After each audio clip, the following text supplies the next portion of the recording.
Hey, welcome back to another Middle Earth Nerdporeal Middle Earth chat. I am your host, the weirdo who thinks he's an admiral, the shameless plugger. But you can call me Brian. So, hey everybody, I figure we do another thing. Hopefully this time we'll get out of the Shire, and some of our people some of my panelists came back. Not everyone's here yet, so in other words, without further ado, let me begin the introductions. So let's give a warm welcome to General McWhoopa. Hello, everyone. So what's up with you? I had no idea you got promoted. I did. The Council of Jakes promoted me, made me this picture. So now I'm a general. So are you basically rebuilding or reforming a nation that recently that surrendered and stuff, and then they're gonna make awesome animation for the next 70 years, 70 Something to like 80 that. years? That was Nice. what I was doing. Including a certain thing about pocket monsters, I think. Yes, Okay, that's the most important plan. of course. Well, keep it up because a lot of my generation depends on that to live. So, all right, and speaking of which, speaking of a certain nation that I was just kind of referencing, let's welcome Gray from the Tea House in Nihon. What is going on, Gray? How are you? Thanks for coming back. Hey, thank you so much for inviting me. I really appreciate it. And good morning, Ohio gozaimasu from Japan. Konbanwa. Nerdporeal. Yeah, konbanwa. Konbanwa in America. I'm so happy. I just told you before we came on, but I finally got my hands on the physical media, which is so important, guys. The extended editions of The Lord of the Rings on Blu-ray. Not 4K, but Blu-ray, but it's so good. Oh my gosh, yeah, I totally agree. It's totally worth the buy. I have to make sure. Are you okay being right next to General McWhoopa and stuff? Oh yeah, I'm delighted. Nice to meet you, General McWhoopa. Okay, Hello. because I wasn't sure if there'd be any hard feelings, because you're, in Nihon, and General McWhoopa is, Yeah, responsible for, kind of, reforming it to a certain degree. So, all right, cool. All right, so next up, we have a guy who like when it comes to pop culture, you'll find him in every spice rack. Let's welcome Salty Texas Sea. In That was every terrible. spice rack. In every spice rack. I actually like that. So I'm literally a good one. I'm garlic. You need me in everything. That's a great intro. I'm just glad you didn't put me next to Mayor McCheese or whatever the hell his name is up there, General Big Mac. Wow. Yeah, I'm glad I'm next Wow. to Gray. combined, you could two combined would create a heart attack. Sounds good. That's what it does. All right, so that's all four of us. And before I even go any further, let's say hello to who's in the chat. So we have DJ Ronnie G. He says, I am done pre-gaming. Then we have Mr. Waddle. I didn't think I'd see you again. So I treat Punk Waddle like he's James Bond and I'm the villain and stuff. So we'll see what we'll do with you, Mr. Waddle. We'll see what we'll do. And I don't know who this Whoopa Troopa is. Sounds like a weirdo. And but let's see. We have that. I keep forgetting the The tad that shouldn't be. be. The Yes. tad that shouldn't be. Welcome back. If I make any mistakes or any of us make any mistakes, correct us. And No, correct us. definitely okay. Not salty. Jake D says, "Woo, Hobbits is yes." We do see a certain Smeagol, I think, at some point in this movie, and then we have Dick Marks. He's not quite. He might not be a Marxist. Maybe he's a Marx brother. Who knows? And I think that's it. I think that's in terms of chat. So that's pretty much everybody. So you guys ready to resume? You guys ready to resume Fellowship of the Ring? I know I am. So, where did we leave off? Our heroes basically got ran into the river, the Brandywine River. They basically got chased all the way to the ferry, and then they escaped. And of course, Frodo, for some reason, was the last one there. I don't know if it was because he tripped or something, but he was the last one. He was the last one to he literally hops onto the thing, just to give it a little bit of drama and stuff.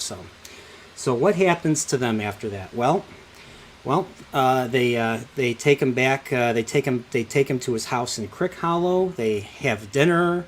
They decide, we can't take the road anymore. We're going to go through the old forest. I think I don't know if it was Merry or Pippin that gets caught by one of those old trees in the old forest and nearly smothers them to death. And then they meet Tom Bombadil.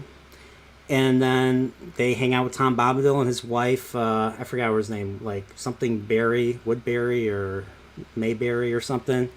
The tad that should remember. And then they get sent out on their way. They accidentally walk into these downs full of barrows and whites and stuff. They get rescued. They acquire some blades, and now they have arrived at Bree. So. Was that a good summary of what happens in the books in between this and them getting on the ferry? Yeah, I mean it's. I think you did. I mean, whenever we start going into Tom Bombadil, there's like it's like a whole other thing, and you could literally do a show just about Tom Bombadil. So, but that's how I remember the book. I honestly don't even. I mean, I'm only at the Old Forest reading because I'm rereading Fellowship right now. I'm only just got to the Old Forest chapter, and I'm starting that. I don't even remember what they even talk about in the Tom Bombadil chapter. I don't know if it goes through like his history or goes through or Middle Earth or something, or if it's more lore dumping and stuff. I'm not sure what goes on in that chapter. I don't even remember what goes on in that chapter. But hey, we have another guest. Looks like a certain captain, a certain starship captain made it to the stream. What's up, Paul? You can't see my face behind the chat. There we are. What's up? Not much, man. We just got started ourselves, so you're actually on time.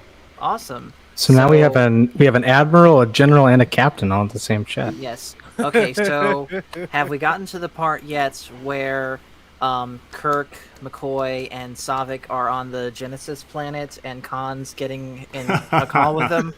Captain, my captain. I think no, we're talking Tolkien, Paul. We're talking Tolkien. The man that didn't like technology. That he likes. The creature comforts of mankind. Smoking pipes, drinking beer, tilling the land, crafting stuff. That's we're talking Tolkien. We're not talking We're not talking all this technology, the stuff that can be weaponized into God knows what. Excuse my taking the name of Lauren Vane. But yeah, that's the Tolkien way and stuff. So am I accurate? Am I accurate? You're very accurate. I mean, the way I see the Hobbit, or at least when I read concerning Hobbits and like all the aspects of the Hobbits, that's basically Tolkien basically describing his feelings on all that stuff, like power and just wanting to live a simple life. Do work hard, live a simple life and stuff. And of course, not really caring about or being concerned about technology and what bad people can do with that. So. At least that's how I interpret it. So, but no, we're actually now in Breeland, and our heroes are as you see on the screen in Hobbits, front. 4 Hobbits. What business brings you to Bree? Our business is our own. We just want to get to the prancing pony. Sorry. All right, young sir, I meant no offense. You know who that reminded me of, or who I think would have fit that role perfectly? Had he been a little bit more well-known back then. Well, he was in a certain movie. He was in Harry Potter. I could see David Bradley, who plays, Argus Filch, and, of course, Walder Frey in Game of Thrones. I could see him playing that. That reminded me of him. That reminded me so much of David Bradley. Mr. Bean would have been a great character there, too. I'm just going to throw that out there. Just saying. Mr. Bean. Mr. Bean. Yeah, that's true. That's true. So they go through basically they go through the city, and of course we see a cameo from a certain director, some guy. I think he's one of the Jacksons. He's probably the lost brother of one of the lost brothers of Michael and stuff. And he's eating a carrot, I think. see.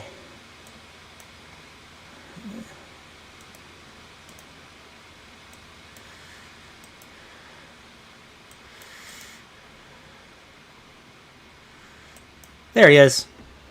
There he is. He's eating a carrot. Yay, pizza! And side note, this is not the last time we see him do a cameo like this. They do this again in the very beginning of The Desolation of Smaug, right as Thorin and Gandalf are going to meet for the first time. I They actually do this later in the trilogy. I actually really loved that opening of the second Hobbit movie. I don't know how you guys felt. I did too. It just really, I honestly, I know a lot of people don't like them. I kind of do. There's a lot to love in the movies, Agreed. the Hobbit movies. A lot to love. Agreed. I mean, I agree. totally, all right, I'll let you talk, Sully. No, sorry, I was just going to say, I agree. I think the problem with the Hobbit movies, the second two, is the same problem we're having with Batman. They should have shaved at least 30% to 40% off of both those movies and made one longer movie instead of two really over-padded movies. That would have been great. That being said, even though it wasn't in the book, I did like the stuff with Legolas and Tauriel, and half of the reason is that because Tauriel's hot. Really? Okay, I can't find fault with you with the qualifier of she's hot, but Yes. I don't... Okay, I lost my train of thought. I'm thinking about her. No, I don't agree with you. I don't agree with you on that one. I wish she was in the movie, but I wish it wasn't the CW Days of Our Lives elf, dwarf, threesome thing. Agree to disagree. No love triangles in The Hobbit. Sorry. Yeah, I was kind of, I didn't know what to think of that part. I mean, that was, I understand why people felt that way. So I don't disagree with you guys on that. But I loved all the setup, the tone and stuff. And it's way better than stuff that we're getting now. Because at least it's still, and I was saying this earlier, there's still a degree of legitimacy that I felt with, especially with the fact that they went as far to bring back Ian McKellen. I mean, if the fact that they just simply, if they only had to bring back one actor, and that one actor was Ian McKellen, to me that automatically legitimizes the Hobbits as part of the same saga as Lord of the Rings. Now, maybe I think Be careful with that, because a comment like that can be taken out of context. And I agree with you. I think bringing Ian McKellen back as Gandalf made all the sense in the world. I do. I'm worried that, and this is not the show for this, but I'm worried they're going to think the same way for the Rings of Power. That's what I'm worried about. But I don't think. But they're not bringing anyone back from the films at all. I don't think. Guys, what do you think? I wonder how will we view the Hobbit 3 movies after the Rings of Power comes out? I'm sure they're going to go up in everyone's estimation. Yeah, I already like them. I will say. I agree. Sorry, go ahead. Oh, I was gonna say. I guess I'm in the minority. I'm not a fan. I only watched the first Hobbit, and that was enough to make me not watch the other two. Oh no. I can say after watching stuff like the sequel trilogy and such, it made me think. Well, Hobbit definitely could have been a much worse trilogy. Exactly. You stole what I was going to say, but bravo to that. I think, especially being someone who loves Wheel of Time and the books, having watched what we've gotten that's called itself fantasy adaptations just in the last couple of years, it makes me look at The Hobbit entirely differently. I still think those movies, each one of them, need to be cut by 30%, but they're so much better than virtually anything we've gotten on the big or small screen from a fantasy perspective. Oh yeah, I totally agree. I mean, around that same time, what's funny was at that same time those Hobbit movies were releasing and stuff, the first 4 seasons of Game of Thrones were coming out. I think the third Hobbit movie came out shortly after season 4. So that was a good time to be a fan of between 2011 and 2014. It was a great time to be a fan of fantasy and stuff with all that stuff, all that quality. Not to mention, real quick, shameless plug, a certain fantasy game released on PS3 and Xbox 360 called Elder Scrolls V Skyrim release that has since been released 10 bajillion times that we're going to be talking about on Master Paul's Game Room, myself and some other guests, including a certain Admiral. I don't know. I don't know any Admiral. I have my own family, Paul. So, but I don't know if you guys saw it on my Twitter. I left. I made a poll, and I said basically both of these things both previous iterations came out in 2011. What do you think will come out first, Elder Scrolls 6 or The Winds of Winter? And I got 24 votes. What do you think won? Batman. Oh, wait a minute. Elder Scrolls. Elder Scrolls. Well, Elder Scrolls 6 got won unanimously. Nobody voted for Winds of Winter. Winds of Winter. And here's the No thing. way. I voted I George! voted in that poll knowing nothing about Game of Thrones. I could not care less. I'll be honest. I think it's gonna. I voted on that poll too. I picked Elder Scrolls, but I think it might be with what they're doing. It might be closer than what people think. Sadly. yeah. Our friend Phil McCracken says that he thinks it's going to come out around 2024. What? Winds of Winter? No, Elder Scrolls 6. Yeah, because they said that would make sense. I mean, I think they're gonna. Well, I think Starfield is going to come out this year. I think. And Starfield is their big project that they want to get out, and then Elder Scrolls 6 will be their next focus. So they went from like Fallout 4 to Fallout, was it 76? and then Starfield, and now Elder Scrolls 6. And that was that. So there's like they were working on 3 projects in between that and Skyrim. So Well, they've got their Elder Scrolls Online too, but that's off topic. I don't know. Do you think part of it is they have to develop so many different oh boy, how do I say this, because it's not my channel, different looking pronoun types to fit into these games now, since there's more than just 2 pronouns to go? Do you think, and I'm not even really being funny, I kind of am, but not really, but do you think that's part of it, is they have to expand the version of what it is in the... Well, based on watching Bethesda's, like, you know, they're like, if you watch their like directs and stuff, their directs and stuff and what they talk about, yes. Not that there's anything wrong with that, you know, it's just not that there's anything wrong with that, it's just maybe talk about your games and not you know, your how you choose to hire people and stuff, you know, or what you choose to make people look like. Talk about what's going to be in the game besides that. Just remember, it just works. Right, of course, definitely. So there's a lot of stuff going on in between. That was going on between Skyrim and what do you call it? Elder Scrolls 6, which is going to take place in Hammerfell, in my opinion. Apparently based on the trailer and stuff. But what's funny was I actually found Game of Thrones after taking a break from playing Skyrim. This was early 2012, so this was like a few months after the game after the game dropped and stuff on 360. And I was just tuning in to HBO, and I see Sean Bean wearing like armor, or wearing like a cloak and armor and stuff, and I thought it was like a historical thing. But then I realized watching, because they were doing like multiple episodes that day on HBO, and it was I learned it was from a fantasy book series and stuff. I was like, oh, Sean Bean's in another fantasy, because you know. And then the first thing I thought was, because I knew about this even then, is he gonna die again?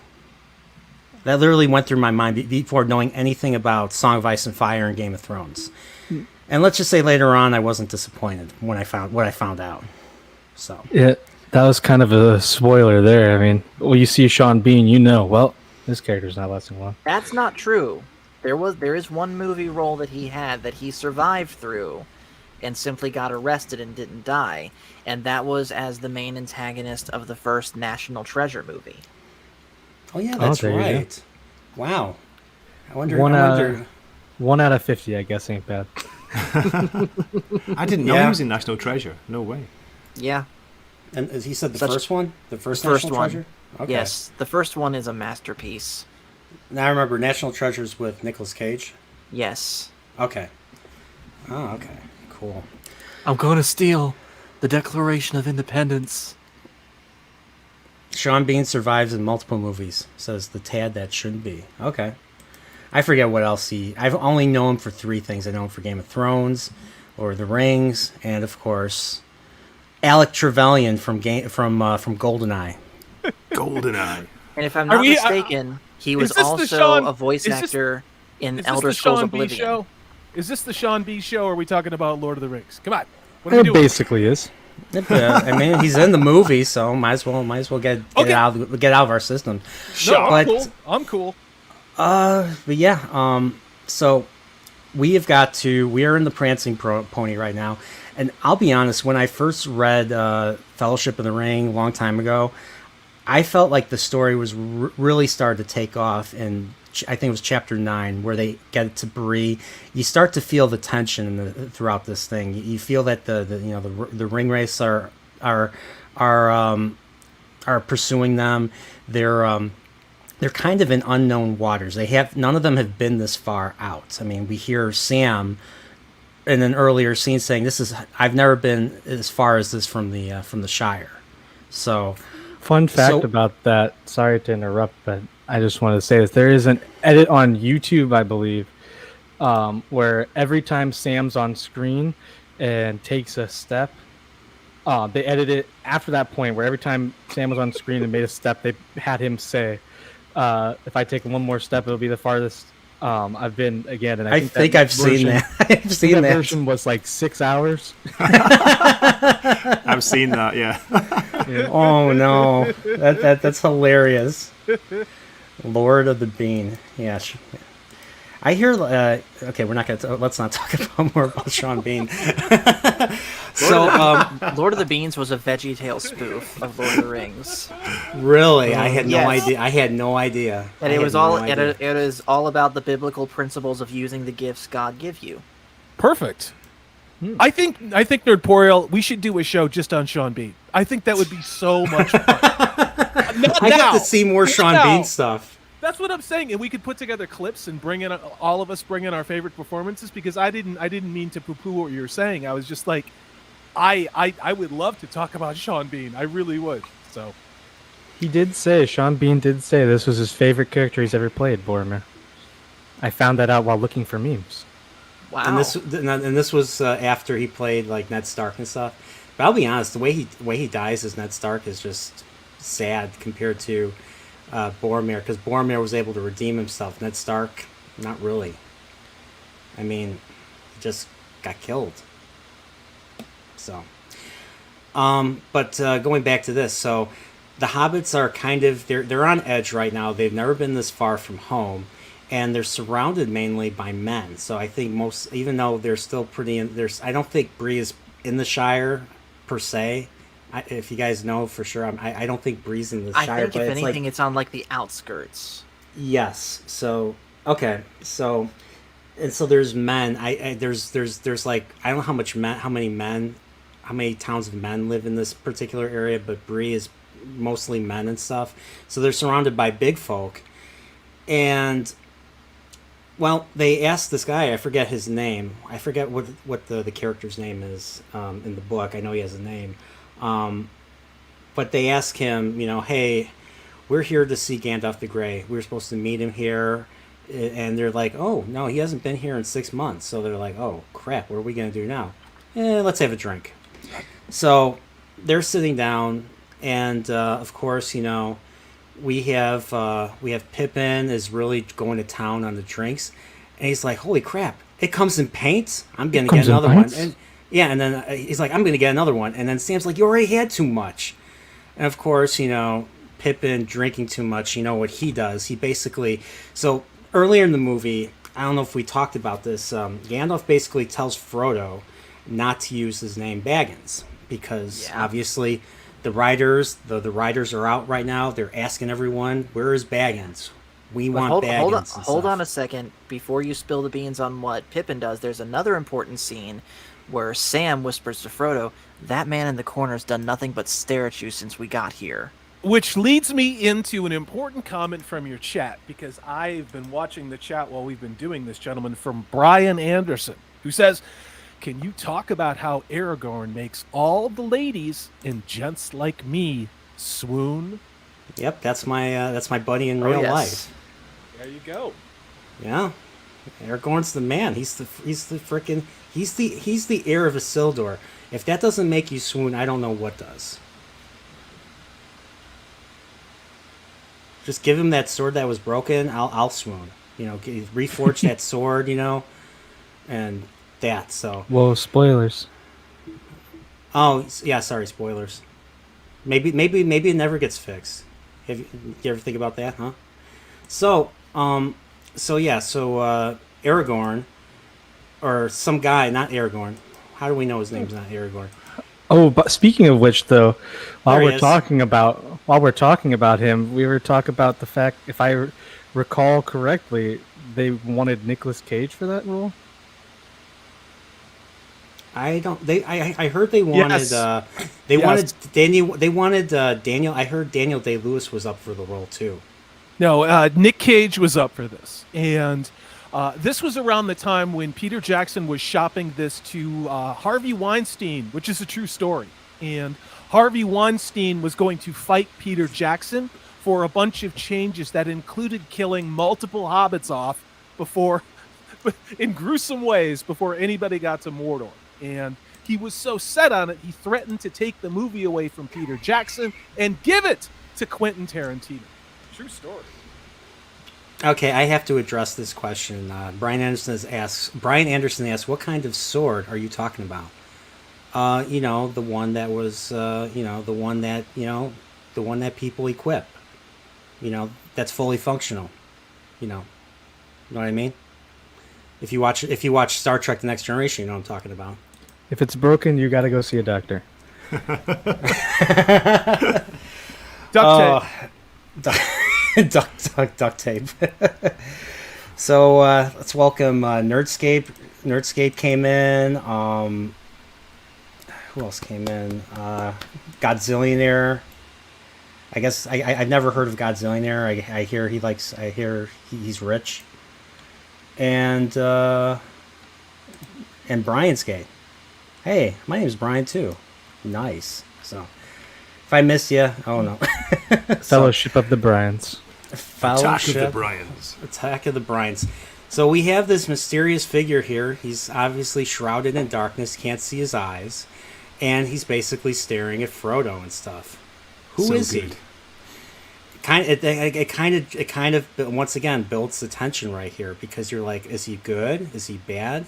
It makes you, the reader or the viewer, wonder, you know, what his intentions are and stuff. So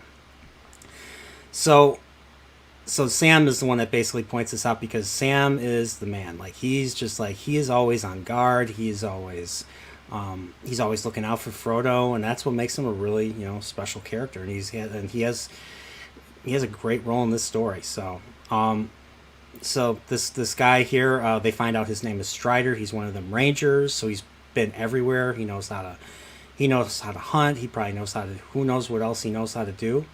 So, and then we get to a moment here where Pippin is at the bar. He's hanging out with the guys, all the men and stuff. And he's had too much to drink, and he's like, "Hey, I know who that is. That's my cousin. That's Frodo Baggins." You know, I forget exactly what else he says, but Twice removed from his mother's side. And then of course Frodo reacts, gets up, tries to get him to stop talking, because, you know, he went under the name Underhill. So as far as everyone else here is concerned, his name is Mr. Underhill. And of course, Frodo basically, I don't remember exactly what happens, but he slips on something, and the ring falls out of his hand, and you see that famous shot of him. Okay, maybe I went too far. So we got this famous shot right here of basically Frodo accidentally putting on the ring, and you know what that does? The ring is like a beacon. It basically says, "Hey, Ringwraiths, I'm right here. Here's the bullseye. Here's a beacon. I'm here. Come and get me. You know." So that builds the tension. Of course, Strider reacts right away. And of course, even before we get that, we see from Frodo's point of view what's going on. He's inside, like he's basically inside the ring, and well, he's not inside the ring. He's invisible, but he's like, it's like he's inside like an alternate dimension, the way it looks and stuff. And of course, he sees the flaming eye, the eye of Sauron. It's Sauron himself. So, and it's like super duper creepy. I think this is one of the earliest time. I think this is the earliest point in the movie where we see the eye, don't we? It's at least the first time where we get a prolonged look at it, because I think there's some flashes. Yeah. And of course, I mean, we hear Sauron, I think, saying Baggins, Baggins, Baggins. And of course, he takes the ring off, and of course, the first thing that happens after he takes the ring off is we see Strider. He basically picks him up, and he's like, "You bring too much attention to yourself, Mister Underhill." And so he knows exactly the false name that he used and stuff, and then throws him into one of the rooms. I think it was his room, and he basically starts to explain, like, he tries to basically explain who he is, kind of, and like what, and trying to really explain to him like how dangerous, how dangerous of a position they're in. Basically, once again, further building the stakes and stuff. And of course, I think Sam, Merry, and Pippin follow, and they try to put up a fight and stuff. And Aragorn's like, that's not enough to fight these guys that are hunting you right now. So I forget, because I remember in the book that Strider basically takes him, throws him in the room and stuff. I forget if the Ringwraiths actually came and actually did the stabbing of the pillow or stabbing of the beds in the book. I don't remember. I didn't really remember that. I don't know if that was basically Peter Jackson pulling something from his horror roots.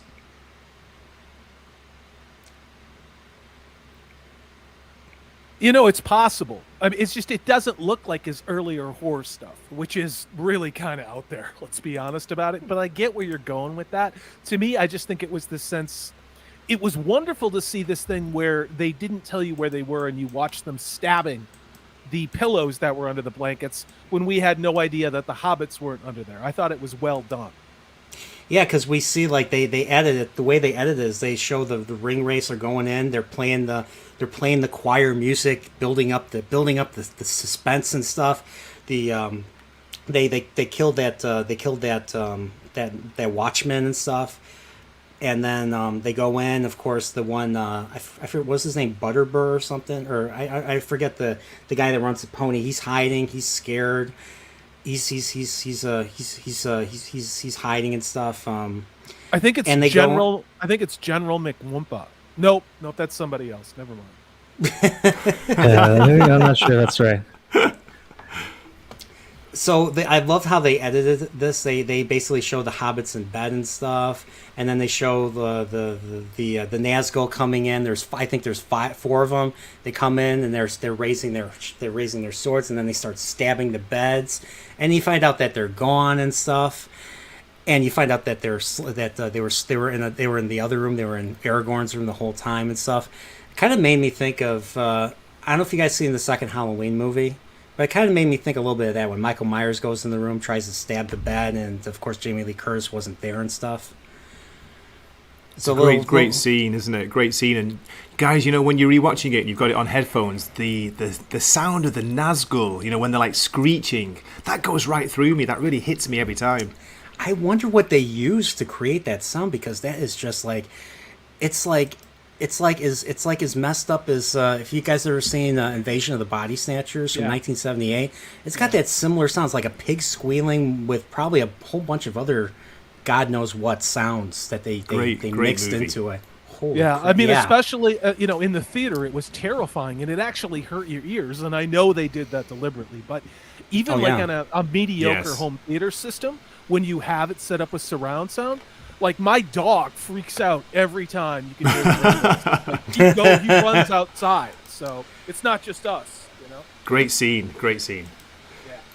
Oh yeah. So they're right here. They're scared. They're basically waiting it out and stuff. If I remember correctly, basically Aragorn explains to Frodo and them who these guys are, who the Ringwraiths are, and that he explains that they were once men, great kings of men and stuff that were given the rings, by Sauron, and now because of that they're bound forever to his will and stuff.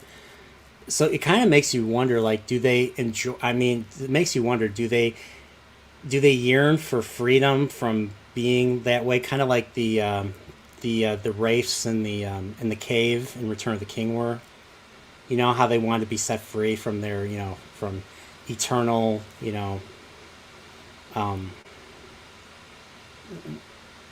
like purgatory or something, where they're just lingering, and there's no peace. They don't die, or they don't cease to exist and stuff. Or do you think guys, do you remember how long have they been, in that form? How long have they been the Ringwraiths? Is it thousands of years? Yeah, Something I like thought that? it was close to 4,000, 3,000 and change. I thought.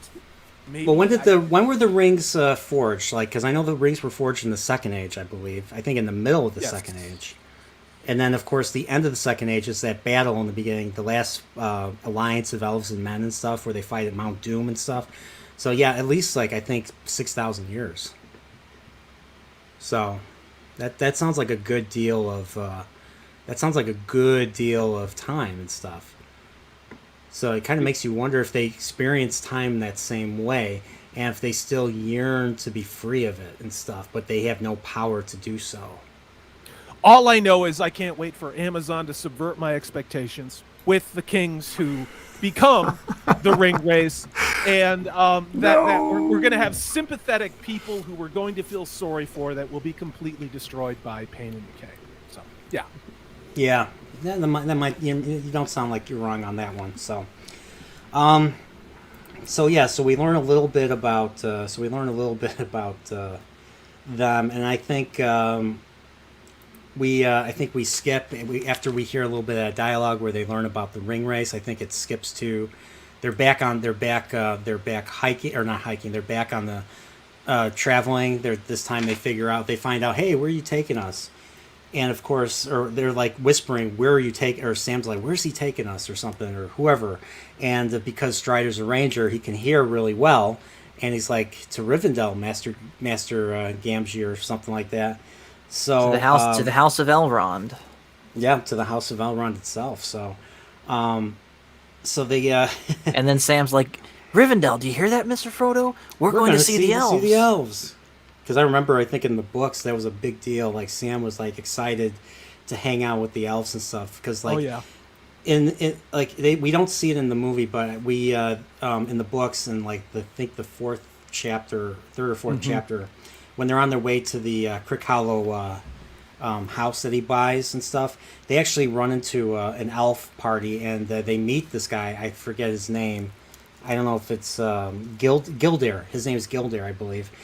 And it was Gildare, so they're being hunted by Ringwraiths, and they come across Gildare's party, and they're like, "Hey, do you know what these things are that are chasing us?" And they're like, "You better come with us." So they stay with the elves for a bit, for like a night, and Gildare kind of explains that they're no good and stuff, and that there's something wrong if Gandalf hasn't come back to see you guys. So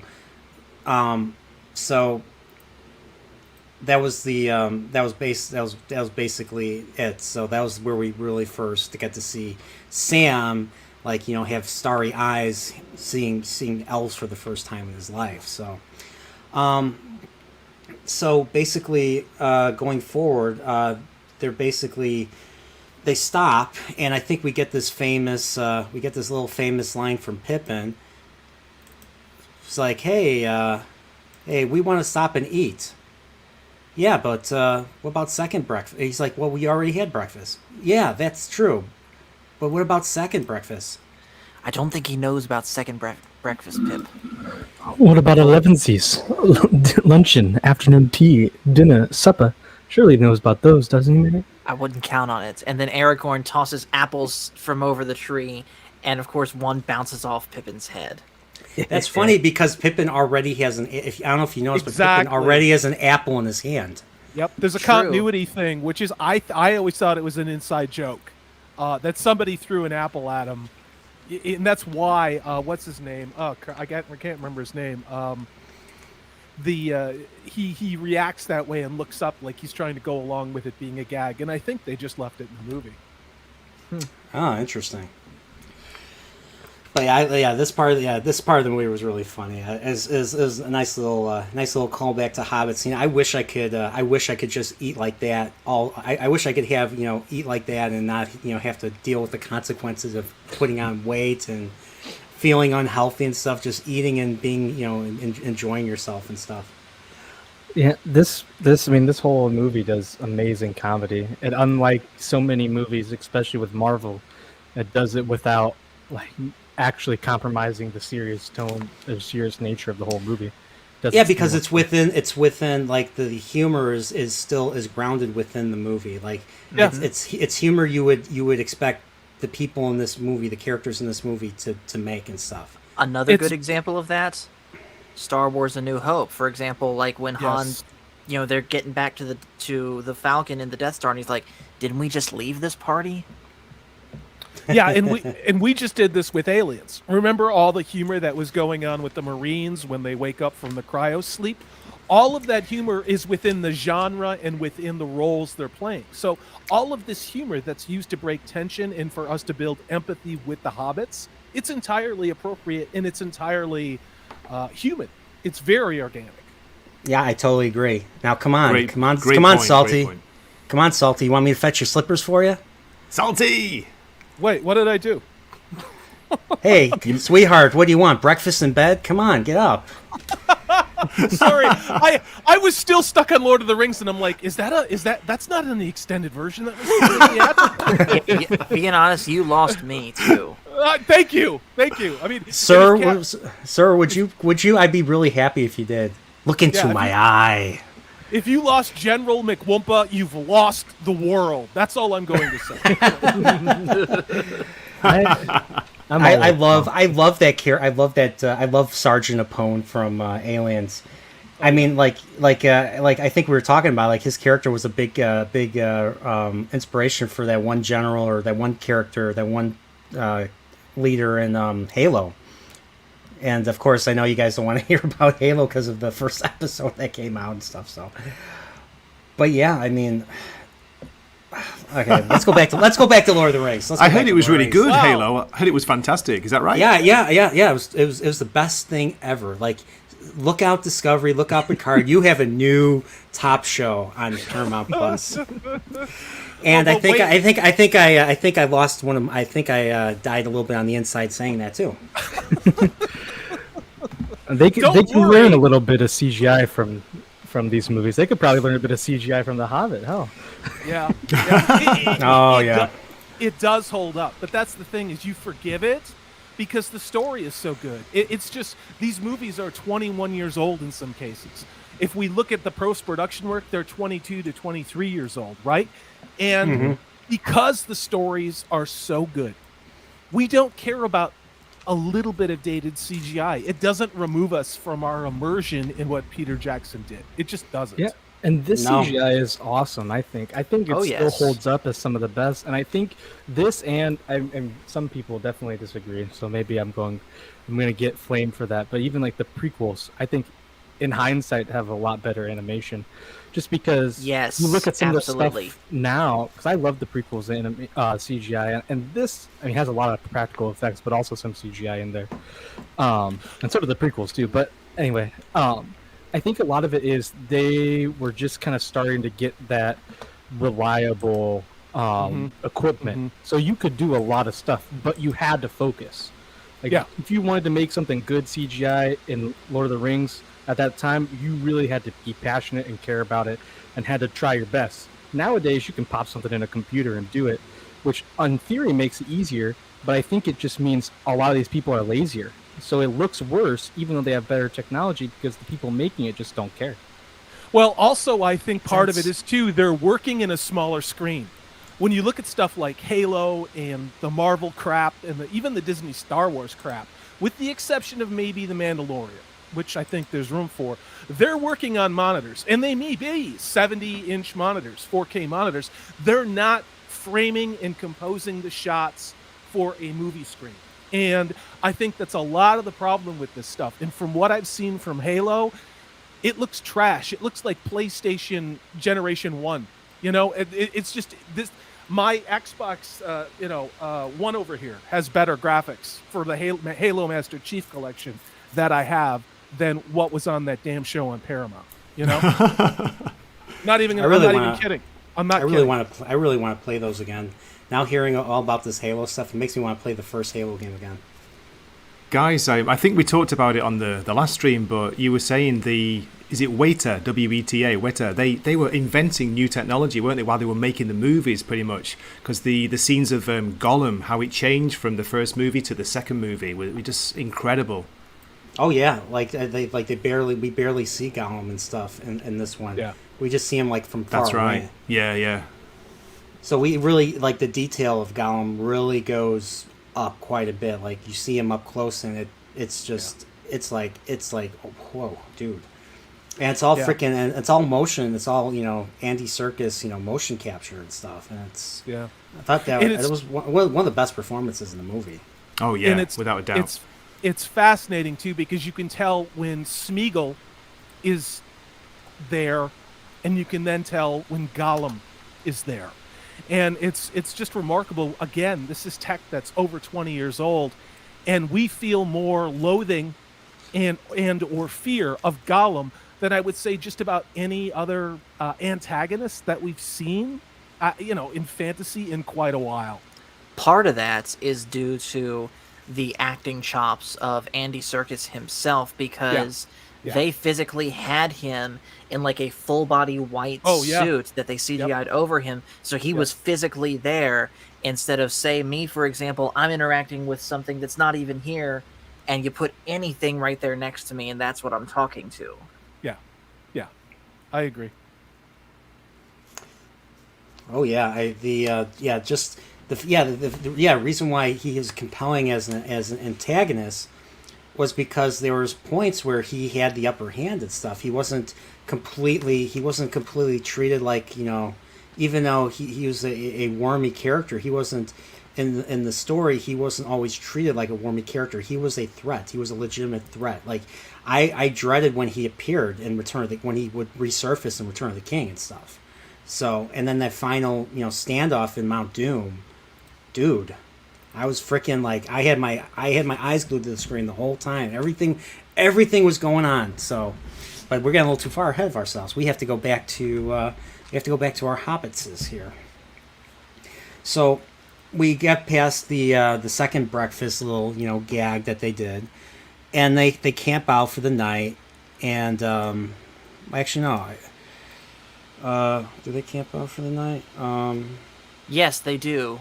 Aragorn brings back a deer that he shot for them, and then Frodo wakes up to hearing Aragorn sing a song, and he's singing about basically the story of Beren and Luthien. Oh yeah, okay. The reason why it's not in this is because of I have this is the theatrical version that I have on my computer. So, all right. So the Beren and Luthien thing was a deleted scene. So I have not read that. Have any of you guys read Beren and Luthien? No. Okay.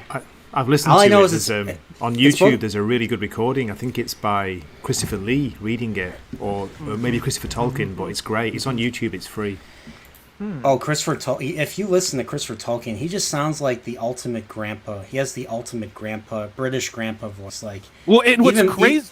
Go ahead. Go ahead. No. That was no, I was just going to say what's really wild about Christopher Tolkien is he managed to survive the Battle of Britain, the skies of Britain, and the constant assaults. Oh yeah, despite being hopelessly outmanned by he was not old enough to be in the Royal Air Force. I think he was only 16 when the Battle of Britain was going on. I don't think he joined until like 1943. He was an aviator, so he was involved in that combat, and the Germans still kept bombing them. They did, and not only that, but it was very important to the Germans, because they couldn't afford to just keep firing the V2s at them. My point is that he did serve in World War II. He did see combat, and it's just crazy to think there's this guy, and his dad was in World War I.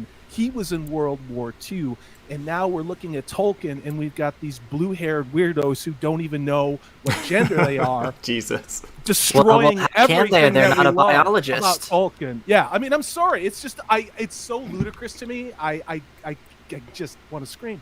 That's all. Guys, can I just ask you one question?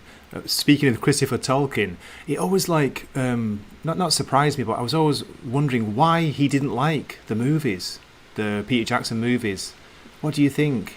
He said they were. I mean, he said they were basically action adventure vehicles for 15 to 25-year-olds, and it kind of really, which I mean, he kind of sees it that way. I can kind of understand because he knows his father's work from head to toe and stuff. So if there's anyone that can criticize it, it would be him. Yeah. But it's like, I mean, it's kind of like I wouldn't even go as far as say equivalent, because it's nowhere near as equivalent as, like, let's say someone like me who likes Star Trek, and then you have people out there that somehow like the new stuff that Paramount Plus is pooping out there and stuff. Unbelievable, man. Yeah, exactly. So, that's a fair point, though. Nerdporeal, that's a fair point, and that's the one I was going to make too, which is that I'm 52, and there is very little that's being made right now that I would consider even remotely close to what my expectations are of quality and characterization and story.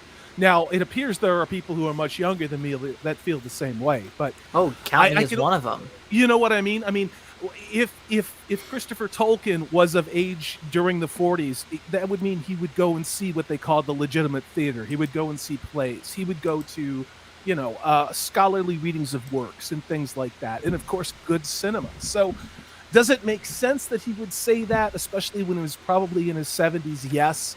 But I would think that if Christopher Tolkien were alive today and anyone told him what Amazon has done to his father's works, I'm pretty sure he would race over there in his mobility scooter and burn the building down. That's like people are saying that, like, I hear, you hear journalists saying J.R.R. Tolkien wouldn't mind what's going on. Yeah, he would. Dude, yeah, he would. Freaking hated Snow White that Disney made. Snow White's considered a classic. I love that movie. Wait, he hated that? He hated Snow White. Tolkien and C.S. Lewis both went and saw the movie back in 1937 when it came out, and Tolkien and C.S. Lewis are both they're scholars, and they've read everything. Like they're probably more than familiar with the Grimm fairy tales, and they're like, this is a bastard. They felt that was a bastardization of what the Grimm fairy tales were trying to tell and stuff, and that's why Tolkien did not want Disney to have anything to do with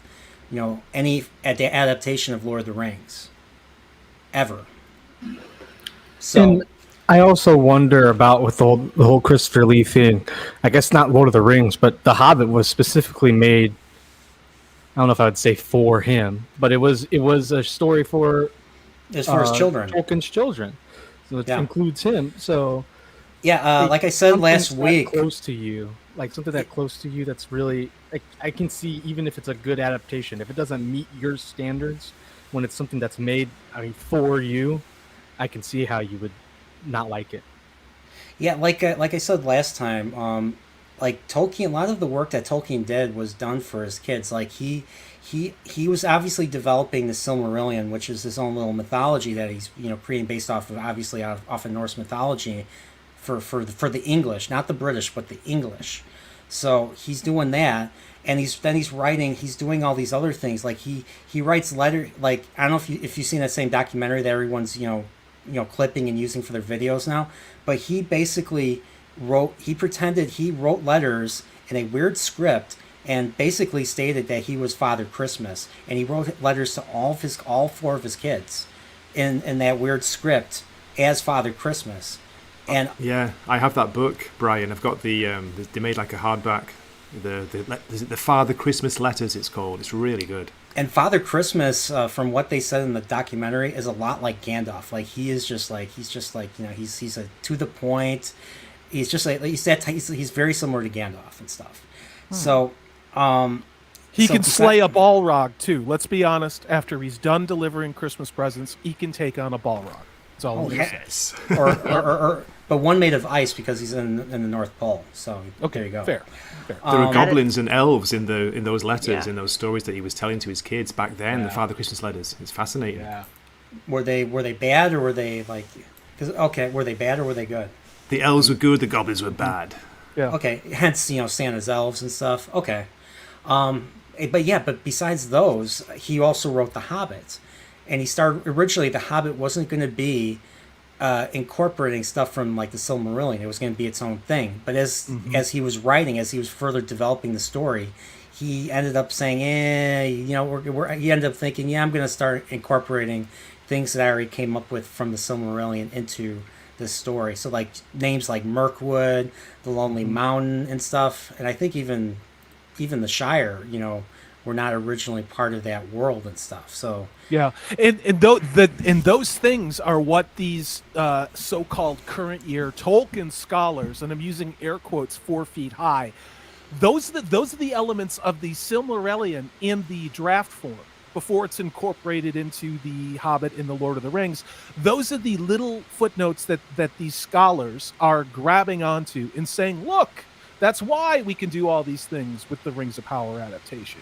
And that, to me, I think is incredibly intellectually dishonest, and I'd also say incredibly shady if you call yourself a Tolkien scholar. Isn't it true that Amazon doesn't even have the rights to the Silmarillion proper? See, this is where it gets weird. They don't, but and somebody said that they have all the rights for The Hobbit. They don't. They have distribution rights for The Hobbit, and I think they also have merchandising rights, but God knows what's going on behind the scenes, honestly. Did someone say merchandise? merchandise. Yeah. Ask the admiral about merchandise. I have no idea. I have no merchandise from me. So, before we get further into this topic, why don't we just go forward a little bit? So, right now I have on the screen here, Saruman is basically, we find out Saruman is using the that little ball, that little crystal ball thing, the Palantir, I believe is what it's called, and he's basically communing with Sauron, and he's like, what should I do? And Sauron's like, build me an army worthy of Mordor. I don't know if you guys heard that. But he says basically, build me an army worthy of Mordor. And then you see these you see right here, you see these little goblins. I assume they're goblins or they're orcs or something. And they're like, what orders from Mordor, my lord? What does the eye command? And of course, we see work to do. But here's the thing that I noticed.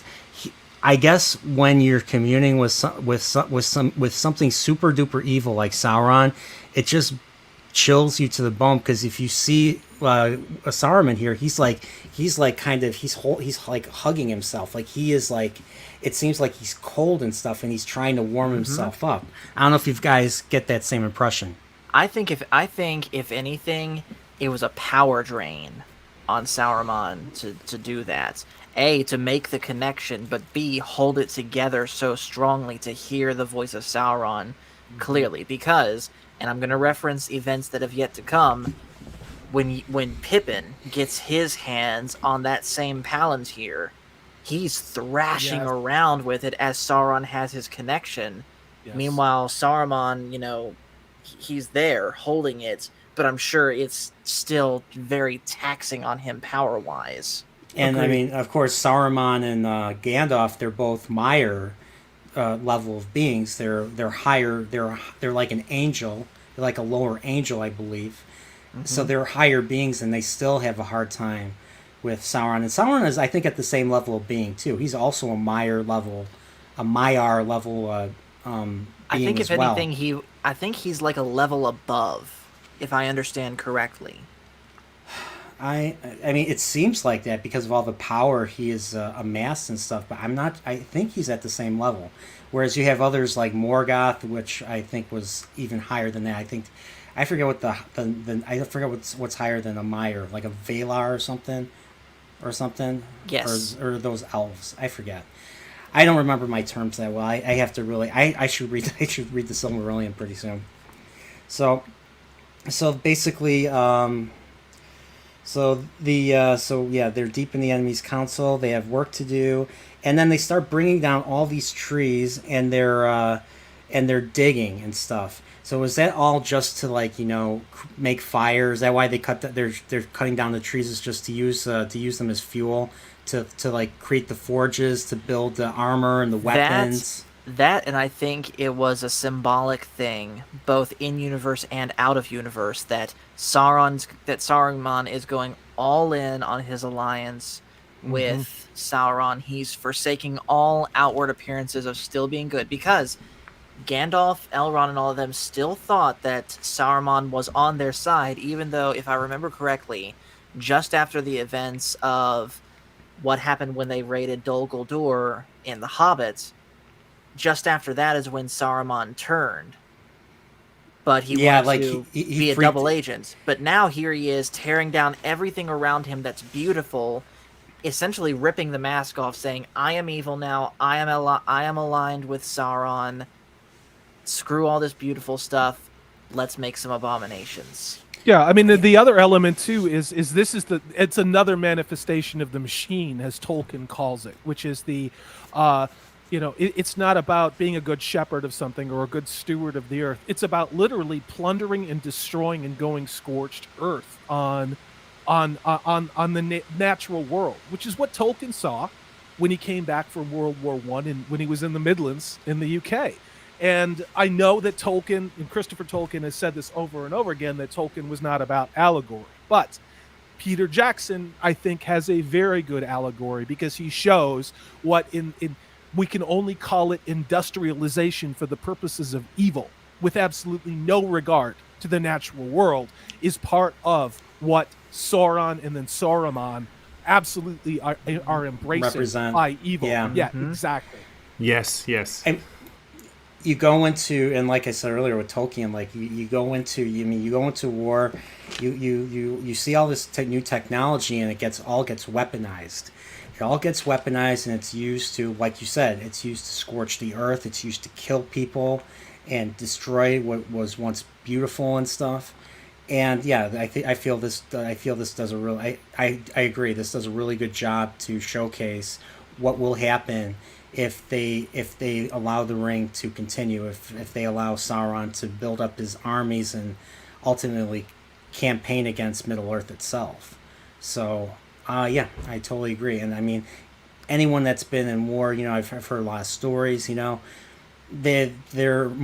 come back, they're more into, like the Hobbits, they're into stuff that grows. They want to create life. They don't want to experience, war or death ever again and stuff. And that's something I could totally, I can understand. I mean, I'm not a veteran. I've never been in war. I can only imagine the hell that those men went through and stuff.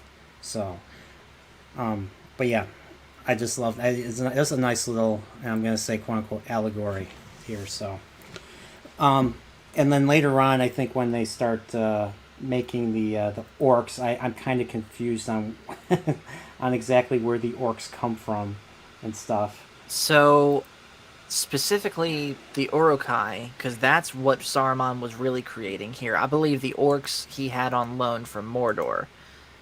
But the Uruk-hai, that was basically, they say it in the movie, Saruman crossbreeding men and orcs.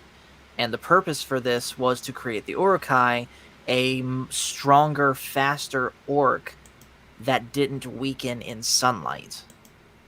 I see. Oh yeah, that's right. Hence they were marching, or they're running. They were running in the sun. They were running during the day, and they were running relatively fast. Like they were on the river, and they were still having a hard time keeping behind them and stuff, or keeping ahead of them. So they basically captured men and forced them to do stuff with orcs. Is that what it was? Or you could. I don't want to think about it. Yeah, just use as little of your imagination as possible on that one. because what looks like is they there's like all the mud and they dig them up, and then they're covered by like a membrane. I think. Yeah, I think that might be where they're incubated or something. Like I said, use as little of your imagination as possible on that one. Oh, I see. Yeah. So, so we get back. We see here Gandalf is basically being held on top of the tower, like he is in the book as well. And he's watching all this, and like, oop, there's nothing I can do now. So we're back. We're back with Aragorn and our party, and we are. Wait, was that when the moth came? No, he was sitting there. That's after that. Oh, okay. Never mind. I didn't say anything. Forget that I said things. Who's that? Grand Moff Tarkin? Yeah. There's no. What other moths are there? There's no other moths. That Wait a exist in minute. this Wait a world minute. or Wait, fiction. wait. What about Grand Moff Tarkin? Where's Grand Moff? Oh, it's Moff. Never mind.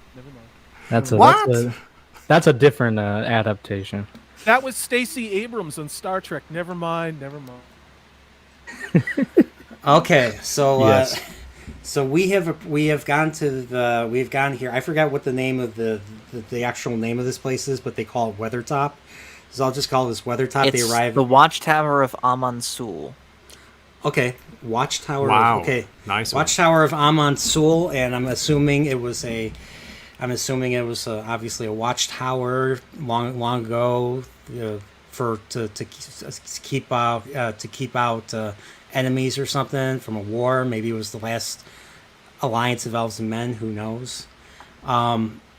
So we get here, and they're like, "Hey, this is a great place to make camp and stuff."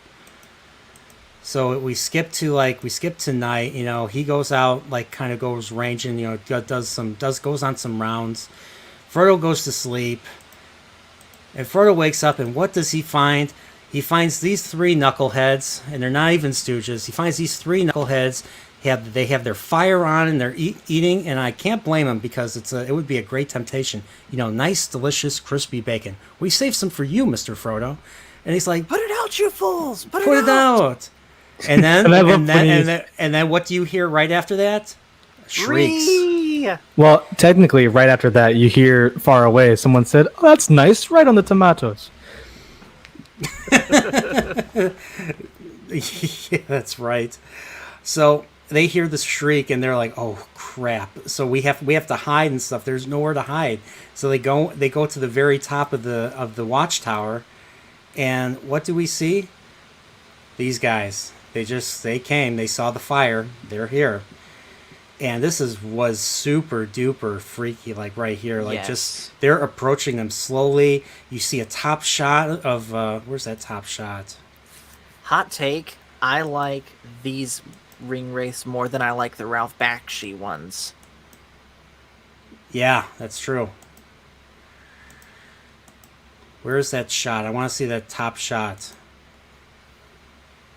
That shot where here it is. This is look at this shot. Look at this shot. That, and then they had their blades pointed like this. It's just like holy. You're just like ooh, you're done. Oh yeah, like. I like this was another one of those moments when I first saw it. I could not take my eyes off of the scene and stuff. Just a beautiful shot right here, and of course these are all they're no man can kill. Well, I don't know if it's just the Witch King of Angmar, but I don't think any man can kill a Ringwraith, let alone hobbits. Well, you can't really kill one either. You can take down its physical form. But it will go back and reincarnate. In fact, Gollum himself says it in Two Towers, because you remember where they're going through the swamp and they're hiding under the bush while the one Ringwraith's flying on its dragon. Sam's like, but I thought they were dead. And then Gollum's like, no, you can't kill them, precious. So even during the battle in Return of the King with Eowyn and stuff, they didn't really kill the Witch King either. Is that the same case? Essentially. His spirit basically went back to Barad-dûr, and I think it stayed there for the rest of the story. Oh, okay. Okay, so that's what it was. Okay. Because I thought, well, if that's the case, then just stab him in the head. You know, just say, I am no man, and just stab him in the eye. Ah, psh. So okay, well, so basically, so Sam, Merry, and Pippin are pretty much dispatched, or well, not dispatched, but they get knocked to the side. Yeah. Hey, real quick, there's a comment from the Tad that shouldn't be. He puts it perfectly. As long as Sauron has the 9 in his possession, the souls of the Ringwraiths are bound to his will. Okay, so like you said, they basically go back to Barad-dûr and wait to be respawned, like in a video game, kind of, right? Essentially. Yeah, sounds about right. So because of all the fear Frodo's going through right now, and it's like this in the book as well, he basically, the ring is basically urging him. He feels the urge to put it on, and what does he do? He does. He puts the ring on, and then we see what the ring race look like. This confirms that they're kings. They're still wearing their crowns, and they try to reach out. The Witch King tries to reach out and take the ring, and he pulls it away. And what does the Witch King do? He stabs him. He stabs him, and look at him. Look at poor Frodo right there. He's got stabbed right in the. I think he's got stabbed in the shoulder. Yeah. And then, of course, right after that, Aragorn comes in and starts whipping the sword out and the torch out, basically taking them out, setting them all on fire. It's freaking awesome. We get to really see what Aragorn's capable of in this scene. And then the final one, he throws the torch and it lands right in the middle of the hood. Right here. There we go.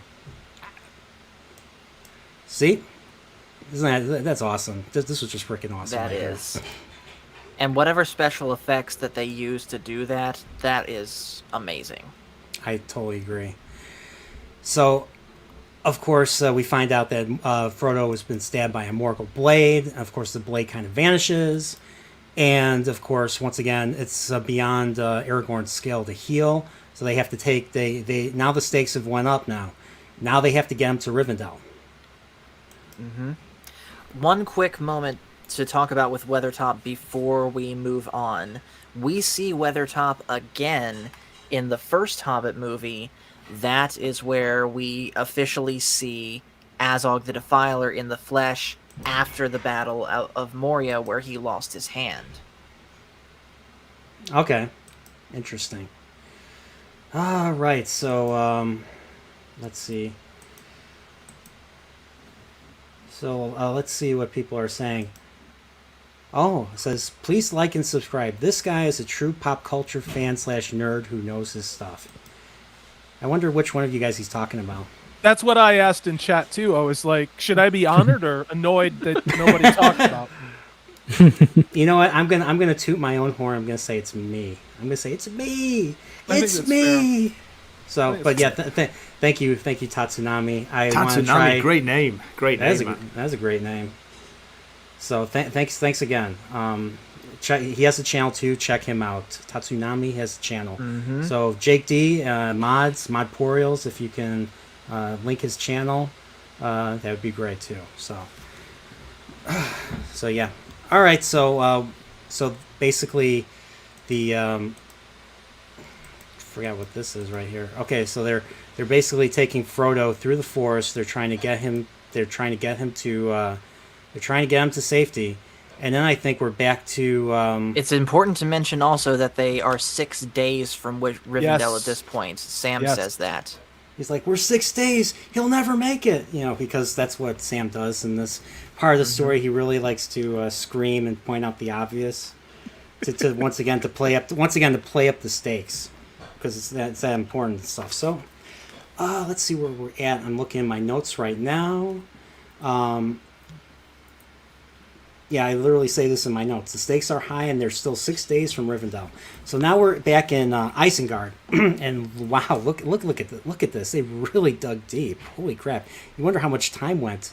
But then again, they're orcs, so they probably work like horses and stuff, and they're obviously mistreated. So, so holy crap! Look at this. And of course, we see.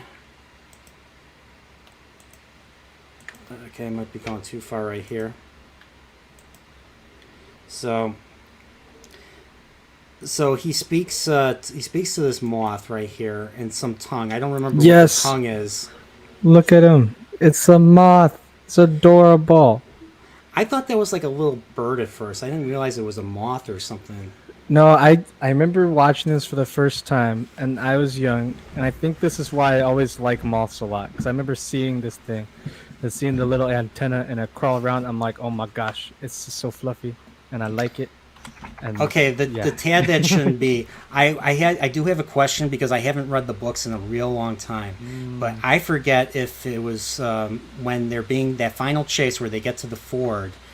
I forget if I remember correctly. I think Frodo was on the horse by himself. Glorfindel stayed behind, so that the horse could ride as quickly as they could. So in the movie, obviously Arwen's riding with him and stuff. So I forgot if that was the case. Yeah, let me know if that's the case. So we see. So going back to this, so Gandalf speaks to this little moth, and then he sends it off. So I'm guessing this moth can speak to big giant eagles or something. Obviously. Yeah, Obviously. because I don't know why you're questioning it. I don't know either, because I had no idea moths talk to eagles and stuff. But in this world, hey, they do. Absolutely. Yeah. So he sends it off, and we're going down. We're going back down to the forges, and we see that the trees are being used to burn to light the fires right here. And of course, they're building. There's forges. They're building armor. They're building helms. They're building weapons, swords. Can I just say that I weapons. love? Can I just say that I love the design of the Uruk-hai sword? That it's something that's not made really to be used with any sort of form. It's just pure. They're cleavers, is what they are, and they are just made for pure hacking and slashing brutality. Yeah, it's like it's complete. It's just total brutality, total viciousness, total animal. It's a very animal type of weapon, if you could say that. Ramsay Bolton or Ramsay Snow in the books has been described as that type of fighter and stuff. Like, he has no technique. He uses a sword like a cleaver, cutting meat and stuff. Just kill and stuff. So, but that's a whole nother. That's a series that'll never get finished, unfortunately. So we see them breeding Uruk-hai. Excuse me. How do you say it? Uruk-hai. Uruk-hai orcs. Excuse me. Uruk-hai orcs, and look at, they're like covered in mud, and there was like a membrane that was surrounding them that they had to cut through. So when I was watching this the first time, were these guys just buried there to be found and stuff? I'll be honest, I thought they were literally making them out of the mud. That's the first what I time thought. I saw it. With magic and dark magic, I thought they were taking like some type of cursed ground and some old magic, maybe from the first or second age, and using it to make these absolutely brutal monsters. Mm-hmm. Yeah, I remember I had to ask my mom because she has read the books. And I'm like, how the heck did they make these guys? Yeah, I mean, it's just like, because you hear this from Saruman later in the movie that they were elves once, and that they were simply corrupted and stuff. So they were basically captured elves that were completely broken, and then they were deformed, and that's what made the orc. You know what it kind of reminds me of, Nerdporeal? It kind of reminds me of the Night Sisters using their magic to make Savage Opress into what he was. Same concept? Okay. Yeah. Yeah. Do you want to shamelessly plug yesterday's stream too? Yes, if you guys... I was on? Yes, absolutely. So, for those that don't know, my channel, The Star Wars Guys, one of the weekly shows that we do is one called Animation Friday, and we're currently going through Star Wars The Clone Wars, the 3D one, and we're in the middle of Season 3. We just went over the Night Sisters arc. Nerdporeal was there, Star Wars Obsession was there, the Matt Cave was there, one of my co-workers was there. And so go ahead and check that out if you guys haven't seen it. It was a really great discussion. And we're going to have an equally great one next week when we talk about my personal favorite arc of the Clone Wars, the Mortis arc. Oh, That's the one with the father, the daughter, and the son. Mm-hmm. No Holy Spirit. Sorry. I have to take my leave, Nerdporeal. I am a single dog dad this weekend, and my dog is losing his mind. So my apologies. I managed to get about an hour and a half in with you guys. Thank you so much for the invite. I know you're going to have a great show. I need to walk my dog, unfortunately. Okay, so let everybody know what your spice rack of a channel is.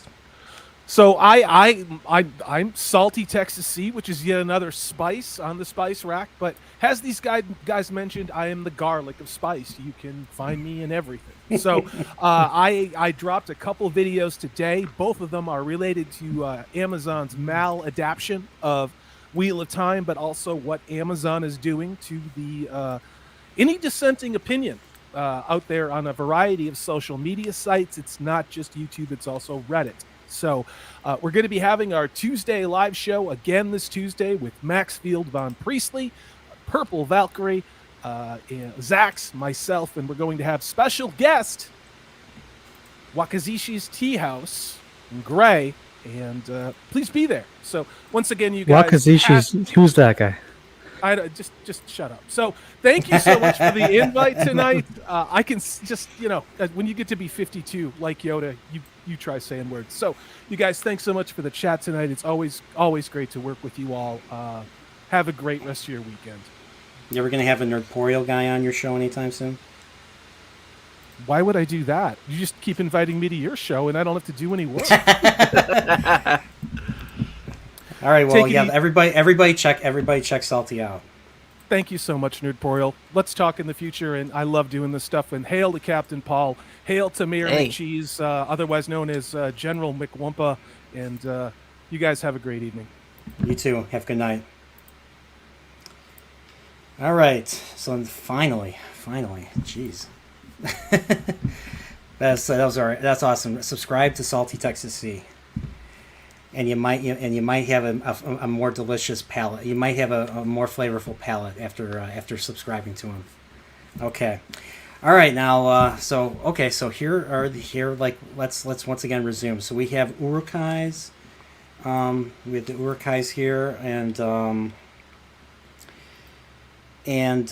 yeah. So they're making them at the same time, and then we're back to our heroes, and Frodo is getting worse and worse. Like, time is not on his side. The stakes are high. So what they're saying is Frodo is passing into the Shadow World. So they're basically does he become like a lower race? So you have Sauron up here, then you have a little bit lower is the Quote the kings, and then you have like lower little. He is. This is what Aragorn says word for word.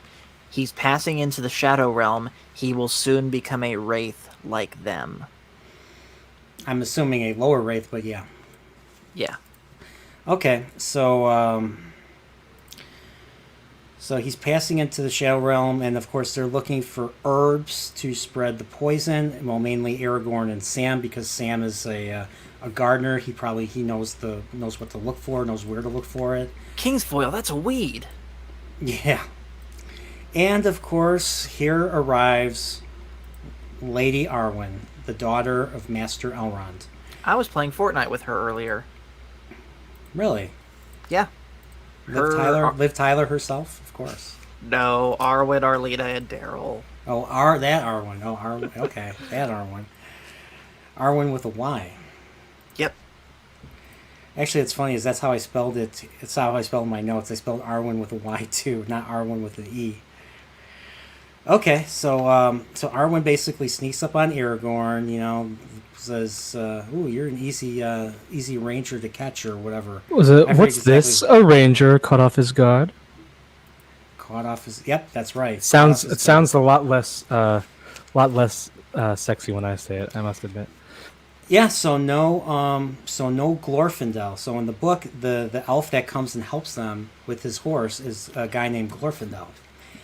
And I'll be honest, when I first read the book, I thought Glorfindel was going to be like, I imagined him to look like Link and stuff, with the long hair and, to have the sword and everything, and the horse, because, I came off of playing Ocarina of Time around that time.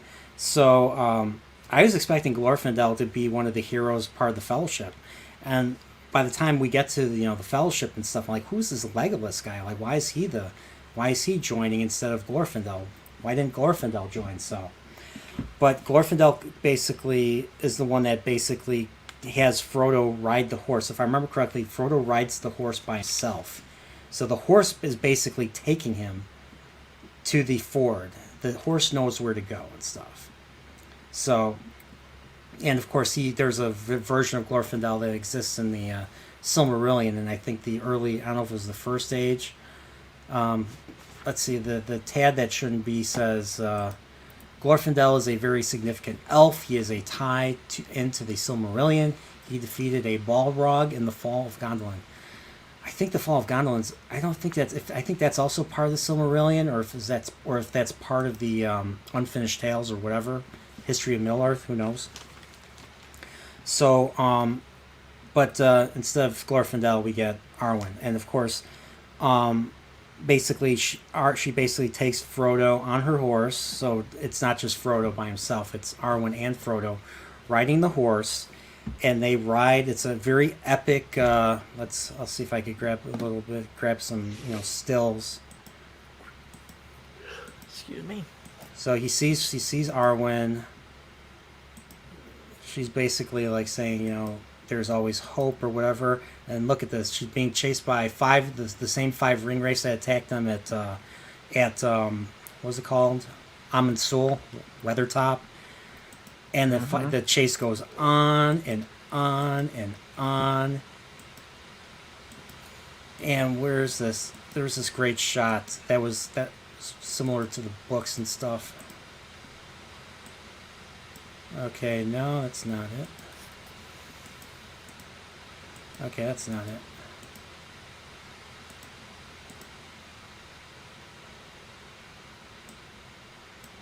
So basically, they're at the ford. I forgot the name of the ford, but they're basically they're standing off here. They're and of course, in the book, I think the river or the stream comes to life. The ford is called the Fort of Brunei. Okay, the Fort of Brunei. Okay. So the Fort of Brunei is basically, this is like really, they're like right, I think they're right along the edge of where Rivendell, they're right next to, they're pretty close to Rivendell, to the point where Elrond, I think, is the one that summons the stream to basically to encompass all the Nazgul as they're crossing and stuff. And if I remember correctly, it was Gandalf that kind of put a little bit of he had a little decorating spell. He made the stream look like a bunch of horses riding into them and stuff. So that was always a little cool scene and stuff. But the look of it looks just like how it looked in the on the cover of my copy of Fellowship of the Ring that I read a long time ago. I don't know if it was Alan Lee that basically drew that picture, but they basically took that same shot right here. So something similar, but of course this time you have Arwen instead of just Frodo being on the horse alone. So so they get swept up right here. So that's so Ringwraiths are dead, right? Aren't they dead? They're dead, right? No. They're not coming back, right? Sure. Okay, good. Well, at least not for the rest of this movie. Right. So, looks like Frodo is giving into despair. Look at his eyes. His eyes are turning, and he's obviously wearing contacts and stuff to look like he's dying. And like it looks like he's having a fever dream. Then we see Elrond for the first time, and he wakes up and look who's there. It's him. It's Gandalf. Gandalf came back. And Frodo's like, "Hey, where have you been? What the heck, man? What happened to you?" "Oh, sorry, Frodo. I was delayed." At this point in the book, we had no idea what happened. Until this point in the book, we had no idea what happened to Gandalf. because Gandalf is not even though Gandalf is a major character, he's never been a point of view character, and this includes the Hobbit. So when you read the book, you're basically from, especially from the first part of Fellowship, first half of Fellowship, it's all from like Frodo's perspective, I believe. So it's not really until this chapter where they're finally in Rivendell that Gandalf recounts the story of what Saruman did to him, how Saruman trapped him on top of the tower, and how he escaped. Yeah, and how I think Saruman betrayed them. Sorry, go ahead. Oh, I was gonna say, I think it's pretty cool too, like, and how Ian McKellen was just awesome. It's like when he says that line too, you know, I was delayed. Like you can see kind of like the pain in his eyes. Like he's like, you know, once he's asked what happened, he's like, you know, you can tell in his eyes, he's like the pain that he went through with that. And I want to thank Tatsunami for tipping $5. I have to learn how to get a notification to have that appear on my screen the way everyone else does. I'll see if there was like a message or something that was left. But yeah, this how would I just love I love how they once again they recounted. So basically Saruman here is basically resuming his, like, you know, torture, or so he's basically still attacking Gandalf. He's using spells. He's obviously using his wand to make Gandalf kind of, you know, stay stiff on the ledge and stuff. And he's basically, like, I think he's trying to get him to turn or to join him, kind of like make him turn to the dark side, you know, kind of break his He says it outright: embrace the power of the ring, or embrace your own destruction. Yeah, and of course we hear that famous line from Gandalf. I don't know if it's in the book, but he says there's only one. This might sound on the nose, but he's like, there's only one Lord of the Ring, and this Lord does not share power. And then of course this is when he jumps and makes his escape.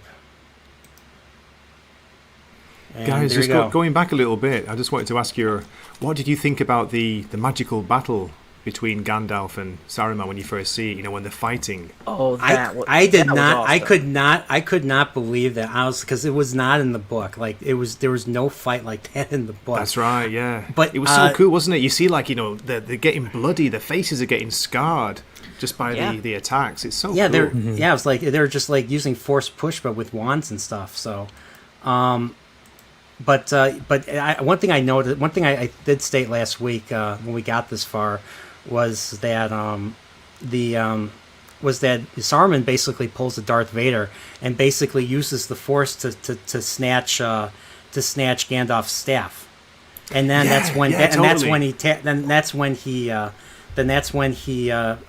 basically uses it and sends and basically teleports Gandalf to the roof of Orthanc, which is the name of the tower. I don't think they ever call the name of the tower in Isengard Orthanc. I think they just say, oh, it's Isengard and stuff. That's right, yeah. But yeah, the tower has a name in the book, Orthanc. So, and then of course the Tad That Shouldn't Be says, yeah, that's not a book thing. This was a changed edition that was good and not effing with the books. Yeah, I didn't think it didn't really. It didn't. Yeah, it made it way more. I thought it was just cool. It was just cool to see. And I'm guessing that's probably what Christopher Tolkien did not want to see. He probably didn't want to see like something that would come off as looking very Star Wars-esque and stuff. I'm guessing that was something added that he probably didn't approve of, because, you know. Yeah, fair point. Yeah. And Jake D is right. This essentially is Magneto versus Count Dooku. Which I'm pulling for Count Dooku any day. He's my favorite Sith Lord. Count Dooku versus... What's funny was it was like, I think it was it was right after this that he was in Star Wars as well. I'm like, really? I'm like, Christopher Lee's also in Star Wars? And not only was he in Star Wars, he was a Sith. He was a Sith. So he pulls a Darth Vader in this movie, and then he's a Sith, and this came out like 6 months after, or 5 months after. And he's pulling an Emperor Palpatine too, with the hands. Yeah, that's true. That's very true. So, Christopher Lee, such a legend. Mm-hmm. So We should I know we were joking earlier about devoting a stream to Sean Bean, but in all seriousness, though, either on your channel, my channel, or someone else's channel, we need to do a stream entirely on the life and career of Christopher Lee, because he did everything. yeah, he was in Bond. He was obviously Dracula in the Hammer films. I mean, he was close to being Dr. Loomis in Halloween, but he turned it down and stuff. And so Donald Pleasance became a fan favorite in the horror fandom now. So yeah, he was in first movie I saw of Christopher Lee was Gremlins 2, the new batch. Remember Gremlins 2? Remember he plays evil. He plays another evil. He always plays evil characters every movie I've seen him in. That's a great movie as well, by the way. Great film, Gremlins 2. It's worth going back and watching it. Yeah, it's all gags. It makes fun. It makes fun of itself, especially the first movie. Yeah. Like there's that scene where Leonard Maltin's basically giving the first Gremlins movie a horrible review, and then all the Gremlins attack him for giving that horrible review. And I'm like, wow, I hate to say it, but that sounds very relevant to today's to today's environment with when it comes to critics and stuff. The way Christopher Lee plays the role in that movie, you're not quite sure. Like, is he doing it like seriously, or is he doing it, with a kind of tongue in cheek? It's so good though. He puts himself right into it. He does. I have not seen the whole. I only saw the beginning of Horror of Dracula. I have not seen the whole movie, so I think that's his first movie in the Hammer films, I believe. So, so yeah, I totally agree. I have to see. He's done a lot more movies. Like, I think he said his favorite movie is The Wicker Man, which a lot of people hate. I think the original or the Nicolas Cage one. The original one. He was in the original one. That's right, he was. So I'll have to check that out. It's another one of those movies because it was set the 1970s. It was nothing but a whole bunch of basically movies always ended kind of in a terrible way for the heroes and stuff, or the main characters. So it was always like cautionary tales, and stuff. So that was the 70s and early 80s for you. So that was with the original Equalizer as well. Edward Woodward, what a great name. The original, I have not. He's in the Wicker Man. He's in the first one. Edward Woodward. Edward Woodward. Okay, I'll have to check that. I have more of an incentive to go see it now. So, all right, but going back to this, so basically Gandalf gets away. Gandalf basically finished his recount of what happened to him, and of course Gandalf escapes, and of course we hear that epic Saruman line. He's like, "You have chosen death, so now you have chosen death," and stuff. So yep. So once again, because Christopher Lee says it, the stakes automatically go from 8 to 9 now. So it's getting that much higher. Yep. So so let's see. So Elrond basically. So Gandalf is here talking to him, and I think Elrond introduces himself to Frodo. And of course, everybody knows Elrond. And I can't seem to get to it, but played by Hugo Weaving. So this, I don't know. I forget. Mr. Anderson. Mr. Anderson. I forget because when this first movie came up, I think I was 3 or 4. So I don't know if these actors were just already awesome, or this movie kind of, so many of these guys just really made their name from this movie. But that's, just another amazing actor, great casting right here. I don't know what Hugo Weaving was in before The Matrix, because the only thing I know him from was from the Matrix movies, these movies, and of course V for Vendetta. And Captain America: The First Avenger. Yeah, that's correct. He played the Red Skull. Yes. So, and of course he was in the Hobbit films. He came back as Elrond, which was another big reason why I still feel the Hobbit films, it really contributed in my mind to their legitimacy as companion pieces to the Lord of the Rings and stuff. So basically, once again, so they meet Elrond, and of course Frodo right here. We see we see a certain hobbit. We see that greatest little hobbit of them all. Remember him? A Yep. certain Bilbo Baggins. He's only Samwise 3 Gamgee, the greatest hobbit ever? No, it's Bilbo Baggins. Leonard In Nimoy the himself middle said of the it. earth, in the land of the Shire, lives a brave little hobbit that we all admire. And that's all I know of that song. And let's not, yeah.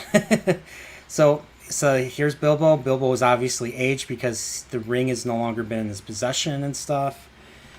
And basically, he wanted to go all the way to Erebor, which was the Lonely Mountain and stuff, but age kind of caught up with him. So he basically kind of just stayed put in Rivendell. And can you blame him? It's freaking Rivendell. I'd live there forever if I could. Hang out with the elves, just living nice and quiet, continually writing the Red Book, writing, there and back again, because I think he was still writing it at this point. Or I don't know if he finished. I think at this point, I don't know if he finished it right here, but He finished. it looks like. I think he finished his portion. And of course, it would continue with Frodo recounting the Lord of the Rings and stuff later, I believe. So so Frodo and Sam, they basically think that their journey is over, which is not the case at all. And of course, we get to see Gandalf and Elrond have a nice little talk, and they basically discuss the stakes. Basically, we find out that the stakes are even higher. Of course, Elrond learning about what's his name, about Saruman's betrayal. Yes, and now you say Saruman has betrayed us. Our list of allies grows thin. Yeah, so once again, like they talk about who they can count on, and the threat just like the threat of the Uruk-hai basically is like, hey, we don't have the might to match Mordor and Isengard, and he's like, Elrond's like, Gandalf, the ring cannot stay here. And that was a very big revelation. And I mean, we learned that the elves are leaving. They're all like, taken. They're basically hightailing it out of there. I don't know. I forget why the elves are leaving. Like, I don't know the lore that well. I just know that they do. Yeah, and they're that the one only escapes ones. me. They're the only ones that are capable of like leaving. Like they have the technology to sail out to the west to the I forget what they call it. The Undying Lands. The Undying Lands and stuff. So so basically the elves are leaving, and the dwarves are basically further. They're digging deeper and deeper into the earth, further and further into themselves, to the point where they don't have any care of what goes on in the outside world and stuff. So Gandalf basically says we need to rely on men to basically see to the future of Middle Earth, and to help defend it against Sauron's power and the evil that he's drawing to him. So as a result of that, they need to call for a council, and of course they basically Hold on one moment. You forgot something. what? You forgot to mention Elrond's spiel about how the race of men is failing, and how Elrond was there at the Battle of Middle-earth when he saw Isildur pick up the ring, and how he tried to lead Isildur to the cracks of doom and have Isildur throw it in, but Isildur refused. I guess I didn't write that down. So Isildur picks up the ring from after stabbing or from cutting off Sauron's hand. Of course, Sauron gets defeated like he does in the beginning of the movie. And I'm not sure why he was trying to reach out. I don't know why he exposed his hand to Isildur. I don't know what he was trying to grab or something. I'm not sure. That would be a good thing to find out. So hopefully the book will answer that for me. But like Elrond's the one that takes him up to Mount Doom because they're right there, and he's like cast into the fire. And of course, Isildur is already under the corruption of the ring. Like that's how quickly the ring corrupts people and stuff. and hence why it's because of man that this is after he says Gandalf says we need to rely on men to see this thing out. That of course Elrond has that Elrond disagrees and says men that are weak. So yeah, thanks for bringing that one back to me, Paul. I forgot about that one. So And then in that little flashback, after Isildur says no, Elrond just picks him up and throws him in the fire. I think that happened, right? that I think that kind of should have that probably should have happened. Here, look at that evil face. Come on. Wouldn't you want to push him down the? No, you wouldn't want to do that. All life is precious. At least that's what I say in my. Orville video and stuff. So they call in a council, and a lot of different people arrive. So we see. Hold on. Can I add one quick thing for that? I really like that cinematography where you go from. It goes from Elrond's face, and he's talking about, men can't do this. Their bonds are broken, and it's just his. And Gandalf says, "There's one who could reignite it," and Elrond says, "I think like he's abandoned that path a long time ago." And then boom, jump cut to here. Boom, jump cut right to there. I remember watching that on the most recent watch through, and I'm like, "Ooh, that's great!" Like I just love that. Yeah, I totally agree with that. That's a nice little clean shot right there and stuff. So, but yeah, they so we see that while they're talking that they basically summon people from different parts of the world and stuff. So we get additional elves, I think, from Mirkwood. So you see like Legolas and like his party, Gimli and his party, and Boromir from Gondor. And I think it's in this scene right here. That we see Boromir talking for the first time, and he sees the sword that was broken, or Narsil, that was stomped by Sauron, and he touches the sword and it cuts his hand. So despite the fact that it's like 3,000 to 4,000 years old, it's still sharp. That tells you the I think it was an elven blade. I think the elves forged the blade in the first place. So it just tells you the magic and the quality that goes into forging these blades and stuff. So let me see what was said. So the Tad That Shouldn't Be says the Valar wanted the elves to all move to the Undying Land. So the Valar are like the higher beings, like almost the highest beings behind. I forget what they call the God. Maiar. I forget what they call God in Middle Earth, or in the Silmarillion and stuff. Maiar are lower than the Valar, I believe. So the Valar wanted the elves to move to the Undying Lands. Roughly 1/3 of them stayed on Middle Earth. The Dark Elves, so to speak, Legolas's people. I thought they were called the Wood Elves or something. So we have the Noldor Elves return en masse to wage war with Melkor's forces due to the vow of Fëanor. Of course, Melkor is I think he's a Valar, and of course he becomes known as Morgoth later. The Dark Lord Morgoth.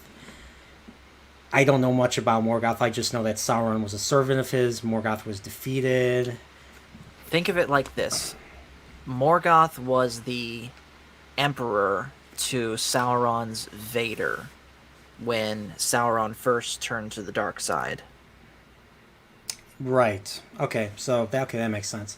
So after the end of the First Age, as the pressures of the vow faded, the Noldor returned to the Undying Lands, and for the life of me, I can't remember the technical name. Okay. It did not exactly happen that way in the books with Isildur and Elrond. I didn't think so. Eru Iluvatar. Okay, Pop Culture Mechanic. What's up, Pop Culture Mechanic? He says Eru Iluvatar is God, basically. And this is just my opinion, but I think Eru Iluvatar is Tom Bombadil. I could see that. So that's just my opinion. I mean, if you guys feel differently, that's what I think it is. So, but yeah, so we get this really cool scene. Of course, once again, he talks to Boromir, and I forget what is said, but like Boromir gets a little gets a little embarrassed, and he drops the sword and he just kind of walks away. He's like, it's still sharp, but it's no more than a family heirloom. Clatter. Yeah, and is it this scene where he basically says, oh no, it's not. It's not until it's okay. Never mind. It's not until Legolas reveals who that is, because I don't think Aragorn identifies himself to Boromir right away. He doesn't. Yeah. He just says, men of the South are welcome here. I'm a friend of Gandalf's, and that's it at first. Yeah, and then Boromir walks away, and then of course Arwen comes back, and Arwen's like, "Hey, Aragorn once again picks up, Boromir drops the sword. Aragorn picks it up and puts it back, because Aragorn, takes it seriously, obviously because he's, the heir." Well, I think the thing I wanted to add real quick is Boromir takes it seriously too. I think he's just got obviously. There's a little bit of a problem as the heir to be steward of Gondor liking the sword of the king, I guess.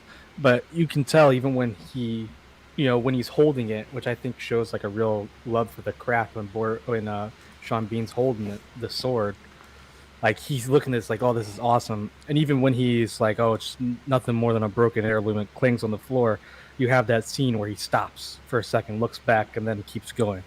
It's like you can tell he cares about this sword. It's really important to him and his people, but I guess for appearances, he has to pretend like it doesn't. Okay, that makes sense. So so he walks away, and then there's a scene with Arwen comes in, and she basically says, "Hey," she's like, "Hey, you're not a Isildur. You are not going to suffer his fate." And of course then Aragorn says, "Hey, that's his same blood flows in my veins, the same weakness." So obviously they're talking about when Aragorn has to deal with the inevitable temptation of the ring. At least that's what I'm thinking they're talking about and stuff. And basically Arwen said, Arwen says he will face it and he will defeat it, and that she would relinquish her immortality for him and stuff. And of course Aragorn, being truly noble, truly selfless, says that he does not feel worthy enough for her to relinquish something as important as her immortal life for him and stuff. So it just tells you, this kind of tells you what kind of person Aragorn is, and that just makes him freaking awesome. So, and of course, him saying that, she's like, "Nah, I'm definitely, the fact that you said that, I'm definitely rejecting your claim that you're not worthy enough." So yeah, so nice little. I kind of like this. I'm not a big fan of romance and stuff, but I really like this. I can dig this kind of love story. What about you guys? I can, absolutely. I don't think this was in the book. I remember like Arwen was barely in the book. Like I didn't even realize she existed until the end of Return of the King. I'm like, who is she? Why is Aragorn marrying her? Like I felt like it was. I when I first read it, I felt it wasn't earned and stuff. I thought that was. I thought it was going to be freaking. I thought he was going to meet. I thought it was going to be with Eowyn based on reading Two Towers and stuff. But then Return of the King happens and Faramir, and that's a discussion for another panel, for another stream. So. We are. Guys, sorry. On that note, I have to drop out. I'm sorry. It's lunchtime here in Japan. So, Brian, thank you so much for having me on. I really enjoyed it, and I'm itching to watch the movies again after this stream. No problem. Thanks for coming back and stuff. So yeah, it's been awesome. We managed to get to the Council of Elrond, so I have 2 hours left because I'm only planning to do 2 more hours of this. So maybe we might be able to get through. So do you have something you want to plug or something? Don't you have like a channel or place that you that's talk okay. about stuff? I've got a little channel where I talk about comics and stuff, but If I have to plug something, I've got to say, Andy Serkis has done audio books of all three and The Hobbit as well, and they are so good.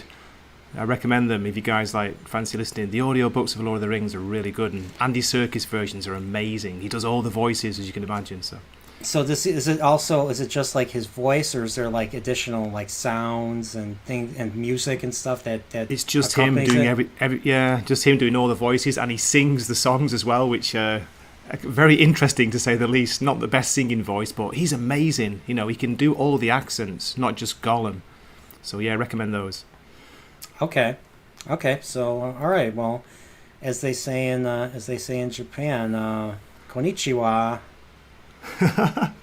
Take it easy, guys. Sayonara. Thanks for having me on, and I'll speak to you soon. Later. All right. Take care. See you. Take care. Okay. So it's just us three now. It's just us three. So Yep. So now we're on the Council of Elrond. Now I remember in the book this is like a huge dump of what do you call it where you dump A gathering. Oh, no, exposition. It's an extreme exposition dump. So all the stuff that we learn in the beginning of the movie, with the Rings of Power, the battles, how the ring was forged, the battle with the elves and men, that was all in this chapter. The beginning of Book 2 of Fellowship of the Ring, the Council of Elrond. So since we already learned that, this is a much shorter scene than how the book was. This was like the longest chapter, I think, in all of Lord of the Rings. Like, it covers a lot of ground, if I remember correctly. The Tad that shouldn't be can correct me if I'm wrong. But so let's see. So I'm gonna try and skip to this. Beautiful. All right. So here's the Council of Elrond. Elrond kicks it off and says, hey, we have a problem. There's this ring, and the Sauron is returned, and he wants it. And the thing is, we have to unite, or he's like, if you don't unite, you will fall. And if I remember, I don't remember if anything else was said, but this is something that cannot be ignored any longer. And Frodo then presents the ring. The council reacts and is like, oh. Sean Bean reacts. He's like, oh, so it's true. And then, of course, in the extended version, Boromir gets up. I forget exactly what he says, but he goes and tries to touch the ring. And then he talks about a dream that he had where he saw basically what he interpreted was a vision of the future of Minas Tirith burning, I think. And he's looking at the ring in amazement, wondering, this is the weapon I saw in my dream that destroyed my city. And now here it is. And he just reaches for it in wonder. But I could be wrong about all of that. No, I think it sounds about right. And then as he gets closer to the ring, and I think as he's about to like pick it up or something, then everything goes it gets really weird. Like, Gandalf starts uttering the black speech of Mordor. The elves, Elrond and the elves are in pain hearing this. I didn't really understand what was going on. Like, was it him trying to dispel the influence of the ring on Boromir or something? So Possibly. I haven't read the books, full disclosure, but from what I kind of gathered, especially like from the beginning of this movie when he's saying it's written in the black tongue of Mordor, which I won't utter here.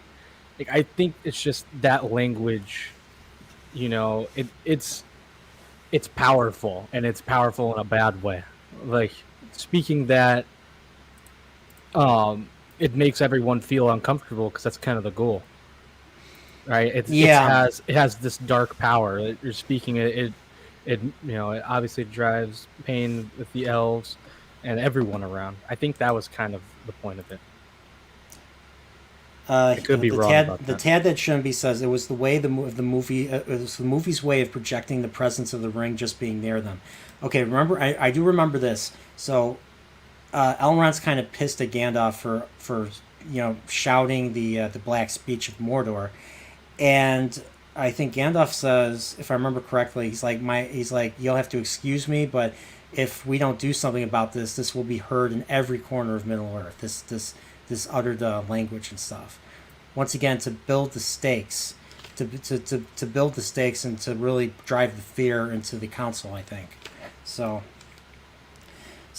of course, then we get to the theatrical version where it cuts to Sean Bean saying, "Well, why don't we use the ring? Let's use the ring against him." And of course, we see, I think it's Aragorn that says, "No one can wield it.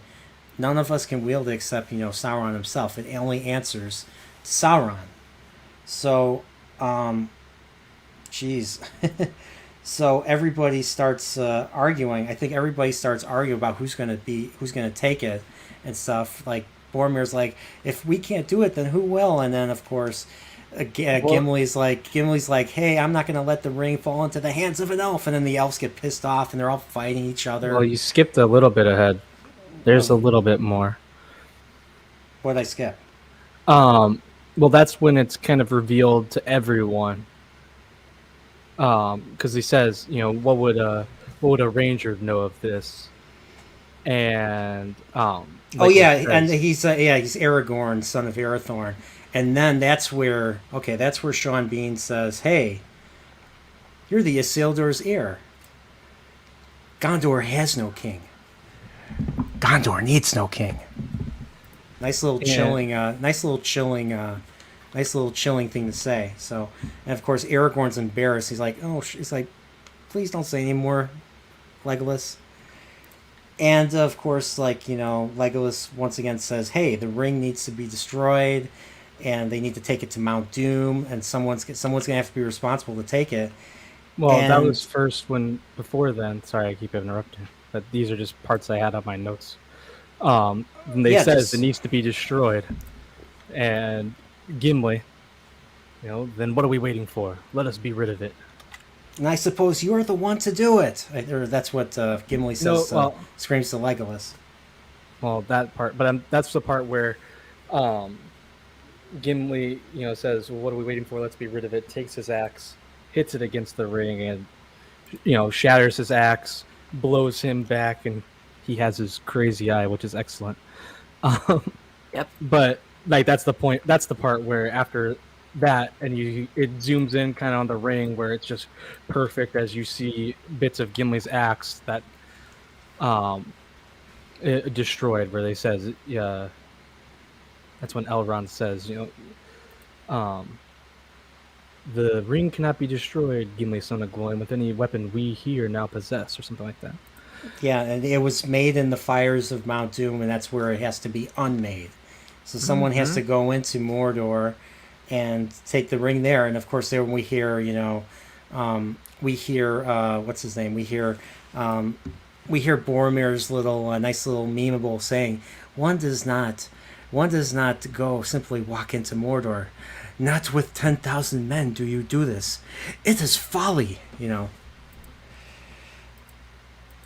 And then I think it was Legolas that's like, have you not heard anything that was said? It needs to be destroyed. And then that's where Gimli's like, then I suppose you're the one to do it, just for the sake of arguing.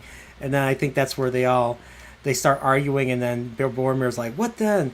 What will happen then? When bad stuff happens. I forget exactly how it turns. When the Dark Lord takes back what is, or something like that. Yeah. I don't remember exactly, but yeah, he's like, when Sauron takes back what is his. So that's where I think Frodo steps in and volunteers to take it, because obviously I think it's because he realizes the ring has a very strong influence on everybody else. And because of the fact that he's a hobbit, the fact that hobbits have a very simpler set of values. They don't have the natural urgings for power and for domination, that he would be the best person to be the ring bearer and stuff. So he basically volunteers. Gandalf kind of closes his eyes hearing this, realizing what's being asked, that Frodo's going to be putting himself in more danger as he's going forward. And basically, once Gandalf reacts, and everybody else kind of follows suit and just shuts up about it. So, I forget exactly how the rest of the scene goes, but basically, Gandalf and like Boromir, everyone else basically volunteers to go with him on this trip. They form the Fellowship, and the other hobbits, who Sam, Merry, and Pippin, who weren't invited to the council, were eavesdropping the whole time, and they're like, "Hey, Frodo's not going anywhere without me." And I think Elrond says, like, it's impossible to separate you, Sam, separate the two of you, talking to Sam and stuff. And of course, Pippin and Merry demand to go too and stuff. I forget exactly what Pippin says, but he says something dumb. And we get that famous thing. Elrond's like, "You are now hereby the Fellowship of the Ring." And then we hear Pippin say, "Right, where are we going?" And then everybody looks at him. And that's the end of disc 1. Yeah, I was gonna say that's the exact end of disc 1. I'm like, that's perfect. So, was there anything I skipped? I don't think so. All right, so you guys, anything you wanted to add, like about the council meeting and stuff? We could simply move on. Nothing that I want to add, but I think I'm gonna go ahead and drop here. Okay. You have anything you want to Yes. share? Yes, I do. Tomorrow night, of course, our normal Sunday stream, we're going to be revisiting The Mandalorian Season 1, and then next week we're going to revisit Mandalorian Season 2. Basically, I want to go back in my current frame of mind with Star Wars, which, to put it nicely, is kind of low right now. And I want to see whether or not I still like those shows. And Nerdporeal, you mentioned this to me. As part of my preparation for this, I'm going to try and find some form of wolf and lion cub. Or wolf and cub, whatever that is. Lone wolf and cub. Yeah. Because I want to see exactly what you're talking about as far as that story did it first. There's there's the manga. That's the source material that was made, and they made 6 movies in the 70s, all starring the same actor and the same child actor. It's basically a story about a father and son going through the path, as they say in the movie, going through the path of hell, because the main character, Ito Ogami, is he's an executioner. He's an executioner turned assassin. And so basically, since his swordsmanship is well known throughout Japan, no matter where he goes, he's always going to get hired for stuff. And at the same time, he's being pursued by this one powerful clan that basically murdered the mother of his son and the rest of his house. And he's kind of in exile and stuff. So like, yes. The Shogun's after him. The name of the clan that wanted his position, the Yagyus, are after him, and of course the Yagyus are led by an evil looking old Japanese guy. He looks kind of like, you can think of Paimei, but without the major mustache and stuff. But he's got the long gray hair. He's got the mustache and the beard and stuff, and he's just a bad guy and stuff. So. But yeah, it's a great story. It's one of the best. I mean, that's why they based The Mandalorian off of. That's what they tried to base The Mandalorian off of. But right. the Mandalorian, in my opinion, falls flat compared to the level of storytelling that Lone Wolf and Cub does. Mm-hmm. So, it's definitely a recommend. Anyone that's into manga or into Japanese cinema would definitely recommend that, or just great traditional storytelling. Right. Well, that's all coming up, and then of course Tuesday night Trek. Well, we'll be getting into episodes 6 through 10 of season 3, And then Animation Friday, where we will be talking about the Mortis arc, as I already mentioned. And then also Monday nights, myself and my coworker friend Tyler will be going through the second Fantastic Beasts movie. So all of that is coming up. And then, of course, there's Master Paul's Game Room, where pretty much I just play whatever game I want whenever I want. So I hope to see you guys on both of those. And just remember, the Force is family. See you guys later. Take care. All right, Whoopa, it's just you and me now. And then there were two. And there were two. Do you want to? Are you ready? Want to try to get through to the end in a couple hours? We can try. I don't know if we will be able to, because we did just finish disc 1.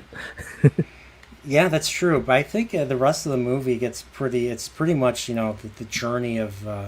It's just covering the rest of the journey. So let's get at it. So we're now on disc 2, and we see Aragorn, and he is at his mother's grave. And Elrond comes up to him and tells him that the elves can reforge Narsil, but that only he can wield it. And of course, Aragorn himself says, "I don't want that power. I have never wanted it." And of course, he's the last of Isildur's bloodline, so Elrond's like, "It's either you or nobody." So when he said, "I don't want it," you know what the first thing I thought was? This is terrible. What famous character says, "I don't want it. You're McQueen. I don't want it"? Jon Snow. Jon Snow. Oh, okay. I forget you didn't watch Game of Thrones. I didn't say I'm sitting here like, I may be letting Nerdporeal down here because I'm not sure I remember. No, it's fine. I forgot you didn't watch Game of Thrones. So, but yeah, it made me think it's Jon Snow a little bit. So it was pretty funny. And what does DJ Ryan G says? Just the two of us and a bunch of Pokeballs. Hey, no Pokeballs allowed over around here. This is a Pokeball-free place. The Tad That Shouldn't Be says, "I was able to obtain the original Lone Wolf and Cub TV show and movies about 3 months ago. I don't have the TV show, but I have the movies. The movies don't end. Like there's 6 movies and they don't end the story. So if you want to see how the story ends, you have to watch the TV show, which I think is a direct frame to film showing of the adaptation of the manga and stuff. So that's exactly what it was. Nona Mas says, "Hey Whoopa, I thought about it the same way that I went on YouTube to see if someone already done it." And yeah, she did. What is that? That's she is how it should have ended. He was talking about after he was joking around because they've done this before on how it should have. After this council, they just get on the eagles, fly to Mount Doom, drop it in the mountain, and the movie's over. Oh yeah, the Eagles would never have done that. The Eagles would have been taken out right away. I know. They would have been shot down. So, and Jake D, I think someone hacked into Jake D's account. He says Nerdporeal strongly recommends Breath of the Wild. That is a total lie. I have never.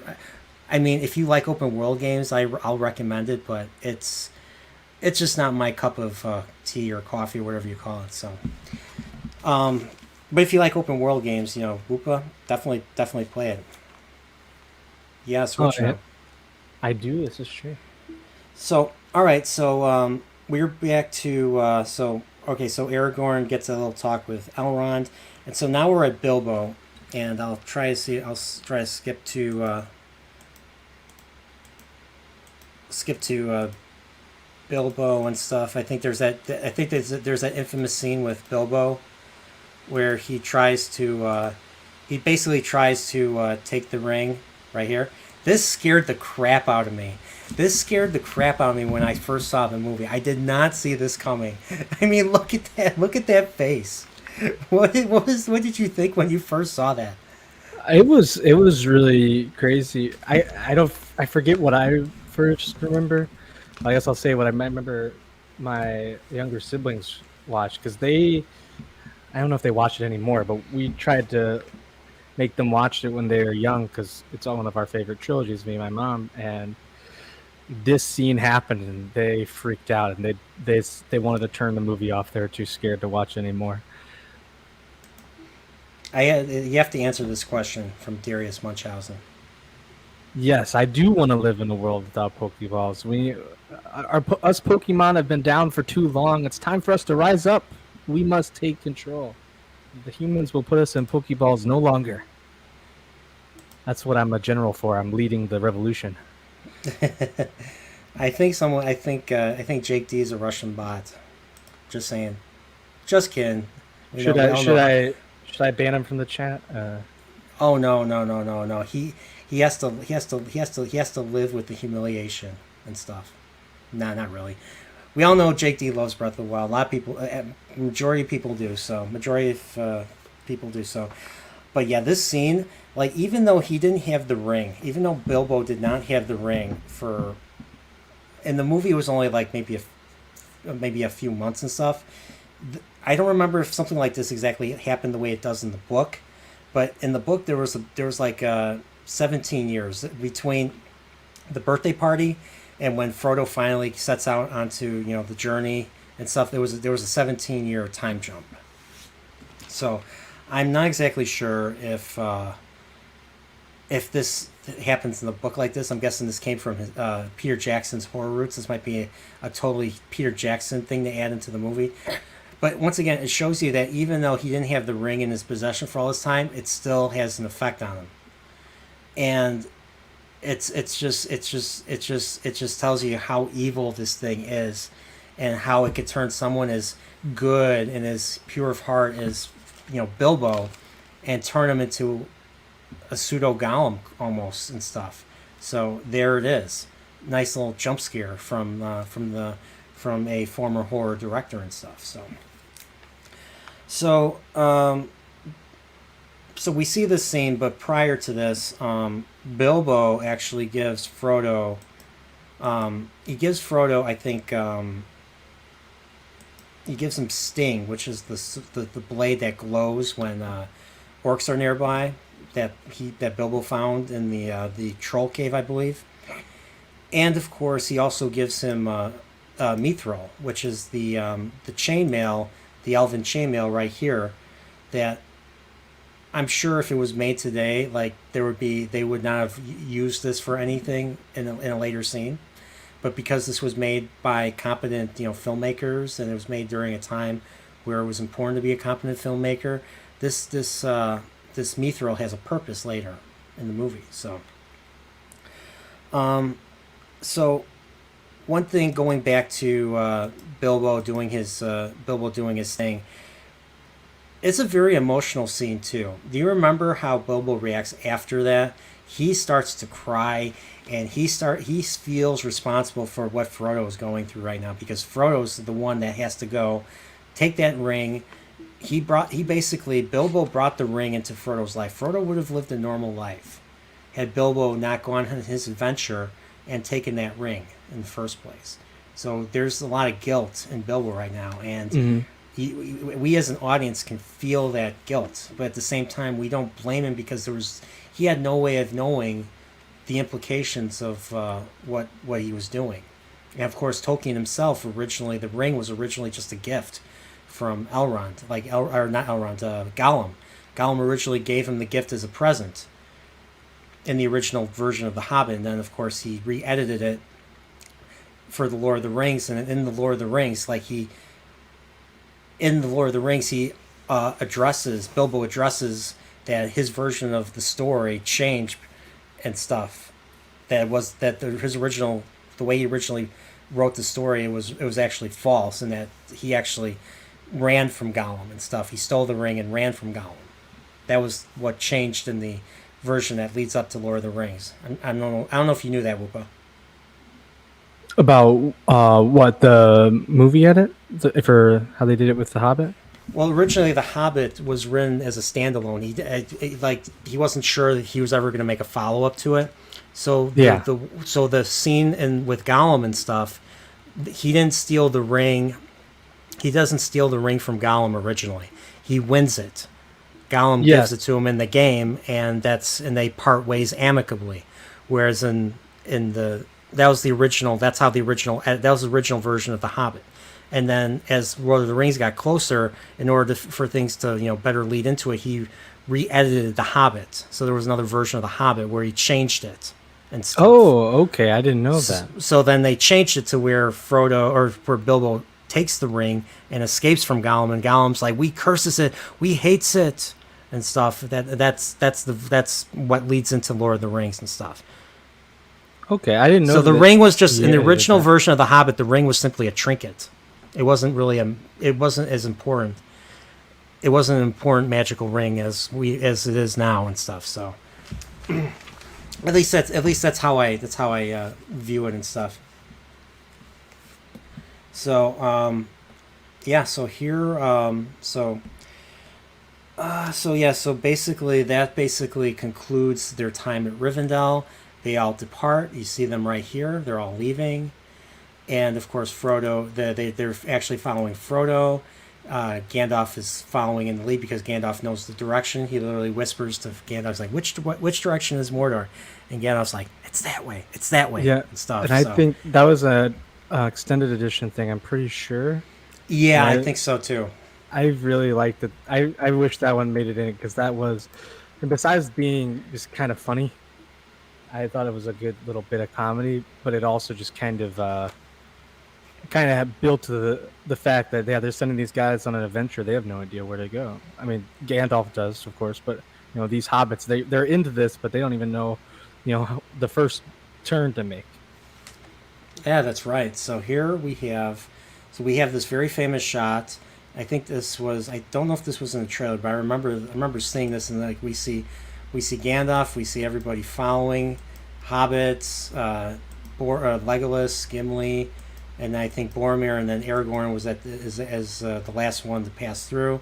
It's an awesome shot, and of course we see more shots, and now here they stop, and of course they're trying to make for the Gap of Rohan. That's basically where they're going, and let's just say that.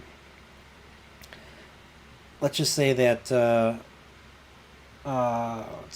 So Boromir is basically teaching Merry and Pippin how to use their weapons and stuff, how to use their swords properly, and of course there's a little bit of humor, a little bit of lightheartedness.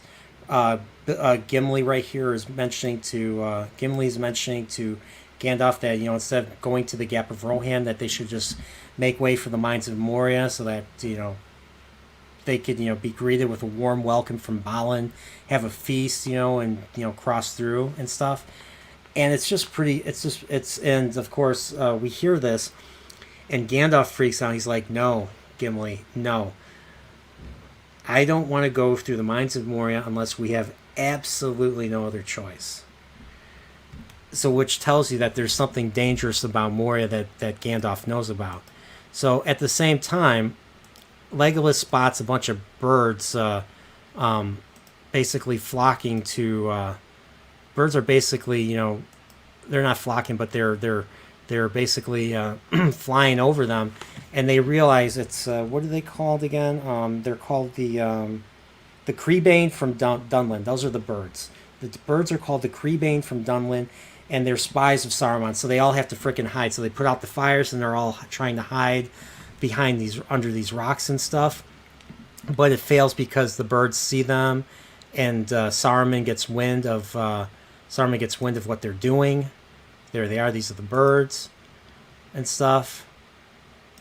Kind of makes you wonder, because they say earlier in the movie that there's like multiple type of beasts and animals that act as spies for like Sauron, and it just makes me wonder who they're. It makes me wonder what they're doing. So. Because of this, they can't make for the Gap of Rohan because it's too well watched and stuff. So they make for the Pass of Caradhras. So this is the snow top mountain level, I would say, in this RPG adventure, and they're trying to make their way. It's really tough, and it gets to the point where they're. I think there's another moment with Boromir and the ring, basically Frodo drops the ring in the snow. He trips, and Boromir picks up the ring right away. And look at that face. He is completely mesmerized by the ring and stuff. The ring is really trying to take hold on him, and it's working. And of course, Aragorn's like, "Hey, Boromir, give the ring to Frodo." So Aragorn's already concerned. He's keeping Boromir under close watch and stuff. And of course, we see that we skip to this where the birds come back and they report to Saruman that the Fellowship is trying to cross the Pass of Caradhras. And of course, as soon as Saruman gets wind of this, their time on the pass gets really harsh. There's fear of avalanches. They can't keep going. Everybody's freaking out. In the book, Legolas actually can stand on the snow without sinking into it. So it just gets ridiculous, and they're like, it's pretty interesting that the reason why they're having all this harshness is because Saruman here is basically chanting in what is that language? Holy crap! What language is that he's chanting? But it's freaking Gandalf is trying to counter chant or counterspell Saruman, and it's failing. And it's one of the languages that Tolkien made up, and it just sounds so freaking awesome and stuff. It's just like I was super duper impressed. I was super duper impressed with this and stuff. So. And of course, they're like, "Hey, we need to go back and stuff." And of course, once again, Sindarin. Okay, Pop Culture Mechanics says it's Sindarin. That's correct. So, okay. So, all right. So, yeah, Tad said he would come. All right. So, okay. So, where can I send him the link then? Or I'll post the link. Give me a second. All right, I'll post the link right now, and if you want to come on, you can come on. All right, there's the link. Okay, so there's the link. So, what is up? Hey, can you hear me? Yeah, I can hear you. You kind of, you little. Yeah, I can hear you. Little far away. Sorry, I just got home from worky. I'm glad I made it. Sorry, it was late. Awesome. Well, thanks for coming. Thanks for coming. Yeah, of course. Oh, but didn't you just love? I don't know how I forget how it was in the book, but because I haven't gotten that far yet. But I love this segment where Gandalf and Saruman are basically they're uttering spells in Sindarin, trying to fight each other, and of course because Saruman's more powerful, Saruman's obviously dominating and causing these avalanches and the harsh winds and all that to do that. Are you? So you guys just got to the ice mountain where the Pass of Caradhras. There you go. Yeah. So it's great. I love that scene. It's fantastic. Tad says you want more company. Yeah, come on if you want to. I'm sure you have plenty to say. Well, there's a lot to say about this movie. I mean, come on. Oh yeah, it's an instant classic, right? I think it's the greatest trilogy ever made. Like, I think so. The consistency, it's more consistent with itself than even the Star. I love the original trilogy, but it's even more consistent than even that. So yeah, I think so. I would agree with that. Plus, I lean more towards the fantasy than the sci-fi myself. I love Star Wars, but yeah, I think so. I would agree with that. Oh, you've got I think you have the stream on. I can hear some echo. Hear me now? Yeah, we can hear you. What's up, Matt? How you doing? I'm doing okay. How are you guys doing this Saturday evening? Oh, we're doing great. Yeah, good now. So now you can correct me in all my errors now and all my mistakes I made. You're one of the better people for like accuracy on this stuff, especially with book and movie differences than I've heard. Oh well, thank you. I mean, I'm rereading the book for the first time in like 2 decades, so there's a lot to catch up on. I remember being bored the first time I read it, but I was a teenager and I didn't read a lot. But ever since I've read a lot more books, I've read Song of Ice and Fire and Stephen King stuff. Like just reading Fellowship of the Ring is such a delight. Like it's so detailed. It's such a beautiful. The words are beautiful and stuff. Well, yeah, I mean, I'm not going to do my whole sob story here, but when I was a little kid, I had a problematic childhood, and my relative decided to punish me by locking me in a room that happened to have a lot of books in it. And the first book I found was Lord of the Rings, or Wolf Fellowship, So Yeah. Hey, you found a good book. Yeah. 150 times later, yeah. Yeah, there you go. Yeah, Yeah. I haven't read the books, and man, I don't even remember. It's been forever, so there might be something worth. I'm doing my I feel like I'm doing my sixth reread of Wheel of Time, so it might be time to pick up Lord of the Rings again. I only read the first Wheel of Time book. I was okay, but I didn't find it nearly as compelling as Song of Ice and Fire. I wasn't nearly as invested. I don't know if it gets better with the later books. Well, like in the Song of Ice and Fire, it's like the second or third paragraph when he's describing, I think it's John. I think it was John was the first perspective, right? And they're talking about the direwolf cubs, and that's Bran. when I got It was Bran. Bran. Yeah, that's when I got hooked on that book. You know what I mean? Yeah. The way Martin did that, and Tolkien kind of does that with Lord of the Rings, especially. Well, I feel like they're completely they're both fantasy, but completely different fantasy. I mean, it's Oh yeah, yeah, dark. it's one of those so it's one of those it was the mystical magical. I mean, I know there's magic in the Song of Ice and Fire, but Very the little. over the top, I guess the over the top, like just casting spells and stuff like that. Fantasy was the first stuff I was introduced to, so I naturally went to Wheel of Time next, and I've read A Song of Ice and Fire too. It was one of those. I become very attached to my characters, so I take death of a character very, very hard. So A Song of Ice and Fire was very hard for me. Yeah. Still good, but very hard. Oh yeah, I'm sure. Yeah, I don't know if you. My first exposure to fantasy was actually two things. There was Legend of Zelda because I grew up playing those games, and the movie Willow.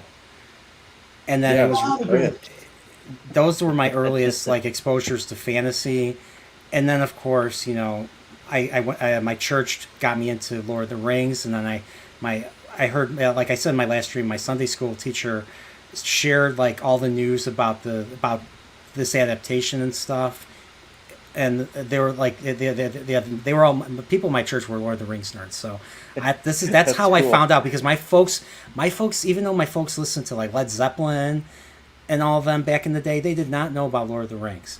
So I couldn't believe it because I was first listening to Led Zeppelin. I first listened to Led Zeppelin when I was in high school, freshman year, and I read Lord of the Rings the following year. I'm like, wait a minute, is that the same Misty Mountains as in the song Misty Mountain Hop and stuff? And I'm like, it is. So I'm like, holy crap. Yeah. And then same with the song Ramble On from Zeppelin 2, and it's crazy. So yeah, those musicians, the ones that got all the ladies back then, especially Led Zeppelin, they're Lord of the Rings nerds too. So you're looking forward to the Willow remake, right? You're just ready for it. I'm not. You know what's funny? I when it comes to remakes and stuff, I am completely. I have very. Yeah, when it comes to pre-established things, I don't have a whole lot of faith in Why would anything. you? Exactly. So it's really stuff that really can earn. It's like original stuff that really earns my time. So like I love the Orville. I'm a big Star Trek fan, so I really love the Orville. I love Better Call Saul because I'm a big fan of Breaking Bad. Yep. I'm sure Two good ones. there's other stuff that I do like and stuff, and Lord of the Rings is one. So now Lord of the Rings is such a big property that I don't see a lot of the streaming services. I just don't trust them to make good. I'm gonna say content, but they don't make good Well, they stuff anymore. They haven't earned it yet.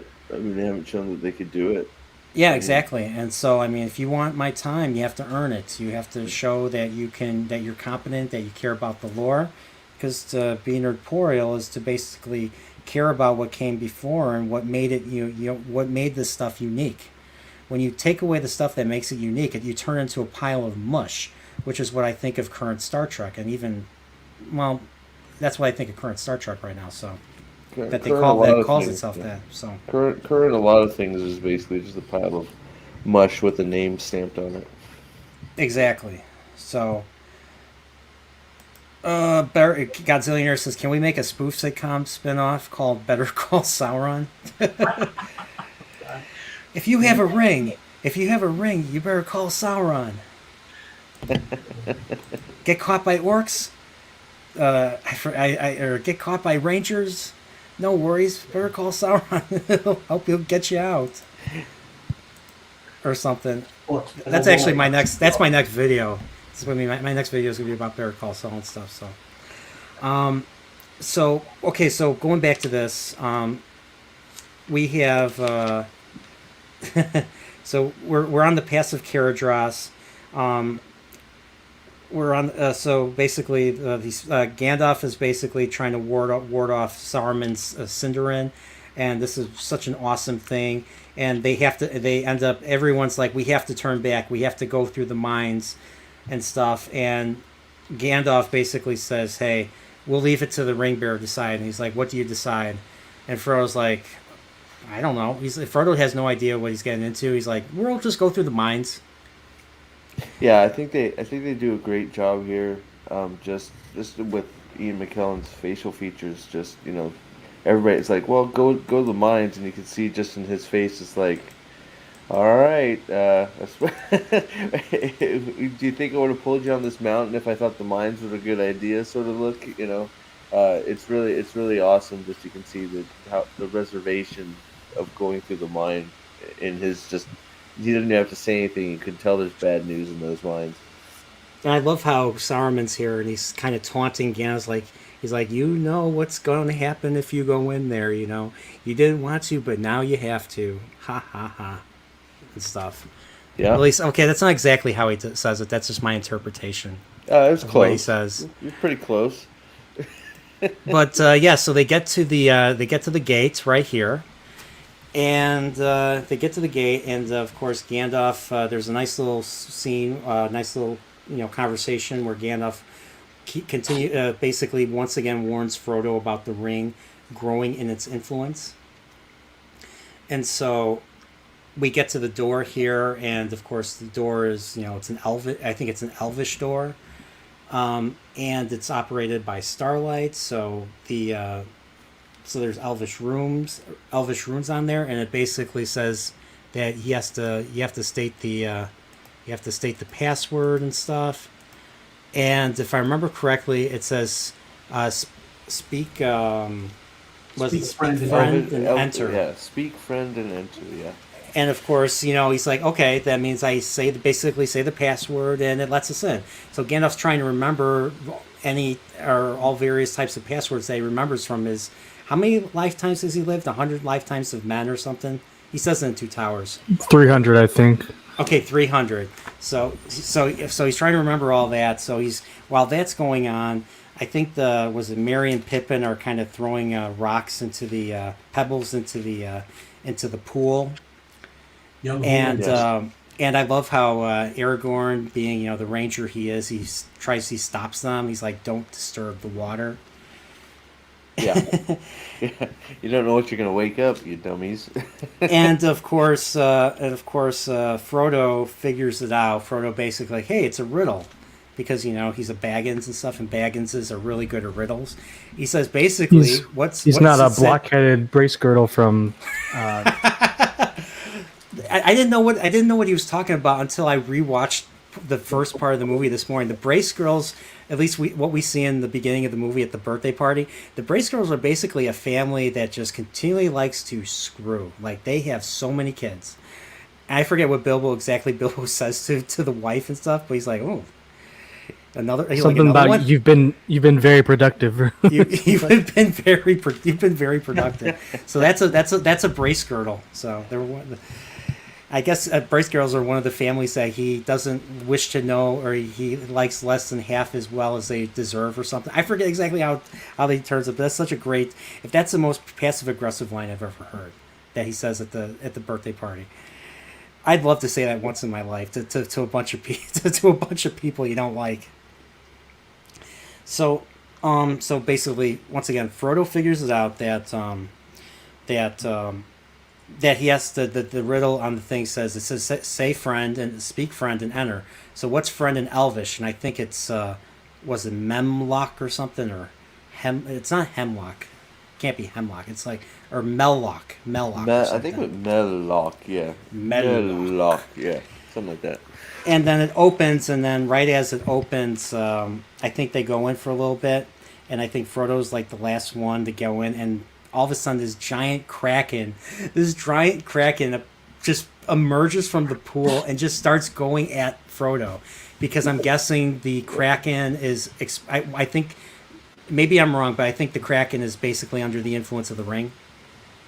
I always sort of thought it was that way, just things of darkness. If you're mystically aware, you can feel, you know there's something profound that you can grab for power. But like I said before, the ring has a presence even regular people can feel about it. It's not like yeah. Well, I just want to say, what are they thinking? Does the ring bearer in the back? I mean, come on, you got to give him a back guard. You got to get him in the middle. What are they thinking? Yeah, exactly. It's exactly. So they obviously somebody screwed up. Well, they're not thinking he'll be attacked by a giant squid. But he's got the ring. You got to put him right in the middle. You got to guard that guy, man. Come on, put some other fodder behind there. Put Merry back there. Right? Put Pippin back there. Merry and Pippin back there. Fool of a took. If Pippin got eaten, Mario would have been fine. They wouldn't have had any problems. Moria. Moria. Well, no, it wasn't Mario. It was Pippin. It was Pippin that caused all the. It was Pippin that knocked the thing into the well and basically, led the orcs to them and stuff. Yeah, let Pippin get eaten. They would have been. That would have been worked out good for them in the mind. To be a little serious, the Balrog felt the ring. The Balrog felt what? The Balrog felt the ring. Oh yeah. Okay. Now, if I remember correctly, the Balrogs were. The orcs did not want the Balrog anywhere near that event. You know what I mean? It wasn't like no. Someone look at the Balrog. We could use him. It's like no one did that. So it was basically so the reason why Gandalf didn't want to go into Moria was because the Balrog was kind of, like lurking in the shadows in the dwarven city and stuff in the mines of Moria. Is that why he feared going into there? Okay. Yeah, because basically the same reason Gandalf did. I mean, I know it's some stupid way to say it, but Gandalf did the hit machine on Smaug with the Hobbit to get rid of him before Sauron could take over, so to speak. He did not want the Balrog to go join forces with Sauron either. So was that only in the movie with Smaug, or did they reveal this in the books that Smaug would have been? There's a conversation between Arwen and Gandalf. Yeah. They're both on the way to Rivendell to deal with the problem of Smaug for separate reasons. This is before the Hobbit. I don't remember if it's in one of the appendices or in History of Middle Earth and all the stuff that was in there or whatever. But Gandalf is on the way to, he wants to get rid of Smaug, and then Thorin comes along with this thing about, I want to get rid of Smaug, take Moria back, and Gandalf's like, hey, I'll take advantage of that. Okay, so yeah, because Smaug is a dark creature, and Smaug would have joined forces with Sauron, or Sauron would have been able to corrupt Smaug or something. Yeah, well, corrupt. I mean, Smaug is basically created by Melkor, and Sauron was Melkor's right hand, so he would have been able to get Smaug on his side. Okay. So all the dragons were created by Melkor? All the winged dragons, all the dragons. So way back, I'll keep the short version of this. There were the non-winged dragons, the worms with a Y, and they were tough to beat, but they could be beaten in combat. But Melkor pumped almost all of his remaining power into making the winged dragons, so that when the Host of the Valor came in the final battle of the First Age, and they were winning, even though he released the dragons and Calgon the Black, who can fly, and that was most of his power. And they actually almost won until they took out the dragons, in the sky, so to speak. Oh, okay. And the few surviving dragons, like Smog is the size of one of out in Calgon's like claws. Give you a size ratio. And Oh yeah, I did see the size ratios. Like Smog is a tiny little. What do they call him? He's what kind of dragon was he? Just like a drake or something? I think Drake is just a word for dragon. He's like a fire drake. Fire drake, I think is what they call them. Yeah. Okay. But like the few surviving dragons, flying dragons, like fled and hid in the north, the north of Middle Earth in the mountains, and over time they warred with the dwarves underground, and that's where the dwarven rings wound up being eaten by dragons. The dragons got killed off by the dwarves and so forth. That's why Gandalf was, hey, Thorin can help me out because the dwarves killed dragons before, Ah, I see. Yeah. Interesting. I so need to read. I need to read all of the rest of Tolkien stuff. Like I'm a normie when it comes to. I'm more of a normie when it comes to this stuff. So. Yeah, there's so much there's so much. I wouldn't even know where to start. Like it would be nice. I'm like you. I've read the books once or twice through and the movies, but like I hear Matt talking about it, it's like, man, I would love to know all this stuff. I've watched some Men of the West videos. I've watched like other Lord of the Rings lore videos. Like there's so much lore to J.R.R. Tolkien. It's crazy. Like you could make stuff forever about. Oh yeah. Stuff. But if you read Silmarillion, Unfinished Tales, and Tolkien's letters, I mean, I would say read all the rest of it too. But if you read just those three, you'll get most of what we talk about when we talk about all this war. Yeah, Okay. and I mean, you say like you could do so much with it, and that's kind of what's been happening. So many. Look at Harry Potter, how popular that is, and once you figure out Lord of the Rings, you can figure out, hey, Rowling borrowed definitely a little bit more than some from that, Yeah, that's true. So let's go. So going back to this. So the Kraken basically attacks our heroes.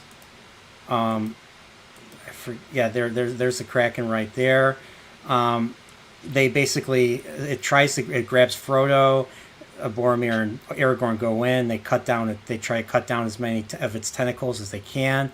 They manage to get Frodo back. Of course, they run straight into the mountain, and the creature tries to follow them, but because of its sheer size and weight and stuff, it causes a cave in, which basically, I don't know if it kills the Kraken. I assume it does. But it basically traps them with no way out, so they have to go through the mines now. So, and this is a really cool segment that them just walking through the mines. I mean, look at the detail here. It looks like really, really some great shots. Really cool. And we find out that the dwarves are dead. Like this place is was it Boromir that described it? He's like, this is not a city. This is a tomb. Yeah. And Gimli reacts to it. Only the way John Rhys Davies does. He howls and stuff. It's good crazy. I like how he reacts to that. I always feel like John Rhys Davies has maybe I'm wrong, but after watching his performance, that's what a dwarf should be. Like it just feels really good.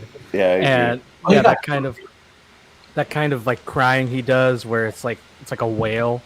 Like it feels like it feels like a warrior. He's seeing his fallen brothers and he's lamenting. It feels very realistic, I guess you'd say. Yeah, it does. And here's the thing, and I know we're gonna go a little bit on a tangent here, but there was one thing I was disappointed with about the Hobbits when I first saw the cast and stuff. I didn't like the way the dwarves looked. Because I was expecting them all to look like Gimli or look very similar Oh yeah, to Gimli. in the Hobbit movie, yeah, I Like- get that. I get that. Like I didn't like there was a few that looked. I didn't like the way some of them looked. They looked like they looked almost Some cartoonish. too pretty. Yep. I mean, they should all like some of their beard, like some no beards. Like, wait a second, these are dwarves. They should all have beards. Yeah, like Philly Like- and Killy. Like Philly Yeah. and Killy don't even look like dwarves. They look Yeah, like it's like- freaking little Yeah. men. Yeah, where are the beards at? Like full on. Yeah, I mean, yeah, I felt that way too with some of them. Absolutely. Well, you got to remember, the people who did the Hobbit films, they only had Peter Jackson who were consulting with them. They weren't actually Peter Jackson's team. So Oh, really? I didn't know that. Well, he Yeah, didn't want to Jackson do. and He didn't want to do Capaldi. the Hobbit, right? I mean, he sort of got. They couldn't. The people they had lined up. It wasn't. I don't It remember was if Guillermo del Toro who was Guillermo del original Toro who was was the lined up original and he- director. Yeah, and he dropped out. It was one of those. They sort of begged Peter Jackson to at least come help him out, and he did. So. And he You ended know, up taking it's- over, and he didn't want to do it again because exactly. I Yeah, he mean, didn't Lord wanna. of the Rings was hard. Like it was like Yeah. he Well- never wanted to. They asked him if he wanted to do the Hobbit when he was filming this. He's like, "F no." Well, you Heck got no. just all you gotta do is look at how he looked before the trilogy and after. He lost a person's worth of weight. I mean, Yes, he did. He looked like a completely different person. And I remember listening to an interview with him. He said it was he lost. You know, somebody asked him how he lost all the weight, and he said stress. It's like, wow, that's not very healthy. Yeah, Yeah. because it's usually stress that puts weight on. Usually, Yeah. I don't 100% quote me on this, but I think Jackson was not happy with with making it into a trilogy. especially making all three movies back to back and stuff. The Hobbit. You didn't want to make a trilogy. Yeah, I'm pretty sure you're right about. He didn't want to make the Hobbit a trilogy. He was not happy about it. Well, it was originally supposed to be two movies. It was Yeah. originally supposed to be a Yeah. duology, Yeah. not a trilogy. Yeah, Yep, they I wanted remember their that. third. You could tell they wanted their third, and they should have listened to him because they really shouldn't have done three. There wasn't enough meat on the bone. I don't think, at least not for what they did. Well, I mean, it was a single book, and it was Yeah, like, it exactly. wasn't even it was shorter than Fellowship of the Ring by itself, Yeah. and they And the turned thing that into three movies. They puffed it out to 3 movies, not by adding stuff that was in the lore, but by throwing new characters in there and drawing out like. Well, we had to get Legolas back in there, right? You know, You know. and I had to have the Well, dwarf I mean, technically, elf love Legolas would have story. been around. It's just he wasn't in the. You know what I mean? He was alive, Yeah. but he wasn't like in the scene. Do you know what I mean? Yeah, oh, absolutely. Yeah. But then the whole romance thing, and then the whole like the barrel fight, like that was like was it like 3 pages in the Hobbit or something? And like that was like what, a 20 or 30 minute scene, you know? And it just drew so much out of like it took nothing out of nothing and made it twice as long. It's like, you know? Yep. I agree. But yeah, I was gonna say the dwarves did look. I thought they looked kind of comical in that Hobbit as well. Like besides Thorin, and I think that was the weird thing too. Like Yeah. Thorin looked good, just like Gimli looked good. And then so many of these dwarves were just kind of caricatures, comical. And it's Yeah. like, well, no, Well, these they- dwarves like they do look odd, and some of them I can understand. The older dwarf, I understood. Like, yeah, I understand why he looks the way he does. What I think And that's then- His why. name. I think that's but- why Gimli was so good. He looked good, but he looked like battle tested and dirt, like almost dirty. Like, I mean, you know what I mean? Like what you Yeah. expect. And I feel like the Hobbit ones, they were just too clean. I mean, they were just like clean shaven. They and didn't seem clean, tough. They didn't. A lot of them manicured, didn't. and it's Yeah. like, what's They up, didn't they didn't seem gruff, and they didn't seem tough, and like you said, lived in or The fighting was experienced. different. I don't know if you guys caught the like when like there was a lot more like dwarves doing acrobatics and stuff like that. Yes. I was like, wait, Yeah, man, it's like like, did they get a Hong Kong guy to do this? A Hong Kong, wire yeah. I did enjoy, but here's the thing. Might be a guilty pleasure on my part, but I did enjoy all the funny Bomber segments because Bomber is fat in the books too. I agree with people. I agree on this one criticism that they have that they didn't really, not all the dwarves really got a chance to shine because there was like 13 of them or something. Yeah. Well, maybe Sorry, if go they ahead. didn't fill the movies with stuff that wasn't in the books. Yeah. Yes, true. exactly. I just always thought they looked like Gimli. Obviously, he's small. He's a dwarf. He looks like a dwarf, but he's still like he's formidable. He looks pretty normal. Like Yeah. it's very believable in a fantasy setting Yes. when you see Gimli. When you see those other guys, especially how they acted. I mean, I think of like the first scene where they all like tumble into the door. It's like, okay, they treat him almost like comic relief. Where Gimli, he is comedic, but he's also very serious. Yeah, well, yeah, he's comedic and it's well timed comedy. It's not like slapstick.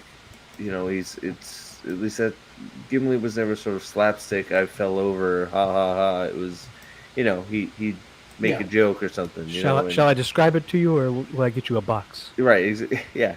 I mean, it's not. He didn't fall over the box and fall down the stairs and go oopsie doopsie. And then Gimli, but here's the thing: Gimli laughs after he hears that. So it was a nice little joke right there and stuff. So, but yeah, I like all the banter between Legolas and Gimli is just epic and stuff. So, but yeah, the humor was great and stuff. So, so basically, like I said before, the mines are deserted. The mines are practically a tomb at this point. We find out, I forget who says it, but we find out Mithril, the stuff that Frodo is wearing right now, is worth more than the Shire itself. And from my notes, I wrote down Moria is visually impressive. It is. And Gandalf basically kind of forgot the direction that they need to go in to get out of there. So they stop for a rest while Gandalf is trying to figure out which direction they need to go in. And of course, right here we see Gollum, and of course Frodo spots Gollum far away, stalking them, basically kind of paralleling their direction and stuff. Mm-hmm. And can I interject real quick? So you brought up something that I wanted to bring up, because I think that part about the Mithril was an extended edition thing. And I think that was the only scene I remember watching and thinking, I'm kind of glad they left that out when he mentions it. And I was going to ask Matt, since he knows more than me on this, was that in the books that when Gandalf kind of brings up, oh yeah, Bilbo has that had that mithril. I wonder what he did. I wonder what he did with it or something like that. I'm trying to remember the sequencing, because like they didn't find out Frodo had it on until he saved his life. That's that part I remember. Okay. And then because they were like, oh my god, Frodo's dead, and then they're like, wait a minute, hobbits aren't made of, I don't remember the wording, but hobbits aren't made of this, like, and they opened it up and saw the mithril. Yeah, that's what I remember, because my first experience was the theatrical cut, and now I'm watching this. That's the one scene, 'cause for the most part, I think extended editions are way better. But in this part, I felt kind of weird to bring that up, and kind of cheap, I guess, just because I thought one of the cool parts of that scene, I know we're getting ahead of ourselves a little bit, but when they're like, oh, he should be dead, and then you find out it's that realization, and you understand it once you see it. You're like, oh, it's the mithril, but you kind of let it forgot it until then, so it still kind of surprises you. Well, now once they bring it up right here, then it's like, okay, well, it was right there. You knew it was going to happen, kind of, because of how close they put it. That was just something I was thinking. Darius Munchausen says, Frodo, that mithril is worth more than PewDiePie's entire channel. That's a lot. That's worth a lot then. That is a lot. Expensive mithril. Yeah. So so we see that. So once again, like we say, we do see the payoff for that whole thing with the mithril that Bilbo gives him, but we're not quite there yet. So basically, we are talking about Gollum and stuff. Gollum's been stalking them, and Frodo gets into an interesting conversation with Gandalf, and he basically Frodo's like, "Who is that?" And Gandalf's like, "Well, that's Gollum," and because of the fact that Gollum was the one that basically revealed the knowledge to Sauron and Mordor that Baggins has the ring and that they've been after them, and Frodo, being a little bit on the dark side, basically says it's a pity that Bilbo didn't slay him when he had the chance. And Gandalf looks at him, he's like, it's pity that stayed Bilbo's hand. And Gollum still has a. It's not. He tells Frodo, "Do not be eager to deal out death and judgment and stuff." Gollum still has a part to play in all this. So, I love that. I really love that. I really love that little line and stuff. And even though in the books, Frodo says this earlier, like when he's in the Shire, but he says that he wishes the ring never came to him. So this kind of follows up on Bilbo, feeling super upset that, he's the one that brought the ring into Frodo's life in the first place. And now Frodo is saying, I wish the ring never came to me. And of course, Gandalf, being the awesome character that he is, says that it's not for us to decide what when we are born and stuff, but we should make do the best we can with the time that is given to us. That's just paraphrasing. That's me paraphrasing what he said. I wrote this down because this is great, and this is so many amazing quotes from. Well, this one is specifically from Tolkien, but Tolkien and some of the ones from Peter Jackson that he kind of adds into here too, but mostly Tolkien, of course. He says, "Yeah, so do all who live to see such times, but that is not for them to decide. All we can decide is what to do with the time that is given." Yes, absolutely. It's I think probably my second favorite quote from Lord of the Rings. It's a quote that we should always consider, especially when we're dealing with hardships ourselves and stuff, and the fact that there's always going to be a point where we're going to be dealing with hardships, and that we just don't really want to deal with it. A lot of times, we either fight or we fly, as in we flee and stuff. And sometimes, a lot of times, especially nowadays, because we haven't been going through, we have, like, especially my generation and stuff, and the younger generations, we haven't been through like major wars and stuff. So like when conflict comes, we try to be as there's a lot more people out there that are more non-confrontational, that just want things to go smoothly no matter what.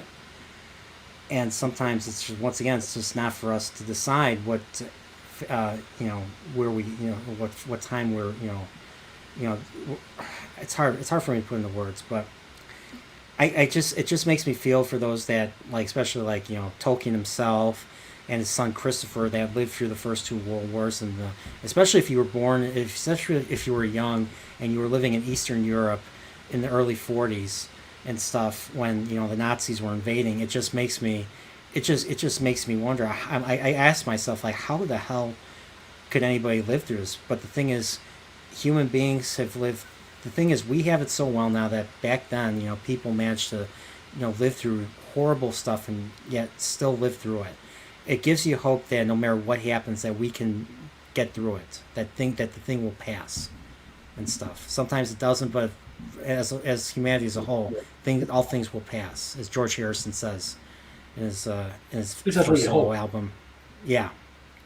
So, yeah, it's just this is just one of those things that just means a lot. And I think it's a timeless saying that whenever someone's in trouble, whenever we deal with hard stuff, that we should always think about what Gandalf said. So going on, I think let's see. Gandalf figures which way he's going. Yeah, okay, so Gandalf figures which way he's going, and they arrive in the dwarf city, and I think it's called what's it called? Dwarrodelf or something? Dwarrendelf. Dwarrendelf. Okay, Dwarrendelf. And they go in, and they see an open door, and Gimli figures out what it is. It's basically Balin's resting place. They find his tomb. And I remember first reading this segment. This is how the chapter ended, and I couldn't believe it. I couldn't believe one of the original dwarves from The Hobbit, Balin, basically got killed and stuff. And we find out they go into I think he left his journal there, and they find out that they were trapped and they were surrounded by enemies and stuff, and they were just waiting to die. It's effed up, if you tell me. I think it's totally effed up. And I don't know if anything. The reading of the journal was a pretty cool part there too. Just Gandalf reading the journal to everybody, and and all the close-ups on everybody's faces as they know they're probably in not the greatest situation right now. Well, I read Oh, the no. Lord of the Rings first, and when I went back and read The Hobbit, and I was like Balin, and I felt really sad, knowing he was going to die in very miserable Yeah. circumstances. You know? Yeah, this is a powerful shot right here. You see the light coming shining on Balin's tomb right here, and then there's Gimli basically in a state of he's kneeling to it, because I think if I remember correctly, Balin was king, right? Wasn't he crowned king or something? He was king. He was king under the mountain, Yeah. right? Or no, that's, Okay. I'm mixing up my I things. think it's just of Moria. I'm not sure under the mountain. Yeah, just of Moria, but he was his cousin. They said it, my Yeah. cousin Balin. Yeah. So he must have known him. Okay. So my Yeah, they question were about- related, but my question about this, that again, I haven't read the books, so I've always kind of wondered why was this so secret? Why didn't, I guess because dwarves keep to themselves. But yeah, I Even- think that's what I like just even assumed, Gimli didn't. But why was what so secret? You would think Gimli. I get what you're saying. You would think Gimli would know his whole kinsman and the whole nation of dwarves was eliminated. So I think that's what he's getting at. That why was it such a secret that Moria had fallen? Because the Was it- Balrog was- was there. Because the powers that be, Gandalf, Saruman, Galadriel, they didn't want anyone to know the Balrog was there. You know, Oh, is that what it was? Okay. yeah. There was no. They wanted to just rot forever under the ground where it had fallen, however many thousands and thousands of years earlier. And Yeah, because Gimli didn't seem to be like Gimli was obviously not aware of the Balrog. He's like, hey, let's go in there. My cousin's there. Let's feast and sing songs and have a good time. You know, great way to have respite. And of course, Gandalf's like, hey, no, I'm not doing that and stuff. So Well, that But was yeah, just to throw back to the Council of Elrond briefly. Boromir, Gimli, and Legolas weren't there for the Council of Elrond. They were there on their own for other reasons. Boromir, because of the prophetic dream him and Faramir had. Gimli was there because of something related to Moria, and Legolas was sent there, I think, by his father. I don't remember exactly who it was, but they happened to be there. And then then all the other stuff happened with the Hobbit and Gandalf arriving. You know? And so this going to Moria was part of what Gimli wanted to do. Part of his reason for even going to Rivendell to begin with. You know. I see. Okay, all right. I can't wait to read about this again. Remember, but the throwbacks to why they were there, like remember Gimli wanted to go to Moria, Faramir wanted to go to Gondor, and so forth. That was the throwback to the reason they were in Rivendell to begin with, and they went on the Fellowship because they kind of saw it as I don't want to say the only reason is a safe trip back home or whatever, but they were going that way anyway, you know. Right. Okay. And it would basically align with their goals and stuff. Yeah. So, that actually makes quite a bit of sense. So, so obviously Gandalf's reading the book. Obviously, we talked about that. And I think Pippin's gonna do something. Yep, he knocks something into the well, makes a lot of noise. Thanks, Pippin. And of course, we get that great scene right here. We see Gandalf's face, and he's like, "Fool of a Took! Next time, throw yourself down there and rid us of your stupidity." Should have let the Kraken eat him. And what's funny is, as much as this was a little bit of a comedic scene, this actually has a lot of weight later on. And I'm sure, I know you guys know what I'm talking about. Especially the way Pippin reacts to a certain event that involves Gandalf and stuff. So basically, it makes a lot of noise. You hear sounds coming from far away, and they're like, okay, barricade the doors and stuff. And where is it? Is it here or something? Or is it Boromir that says, "Hey, they have a cave troll," and I think that's a meme. That's one of their memes everywhere. So Yeah. So Whoopa, where are your memes? I've been waiting for your memes. Oh, you want me to show the memes? I have a few. Do you want me to?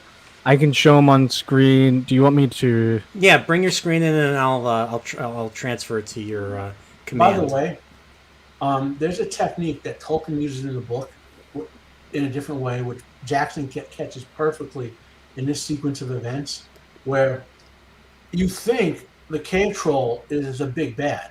Like, they've escaped the danger. Now it's all downhill from there. Like, as an audience, you're expecting... I'm trying to find the word. I'm not a director, so I don't know the complicated way they would say this. But, like, they build the audience's sense of anticipation up, and you cash it in with the cave troll, and then them just rolling over the orcs after that, in the book and in the movie, right? And then, both in the book and movie, they massively set up the Balrog coming out of nowhere, and the audience is like, holy shit, what the hell is this? You know? Yeah, because they're surrounded by the goblins. I assume those were goblins. And then all of a sudden you hear something, and then they all flee. You're like, oh my gosh, if all those goblins are fleeing, what can be worse than all of them? And so so they keep raising the stakes. The stakes keep get going up and up. Yeah. The counter, just to add one more thing to that. So Gandalf, Saruman, and the other Orlando Palanquin and Radagast, they're the Astari, right? So they were sent by Manwë to Middle Earth to be guides and not use their power. They were all power limited, so you understand referencing. This is something that not having Glorfindel there kind of doesn't convey to the audience very well, but they were power limited in what they can do, even with what we saw them doing. Even when they were fighting each other, like Gandalf and Saruman. The confrontation between Gandalf and the Balrog is no power limit. Like, Balrog shows up and Gandalf is allowed to just throw down. You know what I mean? He's no more like, I can't just blow up a whole army by myself. He's allowed to do whatever he wants with Balrog. That's the scale up that happens there. You know? I see. So let's read your meme, Whoopa.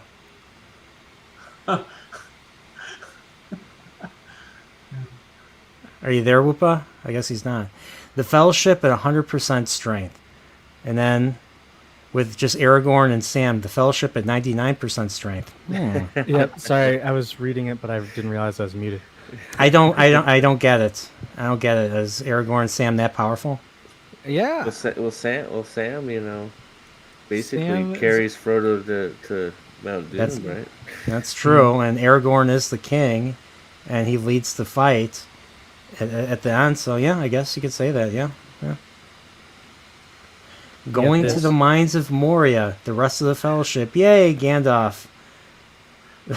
Not happy. Gimli is giddy. That's a good one. Wait, is the rest of the Fellowship crying or laughing or something? I think they're sort of having fun, holding on tight. I think they're supposed to be having fun, but I don't know. Okay. Next one. You have my sword. You have my bow. And my ox. That is why we have to talk about your kleptomania, Frodo. I like this one. I'd never seen this one before. I thought it was good. What can you see? Can you see anything? Nothing. There's nothing. Wait. Oh. I have in here. I have more. That was just the ones that are in. Those are the ones that were in. For some reason, some were web pages and some were photos. That was the ones I had in photos. Yeah, I can pull up the other ones real quick.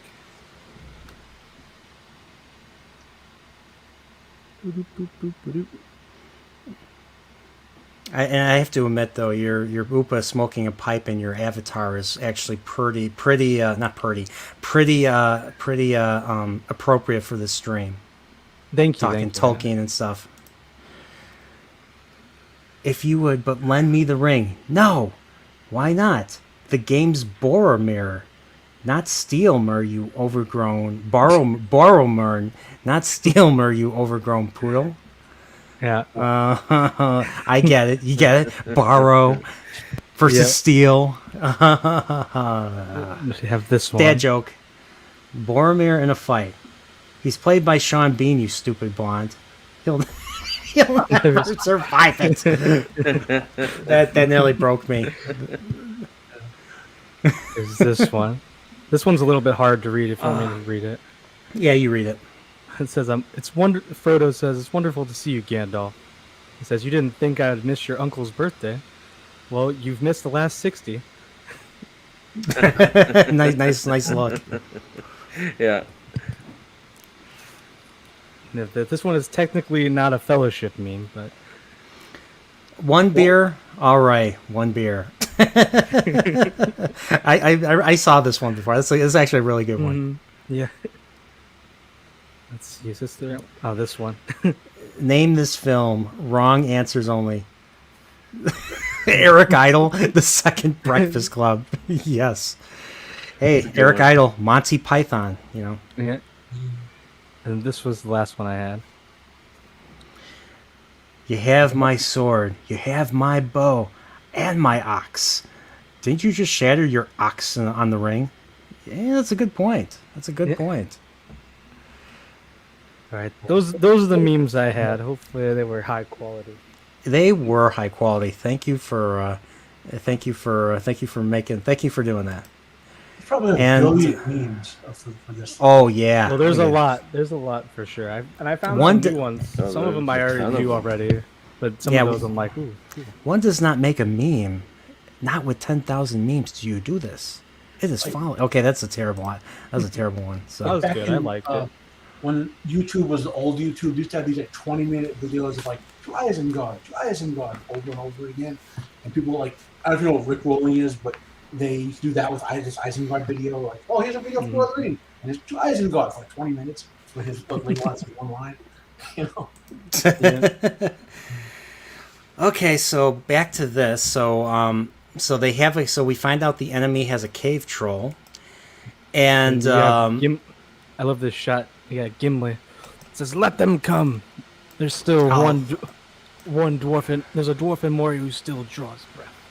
Yeah, and doesn't he say? Or I don't know if he says in this movie or the next movie. He's like, "Come your pretty head into my ox" or something like that, or something. I forget if he says in this battle or in another one. I think that was. Isn't that the wargs?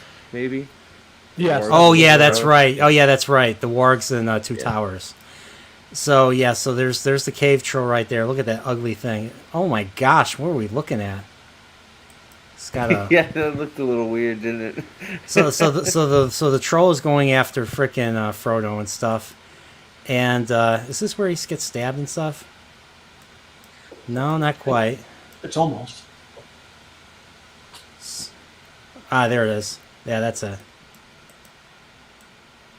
That troll's like E.T. He is. That I didn't think about that. Now that you pointed out. And you also have around here. You have Sam whacking people with his frying pan. So yes, that's right. So basically, what Tolkien was it in the book, or was it Tolkien who did that, or was it Peter Jackson who did that? I don't know. To be honest. I'm wondering whoever did it. They basically predicted PUBG. PUBG. Yeah, look at that face of Frodo. He gets almost impaled with the spear or something. And geez, like this guy just doesn't catch a break. Gets stabbed by a Nazgul, and now he gets impaled with a spear. Only good thing is he's wearing freaking mithril, so the spear doesn't it just kind of knocks the wind out of him. Doesn't really harm him at all. Thankfully. So but yeah, so they but yeah, basically the troll goes for Frodo, and I think when the troll really comes in, he tries to hit Sam. Sam dives right in between in between his legs and stuff. Remember that shot?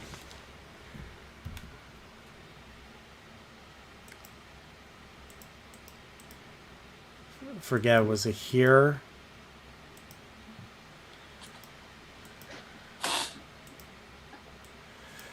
Nah, it's not quite here. Cool fights. Don't want to show too much, obviously, but yeah. So the troll gets Frodo, obviously, and Merry and Pippin try to attack it, And all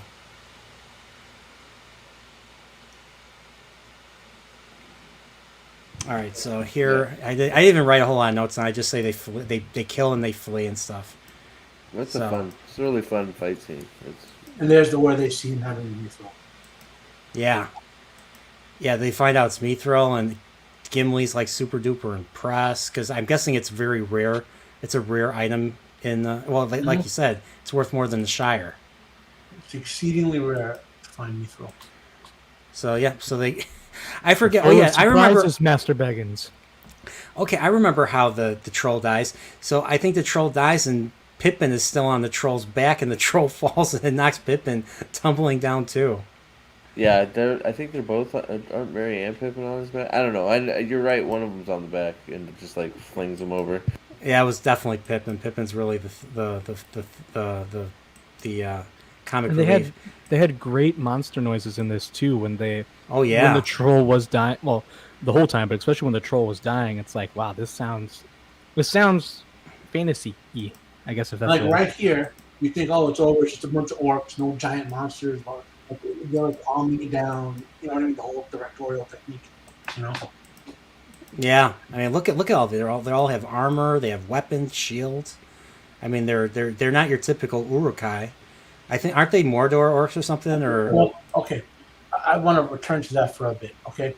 So Uruk-hai were bred by Sauron his force is 600 or 700 years before. Sauron then took the Uruk-hai and bred them with men and did other things to them to make them even more enhanced. Now, those are bog standard orcs because they can't withstand the sunlight. So they have to stand the ground. The difference between a regular orc and an Uruk-hai, or from a regular troll and an Oleg-hai, is that they can withstand the sunlight. Okay, so the orcs in Return of the King, are those Uruk-hai as well, or they're the ones? If you see them out in the sunlight, they're Uruk-hai. Okay, because I know they're out in the sunlight, obviously, in the Pelennor Fields battle, obviously. So yeah, okay, that makes sense. So these orcs just kind of stay in the mountains. They stay in the shadows and the underground stuff, kind of like vampires. Well, you would think Pelennor Fields doesn't Sauron send his cloud front to darken the skies too? So. Oh, was that what? I think is that what he's sending his they're advancing with his cloud cover, if I remember right. Sauron was trying to project the cloud of eternal darkness over all of Middle Earth. One of the main things Gandalf was doing in Minas Tirith was stopping that. Oh, I see. Because just to give you the scale, because it's easier to explain in context, the Battle of Osgiliath, the one where Faramir had to retreat that his father in the movie yelled at him for. So he had about 7,000 men left alive with him. And the line in the book is something like he was outnumbered by 10 times 10's that number. So that means he was retreating from 70,000 orcs, right? And then there's another line that says that was the smallest army Sauron had in the field that day. So I see. Then there's another line that says, and this is what the Cloud of Darkness is important for, that the bulk of Sauron's forces were still held in Mordor. So he needed that cloud to get the bulk of his orcs out there. Okay. So so basically they hear something and all the orcs run away. They flee. They climb back up the pillars and they get out of sight. And they're like, orcs going something like, "What idiot woke the Balrog up?" Exactly. I mean, look at that. Is that light being emitted from the Balrog? Is that why there's that light right there? It's from the fiery, from its fiery flesh. Shadow and fire. Oh wow! That look at that. That's just scary right there. So they're fleeing, and I have to admit though, unless this was a Zelda game, I never thought going downstairs was so epic and fun. Because that's basically what this whole segment is right here and stuff. Yeah. They're basically trying to go down the stairs, and it's just like a total death trap. Like, they have to hop. They have to pull a Mario and try to hop from here to here. And of course, Zelda and a Mario reference back to back. Yeah, I know. Yeah, and it's something called Nintendo, And Jake D's probably gonna make a Breath of the Wild reference, and Nintendo is like my favorite video game. Yeah, yeah, it's a video game. Yeah, exactly. So anyway, so I like that they have. I forget if it was during that scene when the Balrog's coming, like they show off Legolas, like kind of looking scared. And I think that's pretty. Another thing that I've kind of noticed when I'm looking at more technical stuff, like this scene you have Legolas scared. Some of the scenes you show Gandalf scared. It's kind of building that up where you have these really powerful characters that have been established. They're really good at what they do, and even they're worried about this prospect. Well, Yeah, Gandalf exactly. and Legolas know what's coming. Unlike everyone else in the group, those two know what's coming. Yeah, so that's why they're fleeing, and of course Gandalf gets down first, and then the rest of them try to hop, and Now, of course, I was annoyed by this scene in the movie. Not so much the jumping, but that sort of teeter-totter thing, and that annoyed the fuck out of me. oh yeah, Yeah. I forget why. Is it because of the stomping of the Balrog that caused like the stair to collapse or to break off and stuff? So, just a quick reference. I used to play a lot of role-playing games like Dungeons and Dragons and all that. And when you're constructing an adventure, the one thing you're told not to do is to put something in your player's path that just takes up time so the rest of the plot can happen, right? So that whole thing with the jumping scene there, not the jump, but the teeter-totter thing, was a time delay so they can time the Balrog getting to the certain point. You know what I mean? Like, Yeah. you just had the Balrog get there when they got across or whatever. You know what I'm saying? It just Right. seemed like it was like 5 minutes of wasted film to me because they didn't advance the plot in any way. Okay. And of course, while that's going on, they're being shot at by orc archers and stuff, and of course Legolas is dispatching them. And of course, yeah, I think this is where they're teeter-tottering the stairs. Yep. And you have and looks like the distance got even wider. Obviously, more of the stair kind of collapsed or broke off. And so they're trying to use their weight. They're somehow just Frodo and Aragorn using their weight to move the entire stairway. Once again, Frodo's last. What are we doing here? I know it's last crazy. Inside, last over the bridge. And the What's ring going bearer on? last. It's like, Yeah, I will say, I know you're saying, I get what you're saying with the kind of wasting time, but I do think those effects are awesome. Like it looks I'm really not cool. saying I was, yeah. Like if they had the teeter-totter, like they got across and there was just one teeter-totter with Frodo immediately when Frodo and jumping, I would have been cool with that. But they didn't do that. They stopped and delayed there. That was the annoyance. Like this is a run. They're running, right? So you're supposed to get into it as the audience. Like you're supposed to be running, spirit, like emotionally with them. You know what I mean? So yeah. All of a sudden they're doing this teeter-totter scene and you're stopping and you're resting, but they're not. You're out of sync with them after that. I like and there's a little bit before that cracks me up, and will be important later. They're throwing the hobbits across. Then nobody tosses a dwarf. And he thought it doesn't really make it, and they grab his beard. Not the beard. And of course, I think it was in Two Towers. He's like when they're trying to get to the I forget what they're trying to get to. They're trying to get to the back door or something. He's like, "You're gonna have to toss me. Don't tell the elf." They're trying to get the battering ram that's going through the gate. Mm-hmm. So yeah, that's right. For some reason, kind of jump the on the stealth mission along the ledge. Not any of the tons of elves over there, right? But yeah. So they're sneaking around, and Gimli can't make a jump. He's like, "You have to toss me." I can't jump the distance. Oh, no, you have to toss me. Yeah, this was just such a cool shot right here. Like just looking at the scale and stuff. And of course, they get clear of the stairs.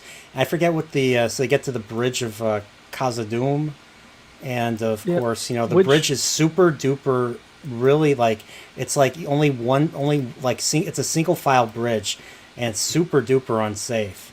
Which I was saying to that for one of the first things that Gimli says when they're going into you're gonna get malt beer. So they're a group that admits they like to drink. So a bridge that this narrow with no safety precautions seems pretty impractical. Like surely some people fell off after a good day of partying, right? Yeah. I mean, but the reason why this bridge existed, I think, in the book was because, to ward off invaders and stuff. So the archers can pick a whole army off if they please and stuff. So I think that's why they made it this way. But he's still, it's unsafe. Yeah, if you're drinking, you stumble on that bridge. Oh, it'll be fine. I'm not Gandalf. I'm dead. Stuff. So they cross the bridge. Holy crap! I would be on my stomach. I would be crawling on my stomach like a snake if I was on that bridge. no, I would not be able to walk, let alone run like this. It's you'd crazy. Have your arms tucked in because you think you're just gonna fall. It's like, this is way too thin. What am I doing here? Yeah. Experience, if you ever have to do something like that, unless you're running from a battle route, but of course something like that where you have no side rails or whatever, do it as fast as you can without tripping and look straight ahead. That's all. Yeah. And just you have to think about your feet. Just think about being sure-footed the entire time. Just like, don't make, there's no room to make any mistakes and stuff. At least that's how I feel whenever I go like hiking, especially on higher trails when I'm really close to like the edge of like a mountain and stuff. That's basically what I always try to think about. I don't know why, but this bridge always reminded me of the invisible bridge in Last Crusade. Oh yeah, that's right. I don't know why, but it always that bridge always freaked me out too, just because like you could barely see it and it's like thin like that. So because it merges well. At least the direction that they did it in, it merges with it's camouflaged with like the edge of the other side of the mountain, so you can't really tell until he's actually stepping on it. And of course, I think what was it in the movie? He's like he had to take a leap of faith and stuff. Yeah, that's what it was. Yeah, and I guess he chose wisely. Okay, I'm getting a little too far ahead of myself. Yeah, I got no, sorry, my son bothered me. Yes, he chose wisely. He chose wisely, but yeah, this is such a. But yeah, this I just love this. It's just like, and of course, it gets super awesome. Like he says exactly what he says in the book. When I read the book before I saw these, so I was super happy that he was saying everything that he said in the book and stuff. It's like something out of a video game right here. You shall not pass. You shall not pass. This is so awesome. I wish I could show this whole thing. Oh, that's why I chose this as my thumbnail. That's why. Okay, that's so a little too far. Okay, wait. So he uses the same technique. He uses his staff to like break the bridge and stuff, and the bridge collapses, and the Balrog falls down, of course. And before he gets further deep, of course, we see his little. Is that part of his sword? That's his whip or something. It's his fire whip. Yeah, he grabs Gandalf. Gandalf is like, hey. He's not like, hey. He's like. I was like thinking because I could never forgot that, like reading this chapter, and he says fly you fools, and then he falls. I had to reread it for it to make sense. Like, they killed Gandalf? Holy crap. So I never forgot that line, and I was thinking when they showed this, I'm like, is he gonna say it? And he's gonna say it. And when he said fly you fools, I was like, yes, this is following the book and stuff. Yeah, it's the little things, because they don't do that anymore. So just recognizing even small lines like that means so much is a big deal. Yeah, it's crazy. And there he goes. You see the Balrog there, and Gandalf is gone. Right? He's dead. Right? He's not coming back. Right? Right? Yeah. Right. Yeah. Who knew there's gonna be a flying sword fight later? Right? It's like out of a video game. But oh my gosh, I did not. I'll be honest. When Two Towers came out, I did not expect to see that. I couldn't believe what I was watching when I saw that. I was like, whoa, this is so awesome. And I just tried to parallel it with them sitting on the cliff crying about him being dead, and he's like sitting there fighting for his life. Air fighting with the swords, like, yeah, it's like, dude. Yes, I mean, it's, and I'll be honest, like, there's something I didn't really quite take away, but like, of course, we all know how Frodo's like, no, and stuff. There you go. There's his face. He's like, no, just like Luke Skywalker.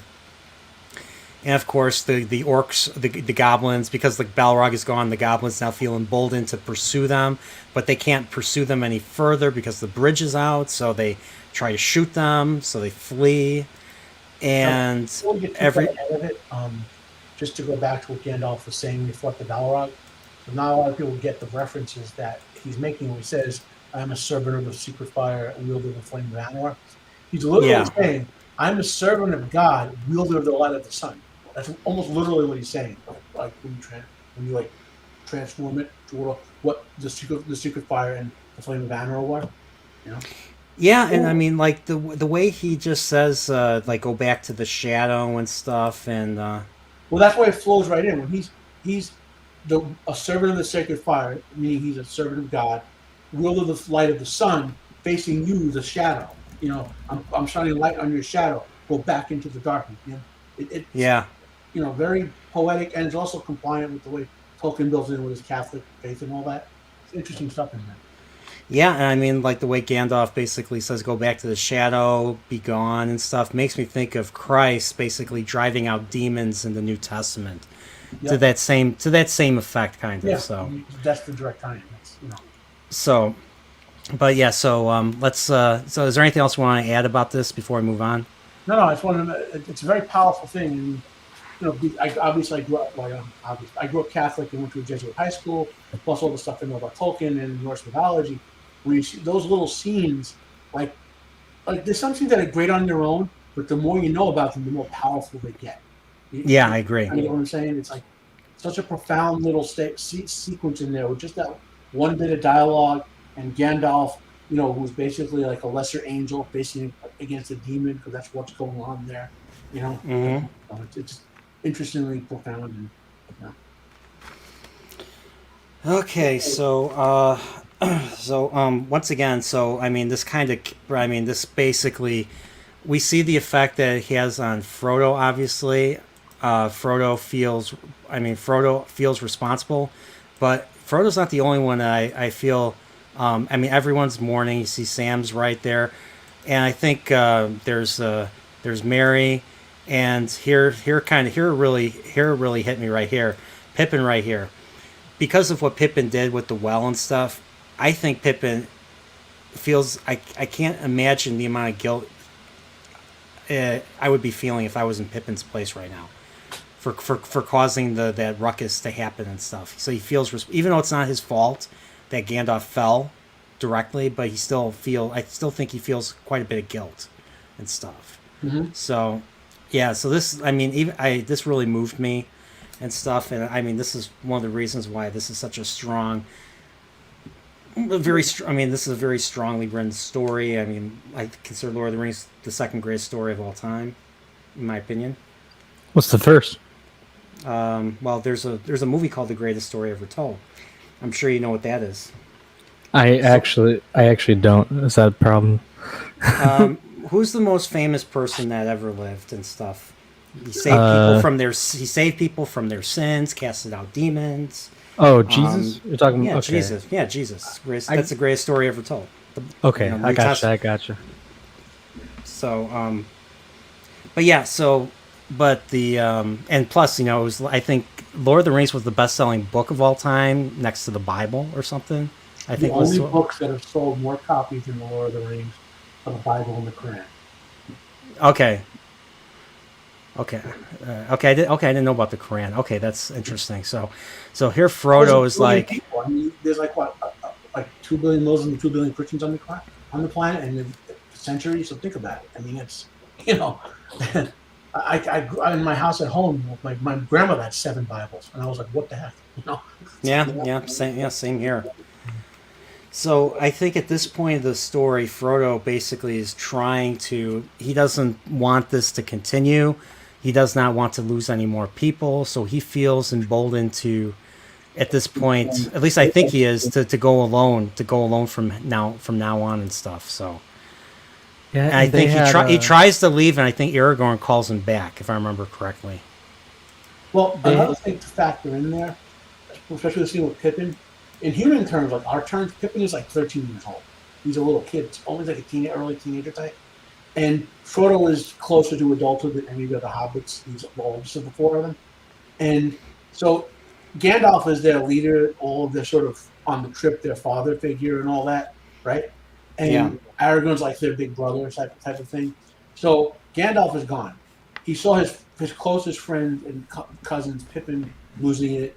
He knows everyone had contentions about this ring.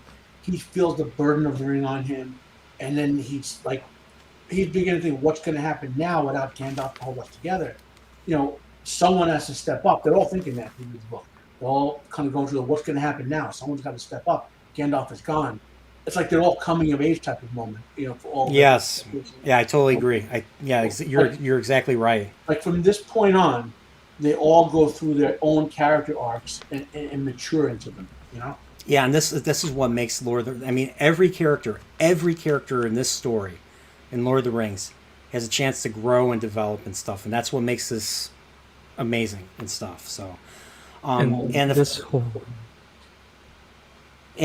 just wanted to bring up one little thing. So they're in the state of mourning right now, and Aragorn basically steps up as the new leader, and he's like, "Hey, we have to keep moving. This place is going to be overrun by orcs by nightfall and stuff." And Boromir's like, "Come on, give them a bloody moment and stuff." And he's like, "We have to leave now and stuff." So that's what I was gonna talk about. Actually, you beat me to it. But as I say, that's the emphasis on the harsh reality.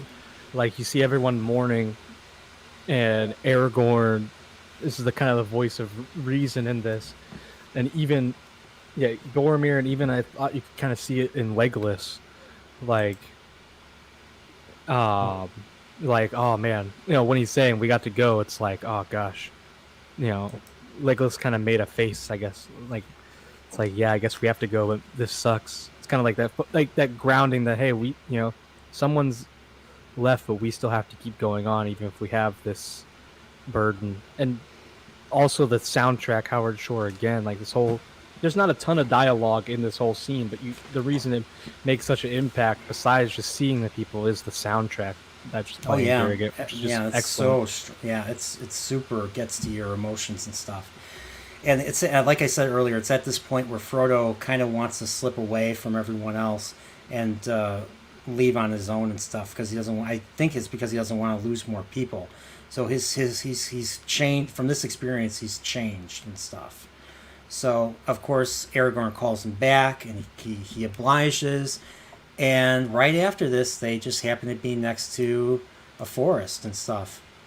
Not the Lost Woods from Zelda, but the. So here's one of my legit complaints, not about the changes to the storyline, but the one thing Peter Jackson could have done better with these movies is you almost get the impression that like it's almost nonstop, like it takes place over the course of a week, or you know what I mean?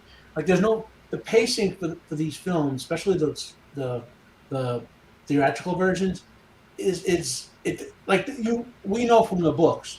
And just from our logic that there has to be time between these events, a couple days in some cases, or a week in some other cases.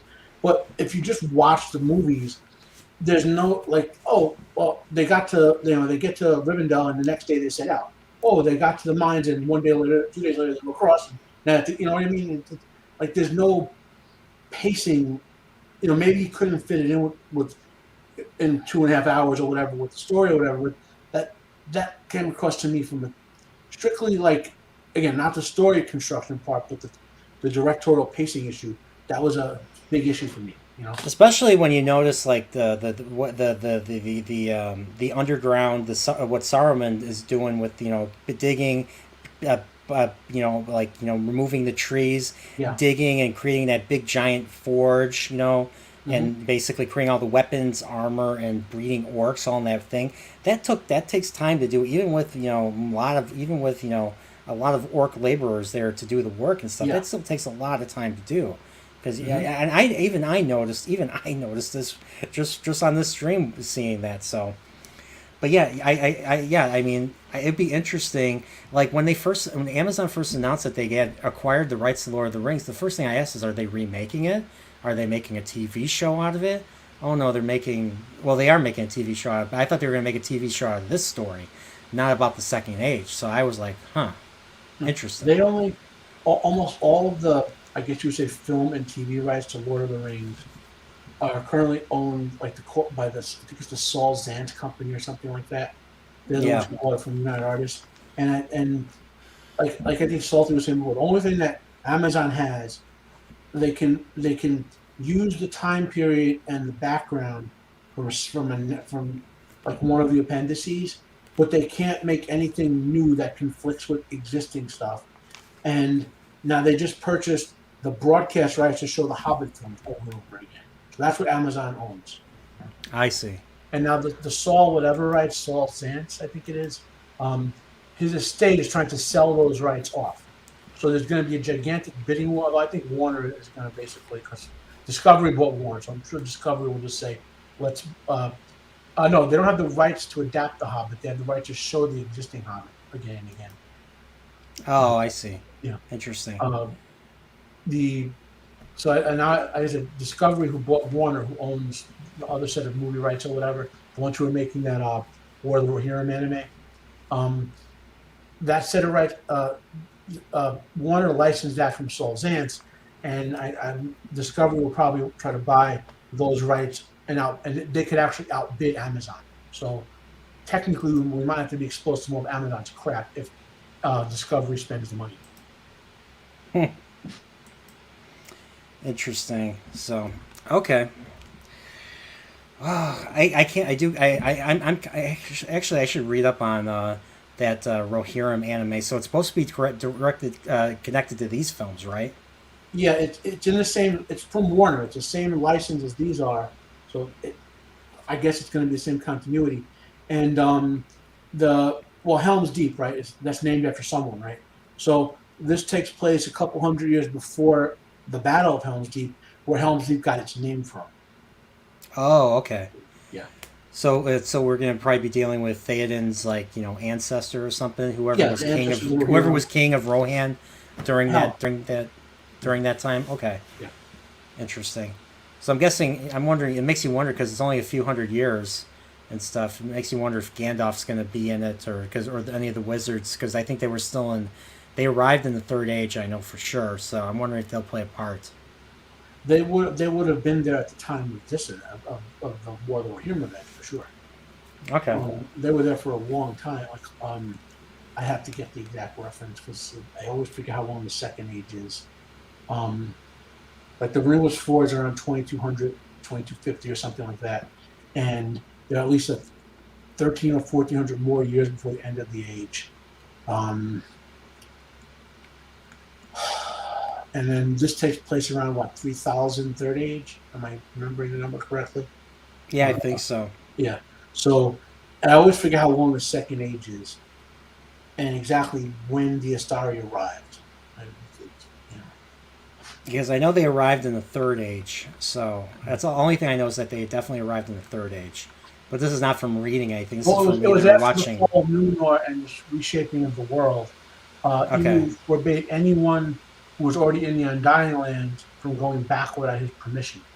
Okay. And then also he said, any of you who were left in the Middle Earth, so to speak, once the elves, you die and you reincarnate, you have to stay in the Undying Land.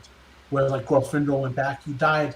Well, I was saying before, way back, he at the fall of Gondolin in the First Age, he soloed the Balrog. They mutually killed each other basically, and then fell down a chasm.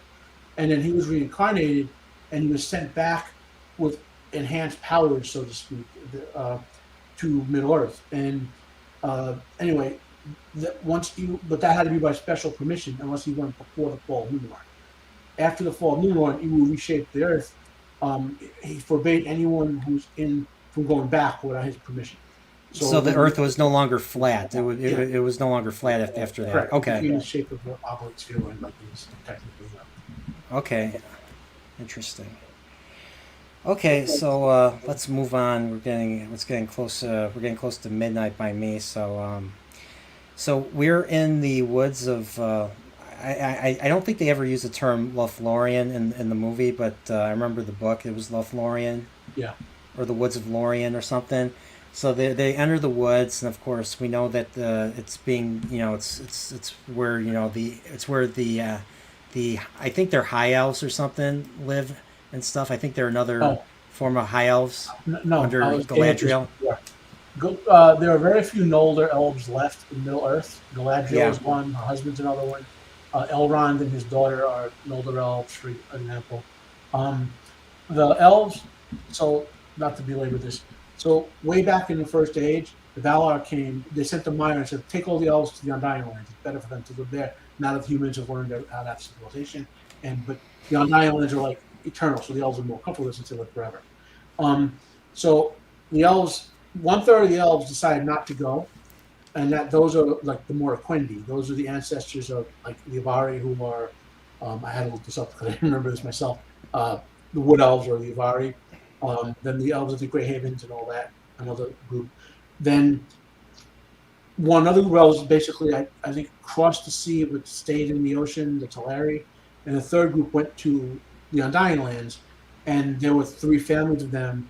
The Noldor were one of them, and those are like your elf lords. The ones who came back and who have the light of Aman, so to speak, the light of the Undying Lands, those are what you call elf lords. The ones who literally glow with like Galadriel glows if she wants to, with the power of the remnant of the 2 trees and the presence of the Valar. And most of the elves in Lothlorien are regular, sort of like Legolas elves. But it's Galadriel and her husband's power and the other couple of Noldor who are still there who protect it. Oh, okay. I see.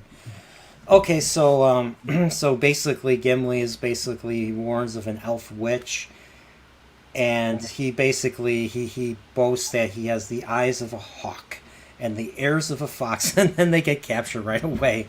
And then we meet Haldir. He's like the head of the guard, or he's the head of he's like head of the guard or something. A dwarf breathes so heavy we could shoot him in the dark. Yeah, he says, "Oh, it was because of Gimli that they captured him so easily." So I was quite impressed with how they made the Lothlorien look. Look just like it just made me think of something just straight out of a video game and stuff. Like look at this. This looks like super awesome. A little bit of being in the trees makes me think a little bit of the Ewoks, a little bit kind of. But with more glowy lights and stuff, shining. And then of course we meet Galadriel, and everybody is everybody's enamored with her, maybe because the way she shines and stuff. I don't know what it is exactly. When you, like I was mentioning, when you've been to the Undying Lands, the remnant of the 2 trees is there. It's in the 2 lamps or whatever. Or were there before the whole thing with the Silmarils happened. So anyone there, the Undying Lands literally glow like the world did before Melkor corrupted it. So they have a presence. You know what I mean? So when Galadriel is there, you feel that she's there. Like it just radiates from her. The same way it did with Glorfindel in the book. Yeah. Okay. So so here and it's important because she is both a Noldor and a Vanyon, another one of the great kindreds of elves who were over there. Like she descended of both the ancient king of the Noldor and the ancient king of the Vanir. She's like both their granddaughters. Oh wow. Oh yeah. That's okay. That's a lot to take in. I forgot to mention that they basically keep the Fellowship there. Haldir keeps the Fellowship there, and Gimli basically mocks the elves and dwarvish and stuff, and Aragorn just says, "Hey, shut up, dude! You're not helping." What did he say there? Is it something that you can repeat? I don't know. I don't remember exactly. Because I just remember him saying that, and then that was not so courteous or something. That was not so courteous. And I think they say no elf, or there was no elf and dwarf dealings, or exchanges like that since the Dark Days or something. And of course they identify Frodo in the ring, and they basically get detained. And Aragorn basically he says, "Hey, we need to, we need you to let us through." At least we don't hear them say it, but that's why I assume Aragorn's trying to tell them and stuff. And Boromir tells Frodo that Gandalf's death wasn't in vain. And he's like, and I think he basically says while this is going on, he's like, you know, you don't have to carry the weight of the dead and stuff. And Frodo kind of Yeah, just he like, said you have a heavy burden to carry already. Do not add the weight of the dead to it. yeah. So Which is really like the extended bits that they have in here of Boromir really add to him. They make you feel. They bring a lot more to Boromir. It feels like he feels a lot more sympathetic. So before I saw it, I say goodnight to Nono Moss. He says he's got to go, and I think DJ Ronnie G has to go too. So good night, guys. Thanks for coming by, and everyone else who's come by and left, and I didn't say goodbye to. Have a good night if you haven't. So to keep going further, okay. So we get there, and so the name of the town is called Caris Galadon? Is that how it's Galadon, yeah. Okay, Caris Galadon. They call it the heart of the of Elvendom, and of course, realm of Lord Celeborn and Lady Galadriel, of course. And of course, this is where we are right now. So they meet Celeborn and Galadriel, and I believe Celeborn's like, the 9 have left from Rivendell, but I only count 8. Where is Gandalf? Because I have something I want to talk to him about. And I think it was, and then of course Galadriel looks at Gimli, I think, and they're like, I think Gimli's like, no, that wasn't Gimli. Sorry, I'm getting him mixed up with the next movie. Or Galadriel says, "Oh, Gandalf fell into the darkness" or something. I forget exactly how she put it.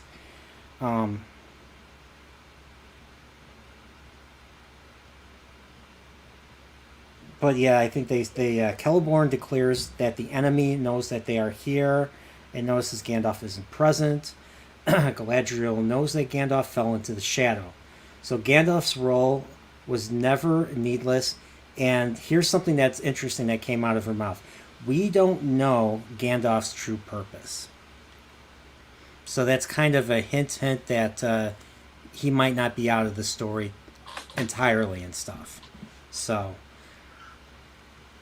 that's a very that's a very that's a nice little wink to say, hey, he might come back. So, which I don't think I've ever really realized. Like when like these heavy dialogue scenes, I kind of think a lot of this stuff kind of flies over my head half the time. Like I just listen and I turn off my brain and stuff. But since I took notes for this, I basically tried to write down as much as I could. That's why it's cool to watch some of these again. You pick up on things you missed half the time. Rewatching these is like a treasure and stuff. That's what I love about this, and it's just doing this is just great. I love it. So so she comforts Gimli in his grief over Khazad-dûm, and she says and what she says to him is, this is a common occurrence now in these times all over Middle-earth. Love is now mingled with grief. And of course, here's the one thing, like she manages to have a relationship or has like a nice little communication with everyone, except for Boromir. Boromir's the one exception. Like she literally gives Boromir a dirty look, and he starts to cry and stuff. So I'm trying to remember where this was at exactly and stuff. Yeah, here it is, right here. Yeah. So she kind of gives him that look and stuff, and kind of makes you like, it's like she knows what he's gonna do, or she obviously knows what he's capable of and what he's gonna ultimately do. I think. I don't know. Do you guys have any? I sort of took that as she was sort of in his head, giving him the what for, and she sort of knew he was gonna go after the ring. Well, they explained it later, didn't they? Did they? I think later, at least in the extended edition, they have a scene kind of explaining it shortly after this. I mean, yeah, they might. I mean, I don't remember exactly. I know Galadriel tells Frodo straight out that he's going to try and take it. So yeah, she's remember, she's very powerful. She's looking into all of their sort of. I mean, this is less apparent in, I guess, the movie, obviously, but the telepathy exists in these books. Gandalf, for example, reads Frodo like a book when he's sleeping in Rivendell. That's how he knows what Frodo went through. She's perceiving their inner sort of desires and fears and whatnot, and she's looking at all. She's evaluating all of them with her powers. You know. I see. Okay, so she kind of she has a good she gets wind of all their intentions and stuff. So Not so much like she's not psychically predicting Boromir's death, who's going to do what he's doing, but she sees the trend of their, like, I guess the best way I interpret this when I read the book is she knows they have the ring, and she's looking for what the ring is going to latch onto them to make them try to betray their friends. Oh, I see. Okay. So I think one thing that she does say, she says the fate of the world rests upon this fellowship. If they fail in that, then that's it. Yeah, that's something she said. The fellowship. I'm pretty sure she says it then. Fellowship stands on the edge of a knife, stray but a little, and something. I forget exactly what she says after that. But basically, what I wrote in my notes, I just said Galadriel, world's worst pep talker. Yeah, but she says, but hope remains if the company is true. And then she practically quotes scripture by saying, do not let your hearts be troubled, and tells them to rest and stuff. So so they go rest, they go to sleep. You know, it's very interesting. This is a very interesting place to, to hang out, to live, and to sleep in, especially the way the way the surroundings look and stuff. Looks like something out of like a fairy tale. Right here. Well, in the book, I don't remember if the dialogue in the movie, but on the Boromir thing, she says something to him like, she sees what the ring is going to get to him through a could is Boromir is extremely fearful that Gondor and all his people and his family are going to fall. And so she says something to him like, there's hope. Like, she gives him sort of the way he would try to counter what the ring is doing to him, preying on that. Like, there is hope in the power to defend Gondor or something like that. Like men haven't fallen there yet. You know what I mean? Like, I can't remember how exact wording for it. You know. So yeah, I know. Oh, sorry. Go ahead. So here I forgot to mention. Here's that creepy little scene where she's speaking, telling them to rest, and while she's telling them to rest, she looks directly at Frodo, and she's like, "Welcome, one who has seen the eye," like that, like very creepy, and her eyes go like completely wide and stuff, and it's just like, yeah, right here. Look at that! Look at that! That didn't that creep you out when you first saw that? Did not see that coming. It still creeps me out. I don't know. Yeah, look at that. I feel I like that. It's like cutting into my nerves right now. Yeah, no, it's like it makes you uncomfortable just looking at it, right? Even just, yeah. Mm-hmm. If someone could perceive to your very soul, you're supposed to be uncomfortable with it. Oh, yeah, one who has seen the eye. So Kate Blanchett does a great job in this. Oh yes, she does. Just filled with great performances from great actors. So as they are trying to rest and stuff, we hear the elves are singing a lament for Gandalf, and this is I believe this is in the extended version. Sam adds a verse to their lament about Gandalf's legendary fireworks, something that means a lot to, I'm guessing, multiple generations of hobbits.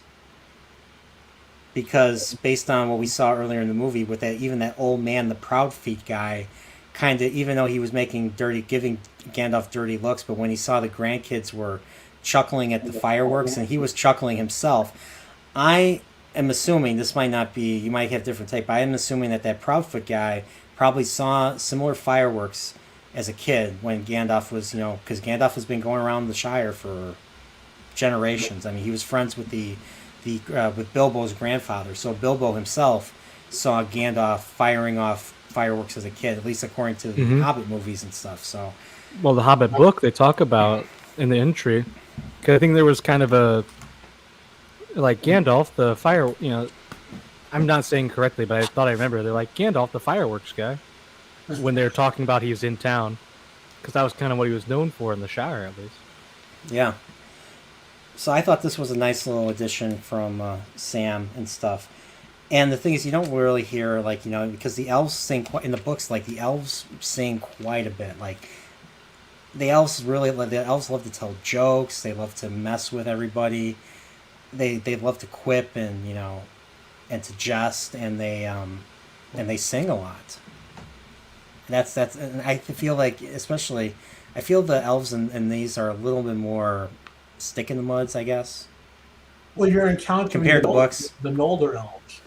Yeah. The happy elves aren't the Noldor elves. The Noldor elves are the ones who took the vow of Fëanor, committed 2 or 3 kinslaying, waged war on Middle Earth for thousands of years, reshaped the continent, and it suffered for it. It never got the Silmarils back, never were happy, and the vow of Fëanor drives them to do what they're doing, and they're tragic figures. You know what I mean?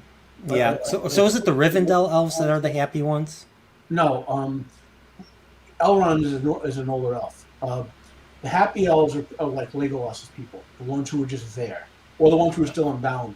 The ones who like the Noldor who came back, they're the unhappy elves. Because I remember reading, I think in The Hobbit, like when Bilbo and the dwarves arrive, like they're being jested like left and right by the elves there, because of the fact that it's a company of dwarves, and then there's the old Well, happy doesn't mean you're like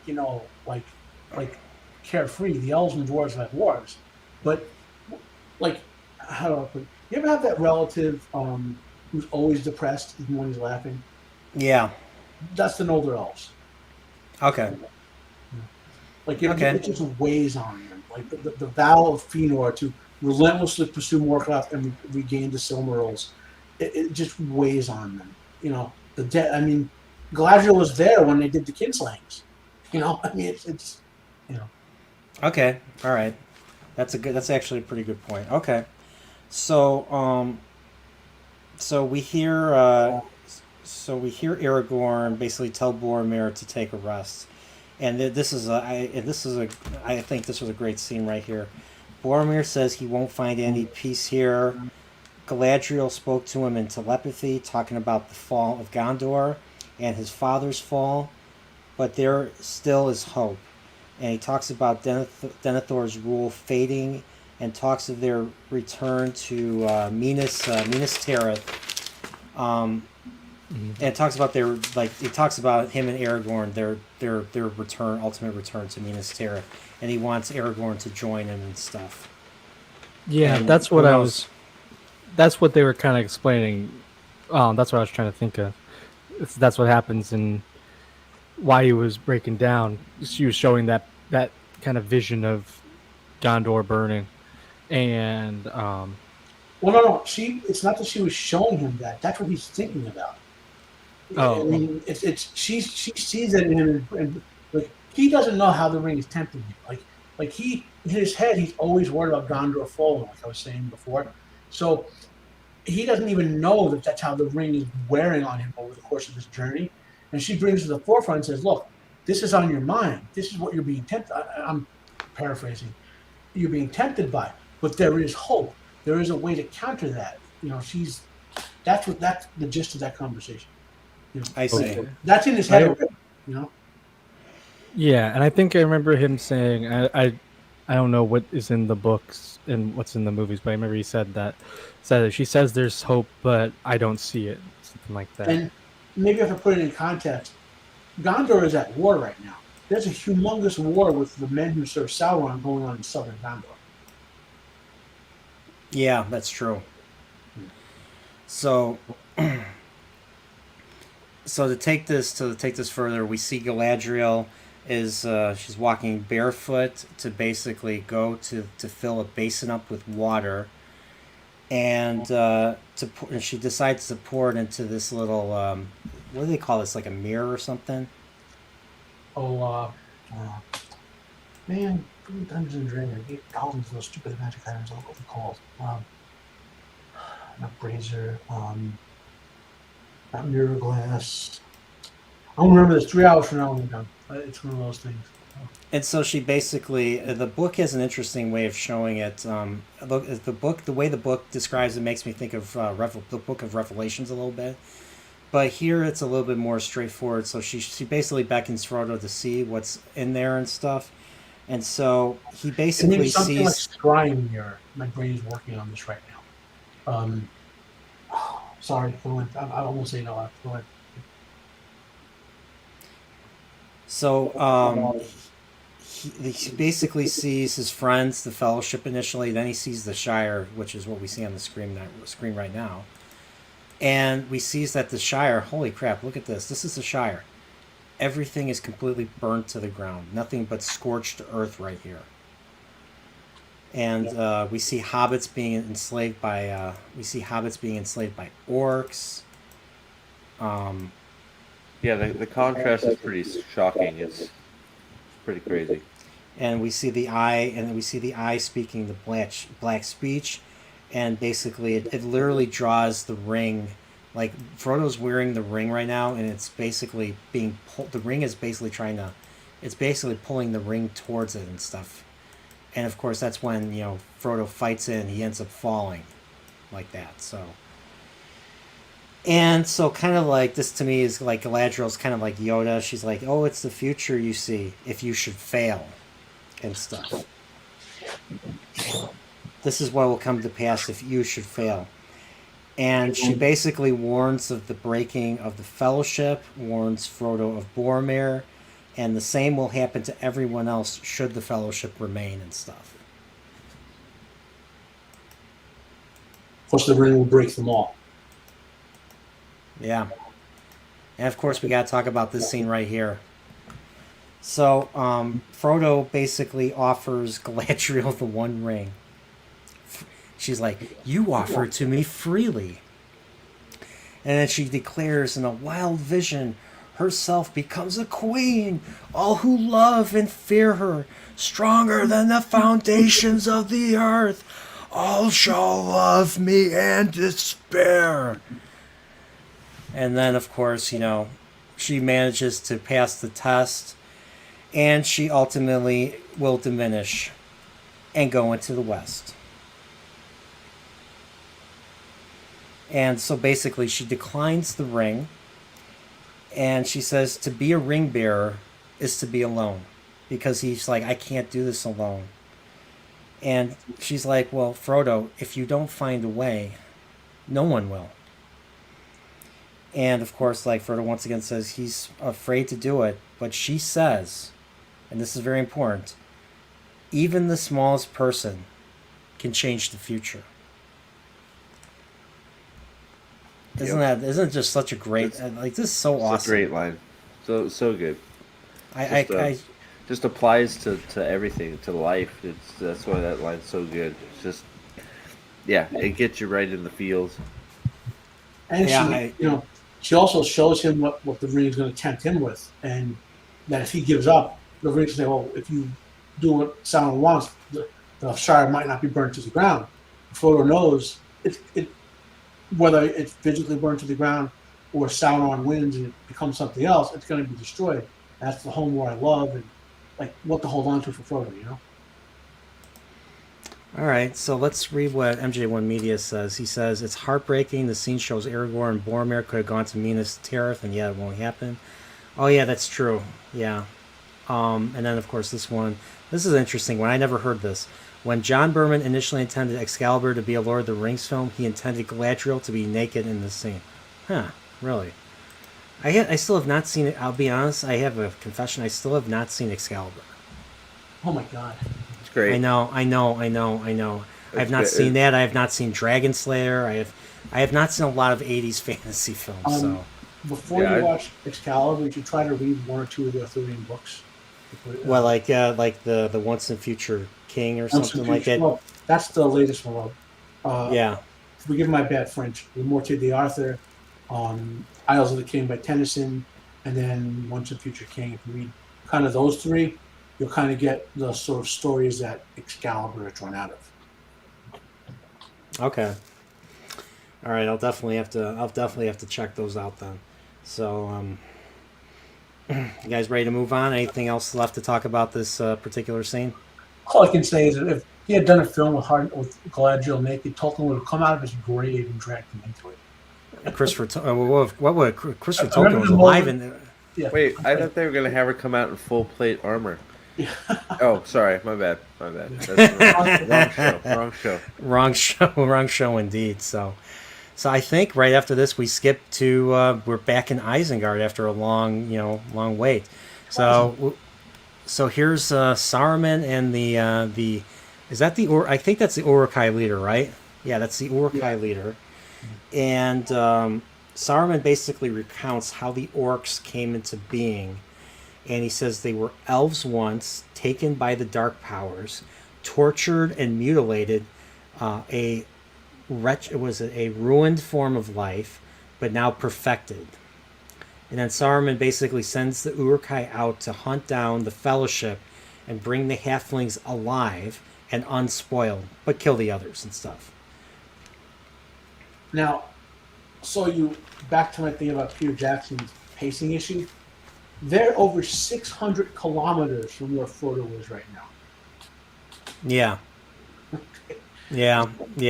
It's kind of crazy. So they ran all the way through Rohan just to catch up with them. Yeah. Just to catch up with them by the I forget where it ultimately ends by the fall of Rauros. I forget what it's called. Emyn Muil, I think is what it's called. That area where on that the river end of that goes through Arnor and Gondor and the border of Mordor. Okay. So, all right. So that's basically, I think that's basically the gist of this particular, scene with Saruman and stuff. So yeah, we see like, they basically, he goes out, orders them. They all basically march out of Isengard. There's Orthanc right there. And we're back in Lothlorien. And they're basically being prepared to set out. They're being sent on their way and stuff. And we go through a nice little process of like what all the different gifts that Galadriel gives to all the different members of the Fellowship. So I think the first thing that they get is their elven cloaks. Which is I think given to all of them, including Boromir and stuff. So they get these these nice little cloaks right here with the little leaf. I don't know if that's I forget, what do they call that? Like a button or something? What is that? Like a clip? A clasp, okay. So they have that little clasp, and then of course they get like the lembas bread from the elves, and there's like, okay, and I think Legolas says, hey, a single bite will fill your stomach for a while. And what does Mary's like, Pippin, how many did you eat? 4. 4. He kind of looks on awkwardly and stuff. It's a brooch. Okay, a brooch. MJ1's media says it's a brooch. Okay, yeah, I'm very bad at costumes and stuff. I don't know anything about that. So, but yeah, they eat so there's that nice little joke about the lembas bread, and then we have Celeborn. Warning Aragorn about the Uruk-hai tracking them, so they need to sail to the falls of Rauros. Could you imagine the conversation? He's like, Aragorn, these orcs just set out from Isengard, like an hour ago, and they've run 600 kilometers and catch up with you if you don't move fast. Yeah, it's kind of crazy.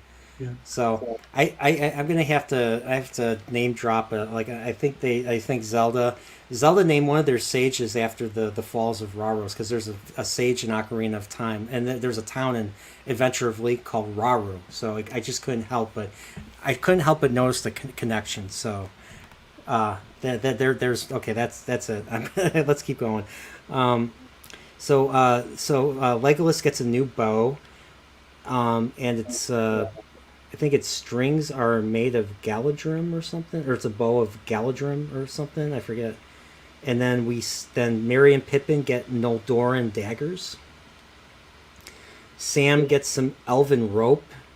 The Noldor were great craftsmen, like metallurgy and all that. That's what that word. In other words, they were crafted by the Noldor, as opposed to just regular anyone crafting them. Yeah, and okay, so Sam gets this elven rope of heathlane is this material, and Sam's like, I really could go for a Noldor. Did you guys run out of Noldoran daggers? And she just looks at him and walks away. And of course, I think there's a very special moment with Gimli. Gimli she's like, do you want something? She's like, I want nothing but to look upon you, my lady. And then he's like, oh, there is something I do want. I want a couple of strands of your hair or something. Or I asked for a strand of your hair, and she gave me 3. I think that's what he got. And then, of course, she talks to Aragorn about Arwen, and he basically says he wants her to be happy and go to Valinor. No gift that he doesn't already have. And she literally says to him, farewell, Elisar, because that's going to be his future name as the king. And they won't, according to her, they won't meet again. And then, of course, last but not least, Frodo gets the light of Arendelle, their most beloved star, and stuff. Is that supposed to be like an actual star or something? What? I'm curious. The guy was checking the light of Arendelle that Frodo gets. Okay. So, going back to the dragons we mentioned before, okay. Even though the Mariner, he's related to Aragorn and Elrond, by the way. I'm not going to go through the whole bit. So, before the final war, Melkor, Morgoth's forces were winning, right? So, Arendelle is a human. He's not allowed to go to Valinor. So, he sails there anyway to beseech the Valar, can you please come and help us? We're going to die, be enslaved or whatever. And like his although he is descendant of Maiar and Elf, it's all mixed sport, the half elven thing. I'll go into it. So they're impressed by him so much that they don't punish him for going to Valinor, but instead they decide to send the host of the Valar there, and they give him a flying ship called the Vinglad, and they give him a Silmaril, which ties into those 3 hairs, by the way. But so the Silmarils can only be held by someone who is pure of heart and good. That even the slightest evil on you, they'll burn you. Okay, and so they give him a Silmaril and the flying ship Vinglad, and he leads the eagles and fights the flying dragons. And thereafter, his ship is flying in the sky. So that's the light of Arendelle. Oh, okay. And her hair, by the way, so way back, you'll read this eventually. It's something like Fëanor, who was the greatest craftsman ever, basically, other than Ilu. He wanted to make something awesome. I'm paraphrasing. He saw Galadriel's hair and asked for some strands of it because he wanted to craft basically the Silmarils from her hair, and she refused him because she sensed he was evil or misguided. And giving Gimli the 3 hairs, they're saying Tolkien is saying she thinks Gimli is a good person. Oh, okay. Yeah. Okay. A good person and a smooth talker, apparently. Yeah. Well, yeah, he's played by John Rhys Davies. Come on. I mean, who wouldn't? So, okay. So they're basically. So now we're going forward. I think this river is the Anduin. Am I correct? So they're basically sailing down the Anduin, and of course, the orcs are tracking them as they're going. So, well, pacing issues aside, trying to build up suspense and stuff. And they get to, and of course, that I think they skipped this, and I think this was a deleted scene, or it was only in the extended edition where they camp out and they see Gollum tracking them from the river. Yeah, I think that was a delete. That was only in the extended version. Boromir. Excuse me 1 second. To MJ1 Media there. Even before the fall of Numenor, humans, the Secondborn, were forbidden from going to the Undying Lands. It was closed off after the fall of Numenor by Eru, but the humans were not allowed to set foot there even before that. Only all elves were allowed to go there. Yeah, I have to read up on all that. I just have no idea. So if Irindil went, there's no way to actually for a human to actually sail to Valinor after the reshaping. Irindil was a human, so he chose the mortal path. He was half elven. He chose the mortal path to be with the lives of mortals opposed to the life of elves. So I see. So we get to okay. So like once again, we see Gollum from far away. He's tracking them. He's basically holding on to a log, flowing down the river. And Boromir's worried, is concerned that he's going to alert the enemy. Sam basically tells Frodo to eat and to sleep. And he says, once again, he's pledged to help Frodo no matter what happens.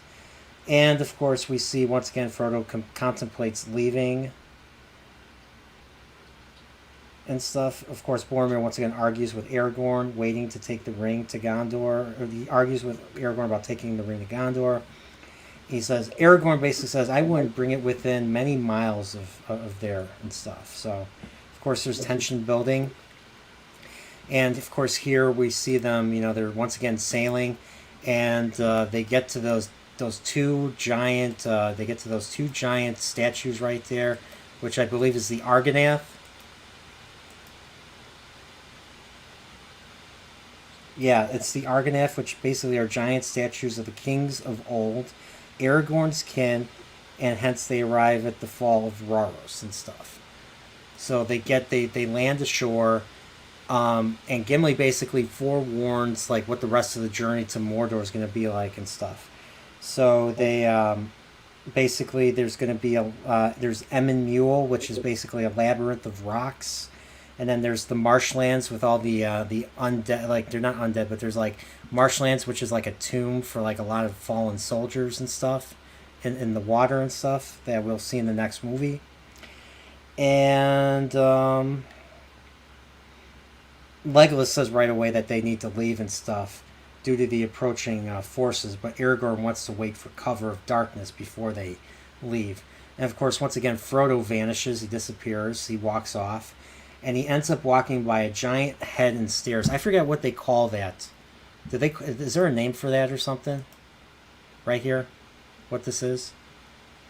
I don't think that has a specific name unless it's in the movie. I don't remember from the book.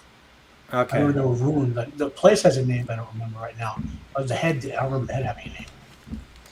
So this is the moment in the story where the viewer, the reader's been forewarned for so many times earlier that Boromir is going to do something, and of course Boromir does. He basically attacks Frodo, tries to take the ring. Frodo basically puts on the ring, and escapes him.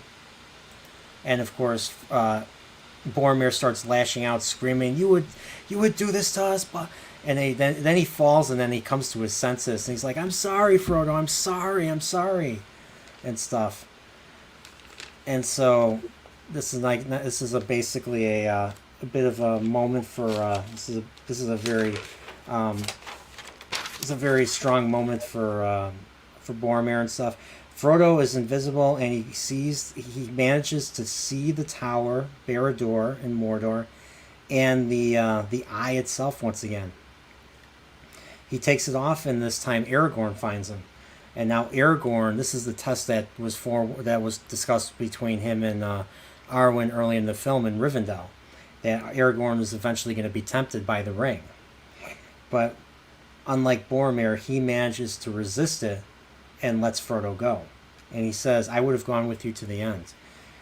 And I think the reason for this is because Aragorn's a more noble character. He's more selfless compared to Boromir, so the ring didn't have nearly the same effect on him that it does with Boromir. At least that's how I interpret that. So I think that's fair enough to say. I mean, I think Boromir very driven to protect his country and his people, almost to a fault, I guess, is do anything to protect his kind. So I think you're right.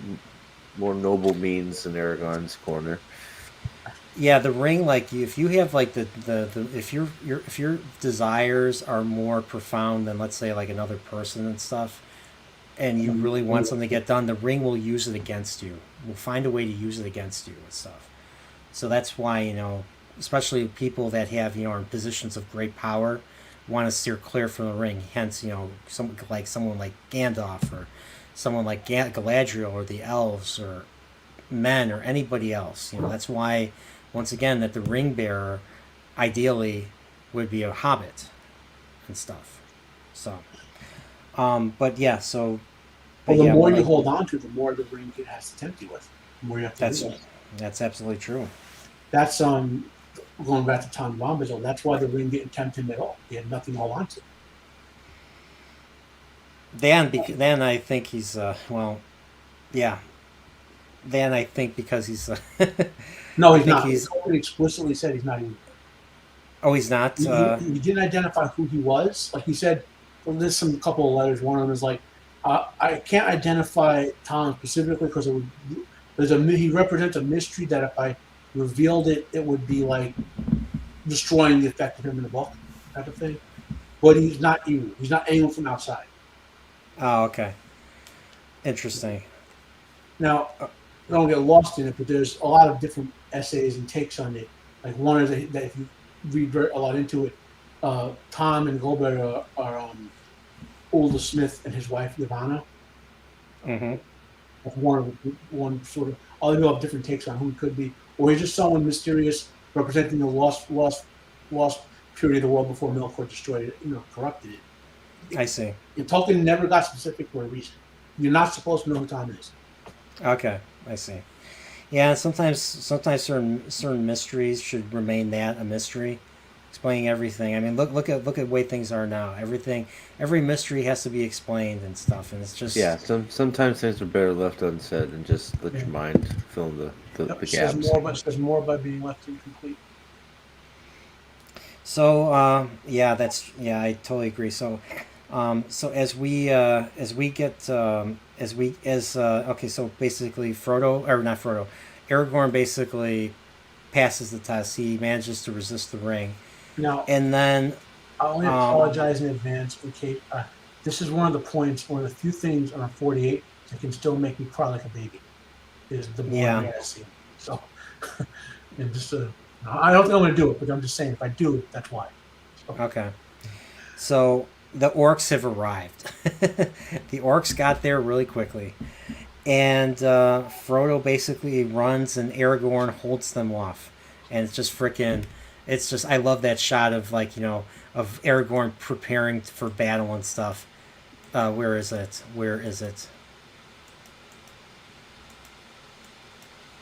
I think it's right here. Ooh, yeah. This is so awesome. He's telling them to run.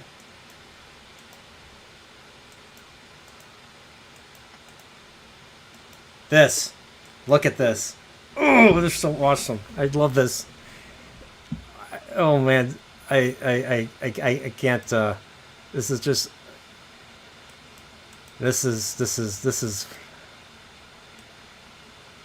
All right, I don't want to show any more. I'm gonna get my stream's gonna go crazy. Yeah, if you're not careful, you're gonna watch the whole fight.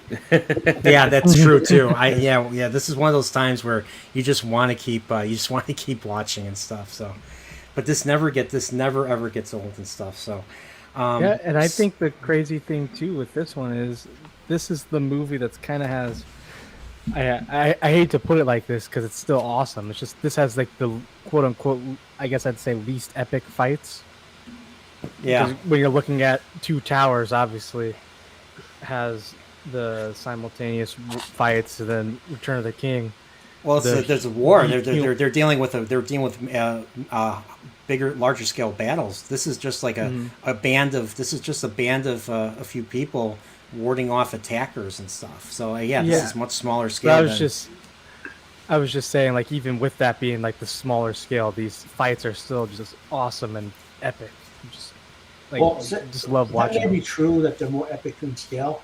There's this battle here. Like, if someone asked me, like, show me, like, how does a character die like a boss? There's only two things that come to mind immediately. There's this battle scene where Boromir dies like a boss. You know what I mean? And then there's when Ultimate Spider-Man dies. If you ever read the comic or how he died, basically. And that's why it's a very well done scene. You know what I mean? It's not just a slap on battle where a bunch of guys cut through a bunch of guys, and like the choreography is amazing for this. Yeah. So we not only find out that Aragorn's fighting, everyone else is basically fighting too. So, like we see Frodo's hiding. He's basically looking at Pippin and Merry. He's basically saying without saying that he's like, I'm leaving, and I'm taking on the ring alone. And so Merry and Pippin basically try to basically lure the other orcs towards them, giving Frodo an opening to escape.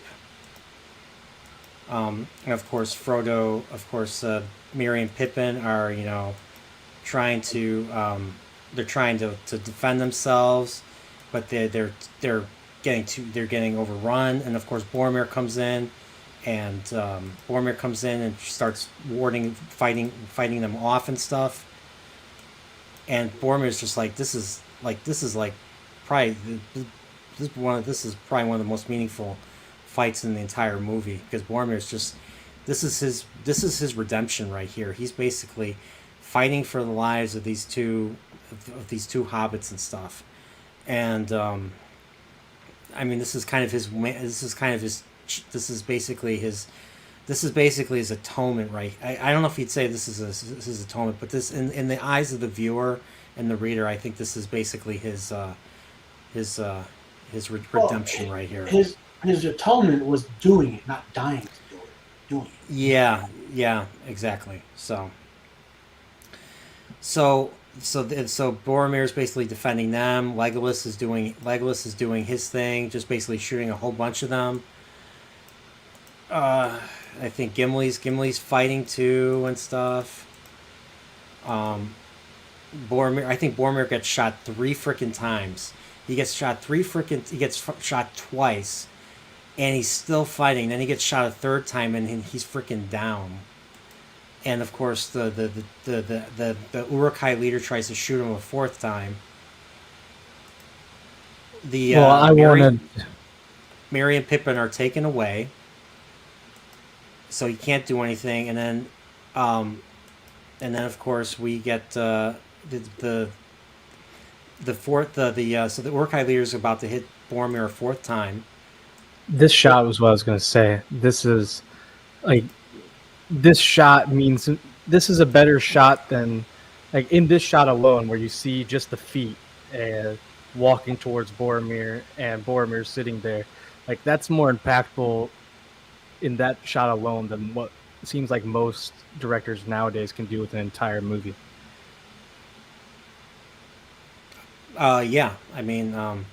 Because you're seeing it from his angle, from his perspective, that he's down, and the viewer knows that he's down, that he's done.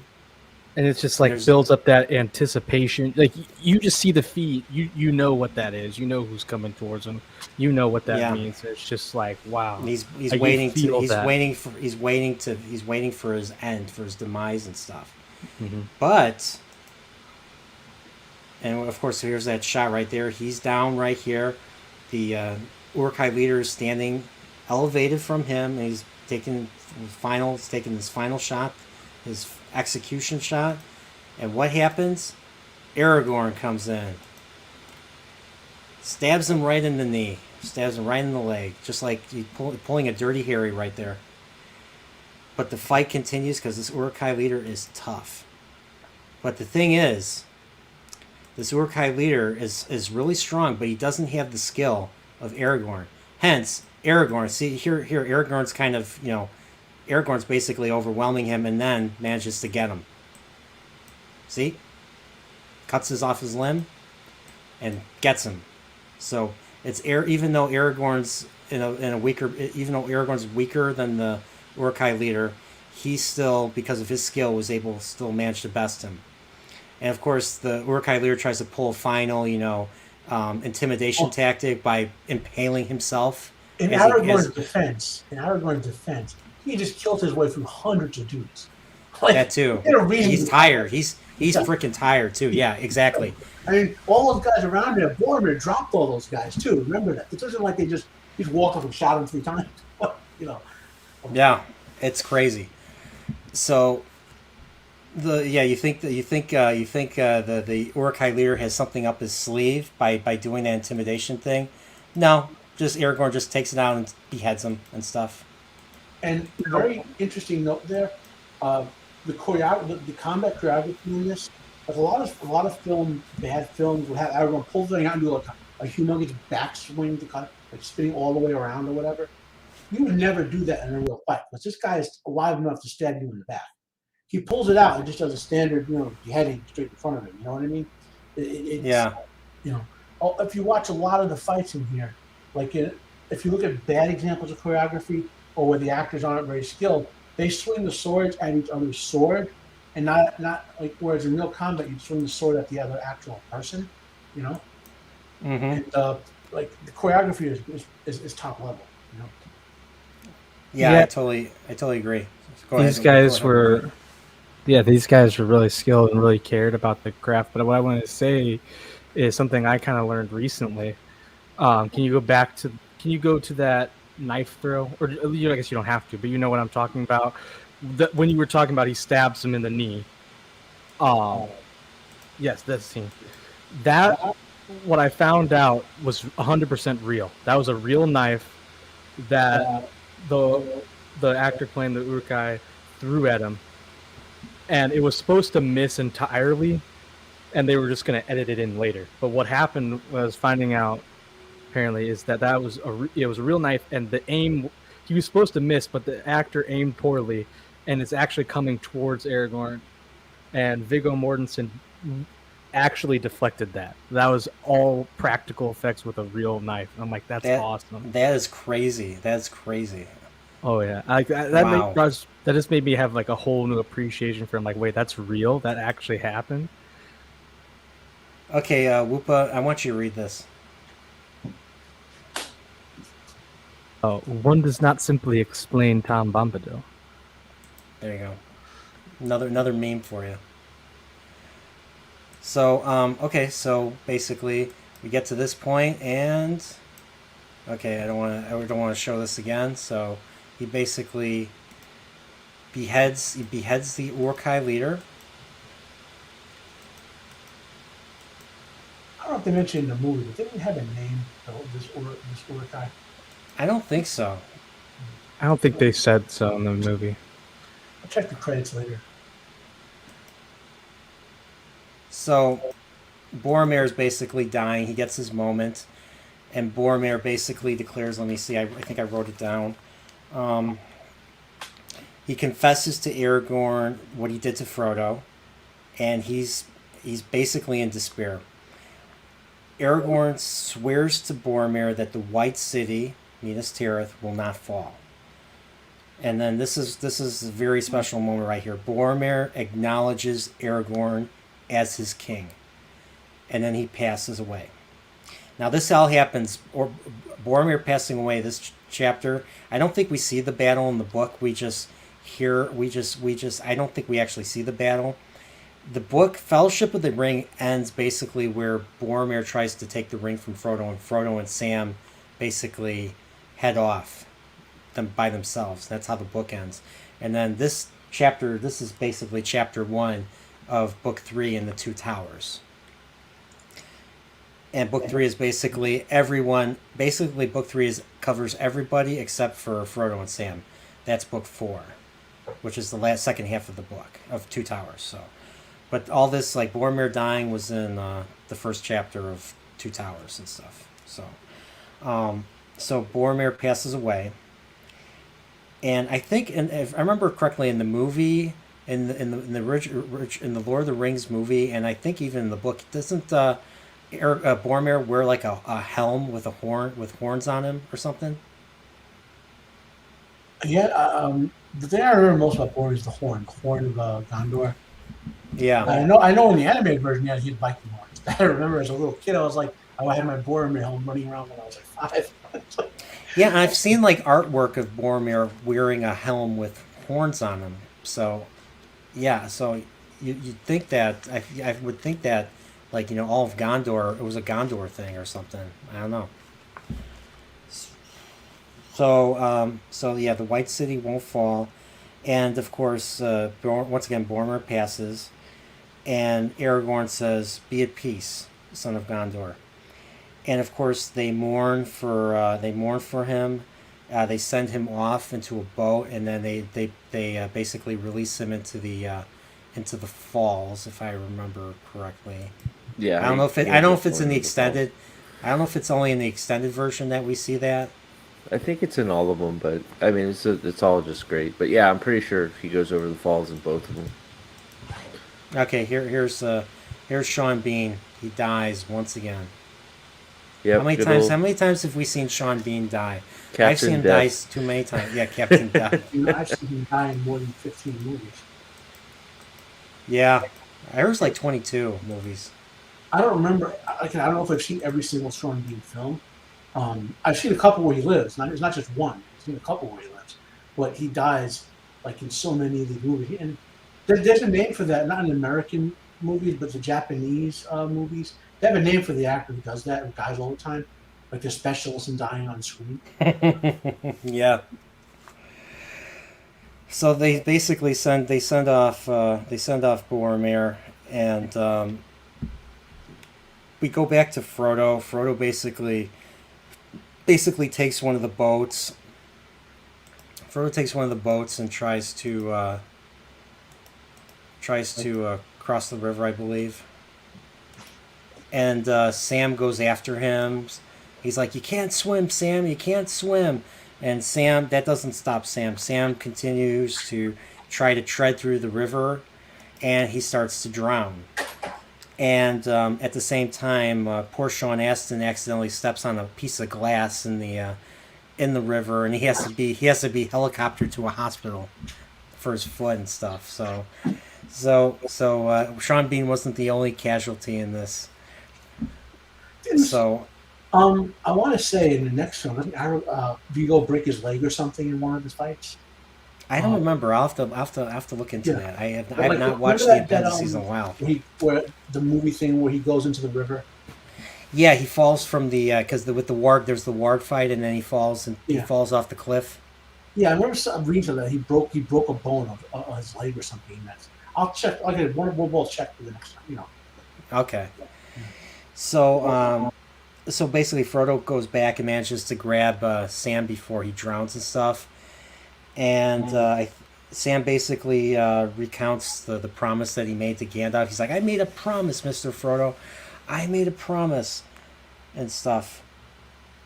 And he's like, "I don't mean to leave you or something. I made that promise. I made that promise to Gandalf, never to leave." And then they embrace and they proceed to Mordor by themselves. Thanks, Probable. He said broke his foot kicking the helmet. Oh, okay. Broke his foot kicking the helmet. Okay. When did he kick the helmet? What helmet? In the battle?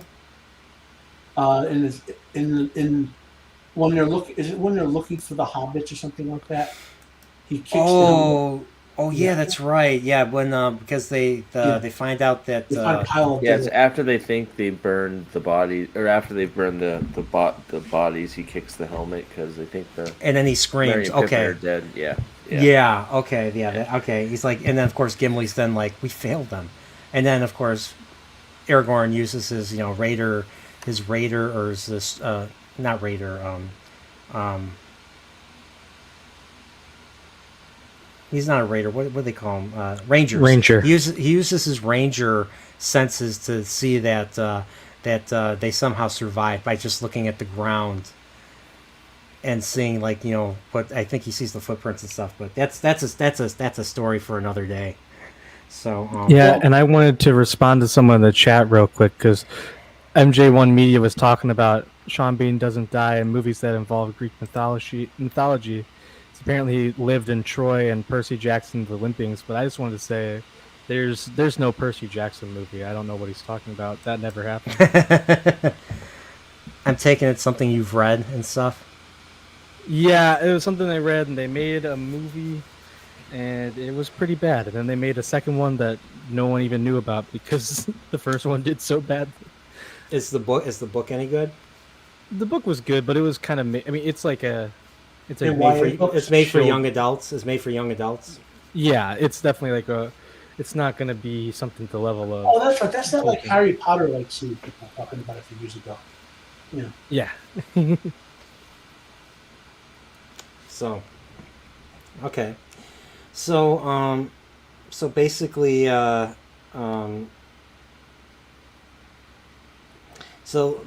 there's just simply the matter left with Aragorn and Aragorn, Legolas, and Gimli right here. I love this shot right here. I love what they say. Basically, Gimli basically feels despondent. He's like, the fellowship is broken. And Aragorn responds, not if we hold true to each other. Travel light. Let's hunt some orc. Yeah, it's And I great. love, Yes! I love Gimli's yes. Now, And then in defense of my like 600-kilometer comment, the reason I know that is because in the Two Towers, I was in a debate with some morons once about this. They actually run like 600 kilometers in 2 weeks to find Pitt and Merry and Pippin. there you go. There we showed that. So, and then I think the very final scene is basically Frodo and Sam looking over their journey or where they're going to be going next to. Let me see if I can skip this without having the video go. Yeah, so they have to go through here, which is Emyn Muil, I believe, the stone labyrinth that they called it, and of course right here is the marshes. I think it's the Black Marshes that have all the bodies that are still somehow preserved in them, and of course here's the mountainside that basically acts as a natural defense for here, the kingdom of Mordor. The evil kingdom of Mordor. So I don't think the mountains are natural. okay, they're unnatural. Okay, then they're well, everything with Sauron, I'm sure, is unnatural. So you're probably right. probably correct. So yeah, so that's basically how I believe that's how the movie. I believe that's how the movie ends. I believe. Yep. And Frodo says to Sam, he says, "I hope the others find a safer route." And my only thought, listening to that again, was, what would be a more dangerous route? Like, I'm not sure it gets. There's no safe Is there? route. Yeah, there is no safe route. That's the yeah. Right. That's what I was thinking. Unless you get like Glorfindel cutting everything down the path in front of you. That would be the only safe route.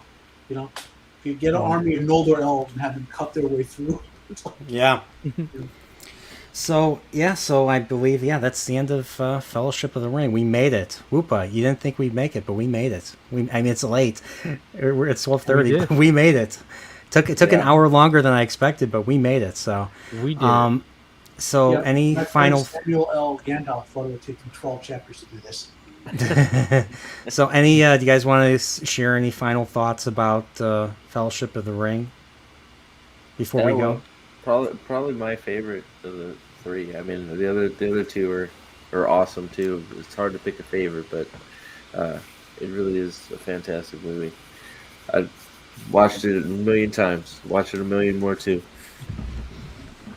Yeah, it never gets old. Like these movies are just such a joy to watch. It's like it's hard to believe, but it's true. Like these movies are just such a joy to watch, and like.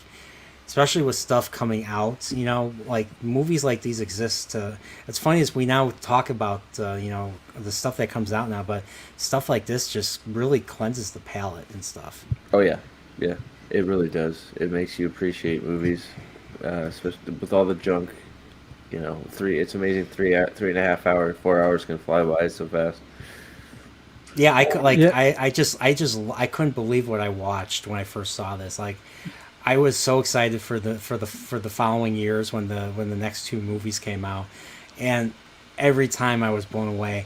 I was so excited for Return of the King, and Return of the King I was excited to see Return of the King, and my expectations were completely I had lower expectations than I thought I was, and I was super excited for it. That's what tells you about this. So. Yeah, I don't know. and I always think Two Towers is the better film. I don't know why. It's because I at the same time I always see this as a single film and stuff. But I don't know, for some reason I'll flip flop back and forth a million times because I mean, Two yeah, me Towers is too. so good with all the Rohan stuff going on, and then of course Return of the King has so much good stuff in it too. It's really it's hard to pick a favorite. I just love them all, but it's hard to put one in front of the other, to be honest. So MJ1 says, when I first saw Fellowship, I went to see Snow Dogs while my dad saw Fellowship. I've never seen Snow Dogs. Snow Dogs ended. Dad's movie was still playing, so I went in and sat with him. They were in Moria. Oh my gosh. Oh my gosh. That's crazy. So this is my favorite of the three of them. I mean, the main reason is because, like, I think I told you that in the chat before. I knew about the Arwen replacing Glorphone Elf thing, so I wasn't shocked by it, the way it was with stuff in the other two films. Yeah. But so there's only one discordant thing for me, which was that I didn't like to change, which was the Glorphone Elf thing. And these films, I mean, I think The Lord of the Rings is one book, so this to me is one giant film. So it's hard to say that this is my favorite film per se, but it's my favorite chunk of it, right?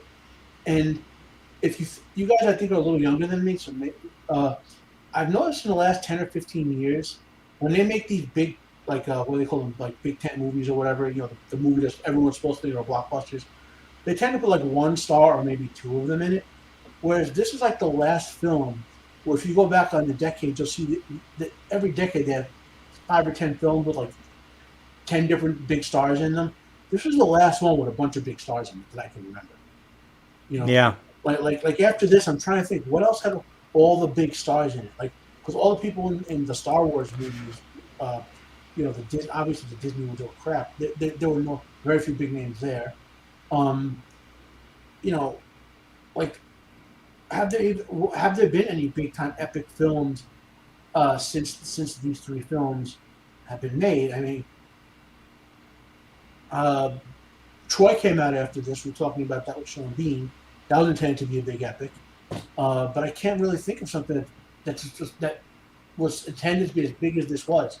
And yeah, the only thing I can think of is The Expendables, and that obviously is a very different kind of film. Yeah. But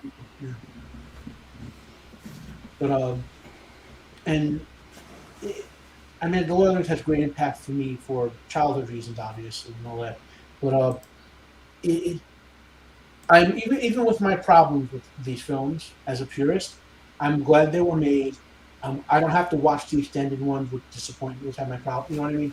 I can just watch the theatricals and be happy. And you can't, and because they were made, no one like fucking Amazon could fuck them up right now. Yeah. yeah, these are awesome, and I think it's especially, you're looking at what we just had with Batman. I haven't watched it, admittedly, but it seems like a lot of people basically said, "Oh, it's really good," but I wish it was a little shorter. And you seem to get that with a lot. And then you have stuff like this, where it's so good, people are like, "Oh man, you have to watch the extended version. It's so much better." And I think it really fights. I think I said this last stream too, but everyone's talking about, "Oh, we can't have these long movies," but Lord of the Rings, which is still pretty long, even if it's the theatrical cut, but like it's no one ever complains about the length there. They know it's long because and they don't complain because it's all good. There's good stuff going on. It's not like so many movies now where it's like, hey, we have 3-hour movie, but only an hour and a half of content.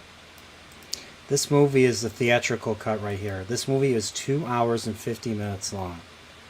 And I think with the extended, I think it's about 3 hours and 10 minutes, I think. There was a movie that came out like last year or the year before that was it Joker that was really long? No, Joker was about 2 hours, I think. The Joker wasn't that long. Blade Runner was pretty long. It was like 2 hours and 45 minutes. Yeah, Blade Runner was pretty. 2049. I don't think it was Blade Runner. There was a film that like everyone said, even though it was like 2 hours and 25 minutes or so, it didn't feel like it. Like everyone was like, like because Blade Runner is kind of, I'm not saying it's a niche film in a critical eye, but like it's a great film. Like in other words, we like the genre, you know what I mean? But to the Yeah. public audience, it wasn't a big film. This was like a big film. And sometime in the last 2 years, it came out I think after the pandemic started, and it was like a 2 hour, and everyone was like, "Oh, this film," but it didn't feel like it. And that's like Lord of the Rings. These movies, the theatrical ones, they didn't feel 2.5 hours long, you know? Yeah, Doom was pretty long no. too. Yeah, Dune's a recent example of that. Like, Yeah. it was, well, I don't want to turn this into criticism. I love the movie. There was only one part that was kind of stupid. Anyway. So we have Tommy and the Guinea Pig Collectives here. What's up? We just ended. We just finished. Fellowship of the Ring. So we're giving our final thoughts on the movie, and we're gonna conclude the stream. So, So I forget. So Whoopa, do you have anything you want to say about the movie? Any final thoughts, takes? Oh yeah, I really like this movie. Greatest start of the greatest trilogy ever. I do think that's I think this is I'd rank this third on my scale of one of between these movies, but I still love them. Like, yeah, I don't know. All I can say is I really like it. I've pretty much said everything I wanted to. It's a really good movie and a great start. I look forward to the next one. I agree. I feel that this is a very strong beginning of a trilogy. I mean, obviously, Lord of the Rings was intended to be a single book, but the publishers did not want that for reasons. So the movies were also split down in the same way. And I feel this is a very strong beginning, and I know that each movie builds and builds and builds to bigger, and it gets bigger and bigger and bigger. So like we get a real battle in the next movie between an army and the kingdom and stuff, and it's small compared to what we ultimately see in Return of the King and stuff. So I love that. I love the thing that I love. The one thing that I'll take away from this is that I feel that this is the strongest when it comes to more very character driven, especially between the members of the Fellowship with each other. All that really really shined. All those moments and stuff with Boromir, Aragorn, Sam, heck even Gimli, and Pippin, all of them. It's just an amazing story. All these characters have a moment to shine, and it just really takes you into this, as Christopher Tolkien calls it, the secondary world and stuff. So this is part one of many parts, or this is part two of many more Middle Earth chats. I do want to talk about Two Towers and Return of the King in the future. I'm probably not going to do it. I'm going to have to figure out whether I'm going to do it next week or the week after, because I know April is going to be. I'm going to be busy on Saturdays, so I'd either have to reschedule it, or I'll have to just find it, or I'll have to think of another day to do this, or have to plan the next time I do this and stuff. So, but I really enjoyed. Thank you guys for coming on later and stuff. Matt and Prophet, Steve. Yeah, thank you guys for coming on. Thanks for the opportunity. Yeah, I mean, it was cool. Like, we had the first half, with Wakizashi, Salty, and we had Wakizashi and Salty on earlier, and who's the other person I was on earlier with them? And Paul. So it was cool to have you guys come in and join, and we were able to finish this. So, but this was great. I loved having these conversations and stuff, and I definitely I definitely want to do it again. Maybe I'll do part one of Two Towers next week. I'll have to figure that out. But yeah, you guys are welcome to come back if you want to. Do you guys have anything you want to plug? Whoopa, don't you have like a channel or something? Yeah, something like that. I have my channel, Whoopa Troopa. I got. How many sub sandwiches are you at now? I'm at 80. I've gained over the last Nice. 2 streams I've done. I've gained 10 subscribers, so I'm on a So roll. what are you gonna do what are you gonna do when you get to 100? Are you gonna have a celebration stream? I'm not sure yet. I feel like I'm gonna have to do some Woopa lore, some way or another. I'm either gonna have to talk about my name, or talk about Woopas in general, something like that. And I'm still actually waiting. at I'm still at waiting 81. for your. You're at 81. Nice. I'm still waiting for your Gen 1. I'm still waiting for your Gen 1 Pokemon retrospective. Yeah, that's taken a while.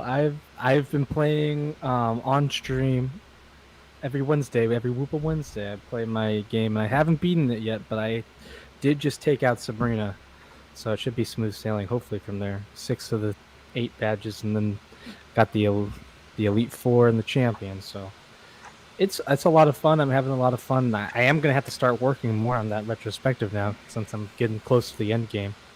That's the only thing that I have going on right now is those the Woopa Wednesday stream every Wednesday. Other than that, I just have. Well, I think I'm going to be starting doing a little bit more stuff, but I haven't figured out my schedule yet, so that's still all tentative. All right. Yeah, Well, congrats, man. Good job. Congrats. You're doing it. Thank you. Okay. What about you, Steve? Do you have anything you want to promote or anything? Well, just my YouTube channel, Prophet of the Dragon.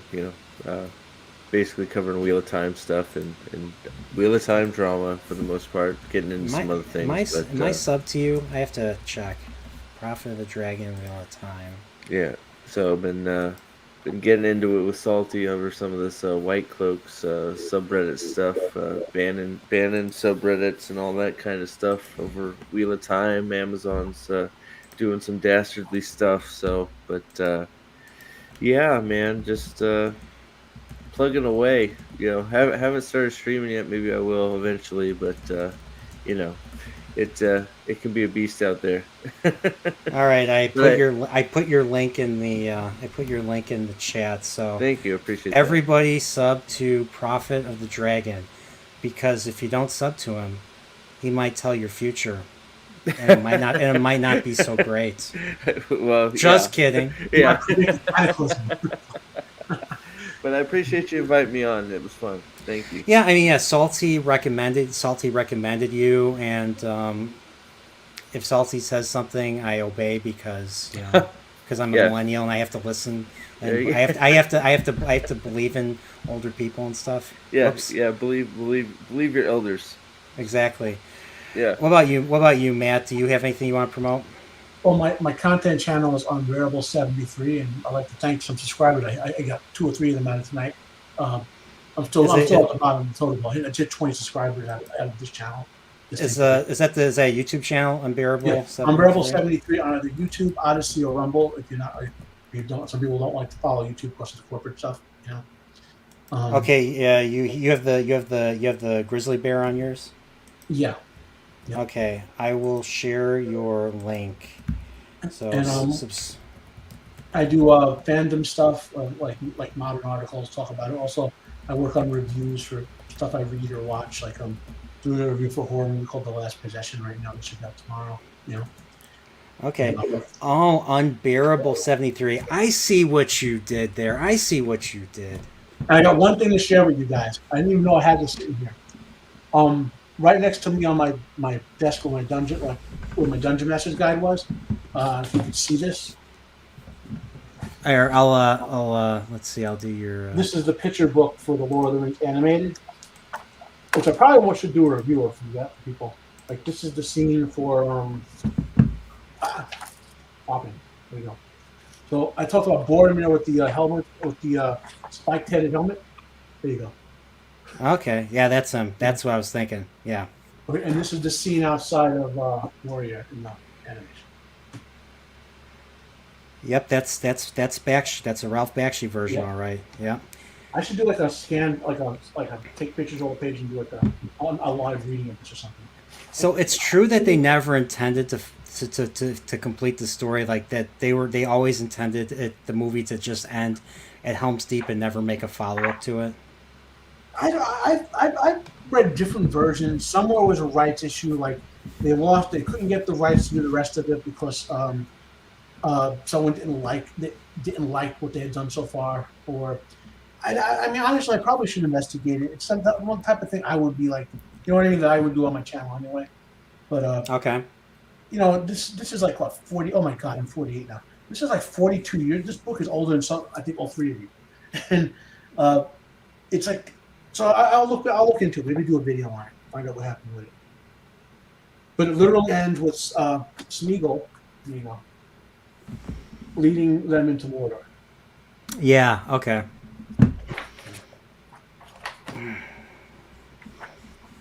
Yeah, the Bakshi movie's not bad. So if you guys haven't seen it, check it out. Nowhere near as good as these movies, but it was worth seeing. You know, nice little adaptation. So let's get back to that. Okay.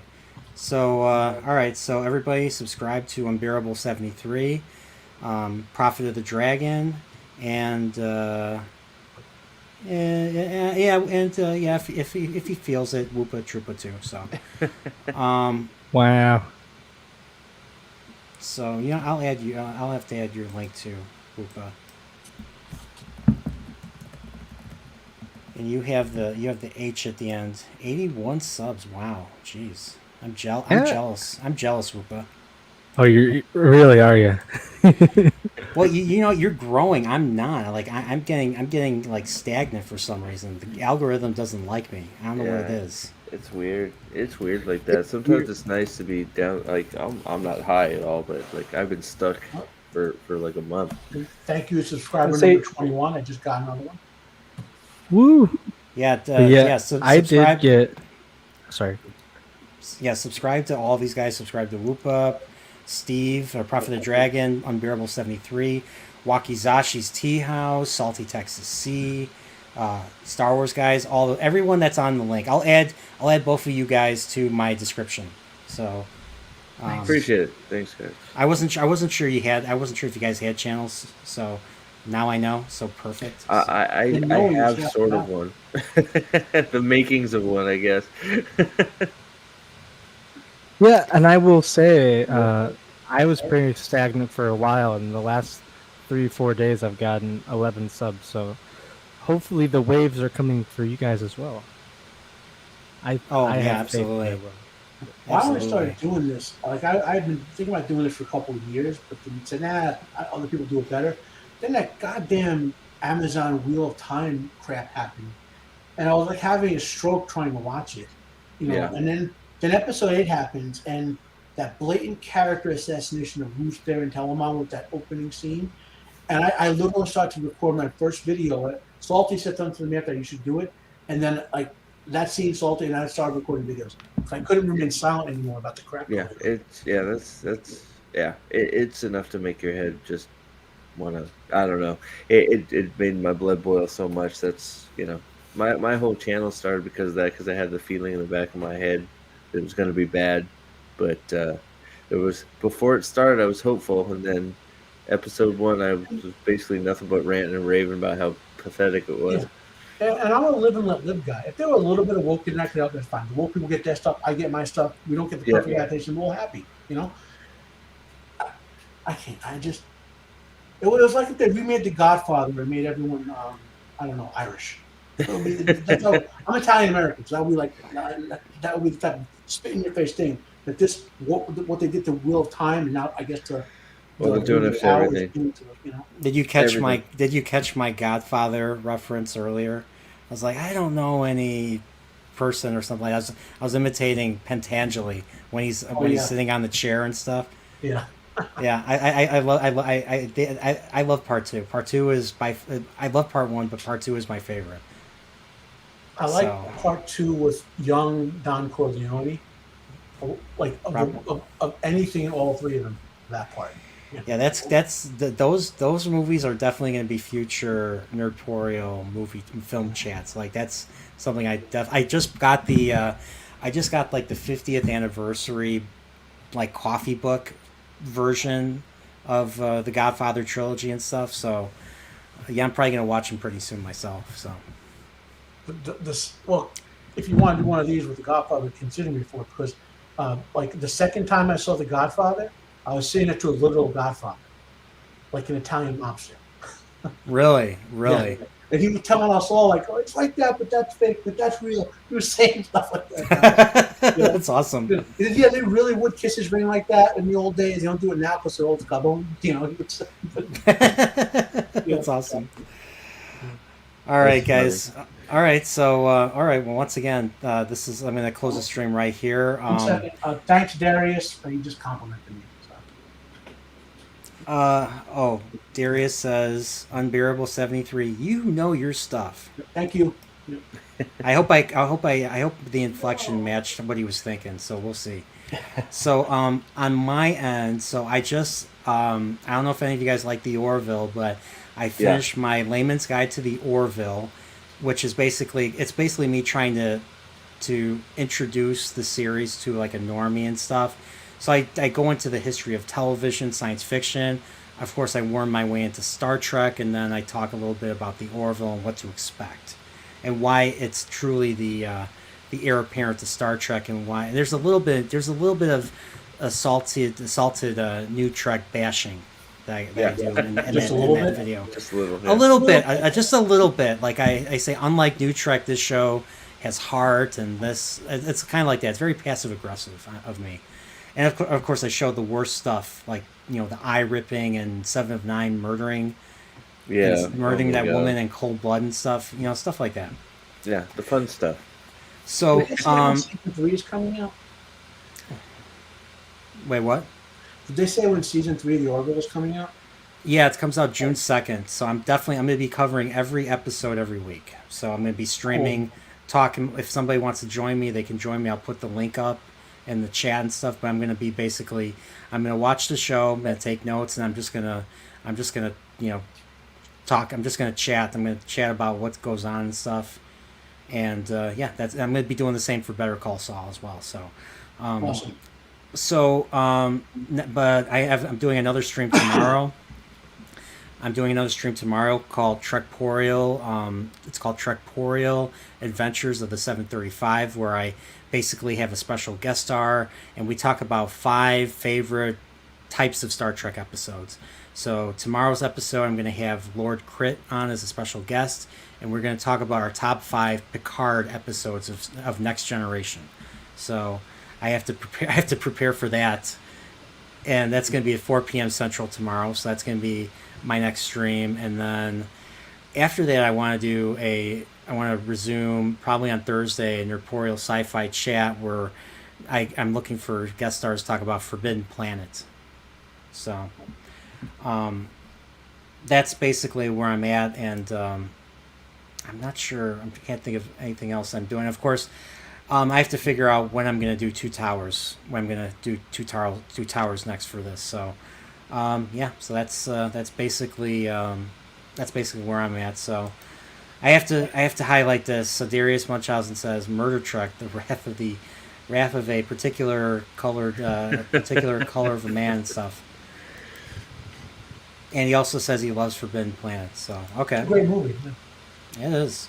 I was surprised. I didn't see the Forbidden Planet until like a few years ago. I had no idea how much Star Trek kind of stole from that movie. So, it's visually at least. So. There are a lot of old movies that people need to watch. That we talked about Christopher Lee before. Yeah, I have to finally watch. Curse of Dracula, or not Curse of. Horror of Dracula. Yeah, I have to watch all the Hammer films. Like my friend's been telling me to watch the Hammer films for years, and I just never get around to it. So, that's gonna probably change pretty soon. So. Well, other than that, I'm gonna close out the stream now and say, hey, thanks for coming by. It's been a marathon to get this done, because last week we did 3.5 hours and we barely got out of the Shire and stuff. So, so once again, thank you so much for coming by. This was a great stream. I'm very close to getting my 4,000 public hours. So it'll be a matter of time before I become monetized. So keep that in mind, and so if you want to check out some of my other streams and stuff that I've done in the past, feel free to. And I've done a whole lot of videos as well. mainly essays and stuff. So, but yeah, thanks for coming by, and may the wings of Nerdporeal carry you all to happiness. Take care.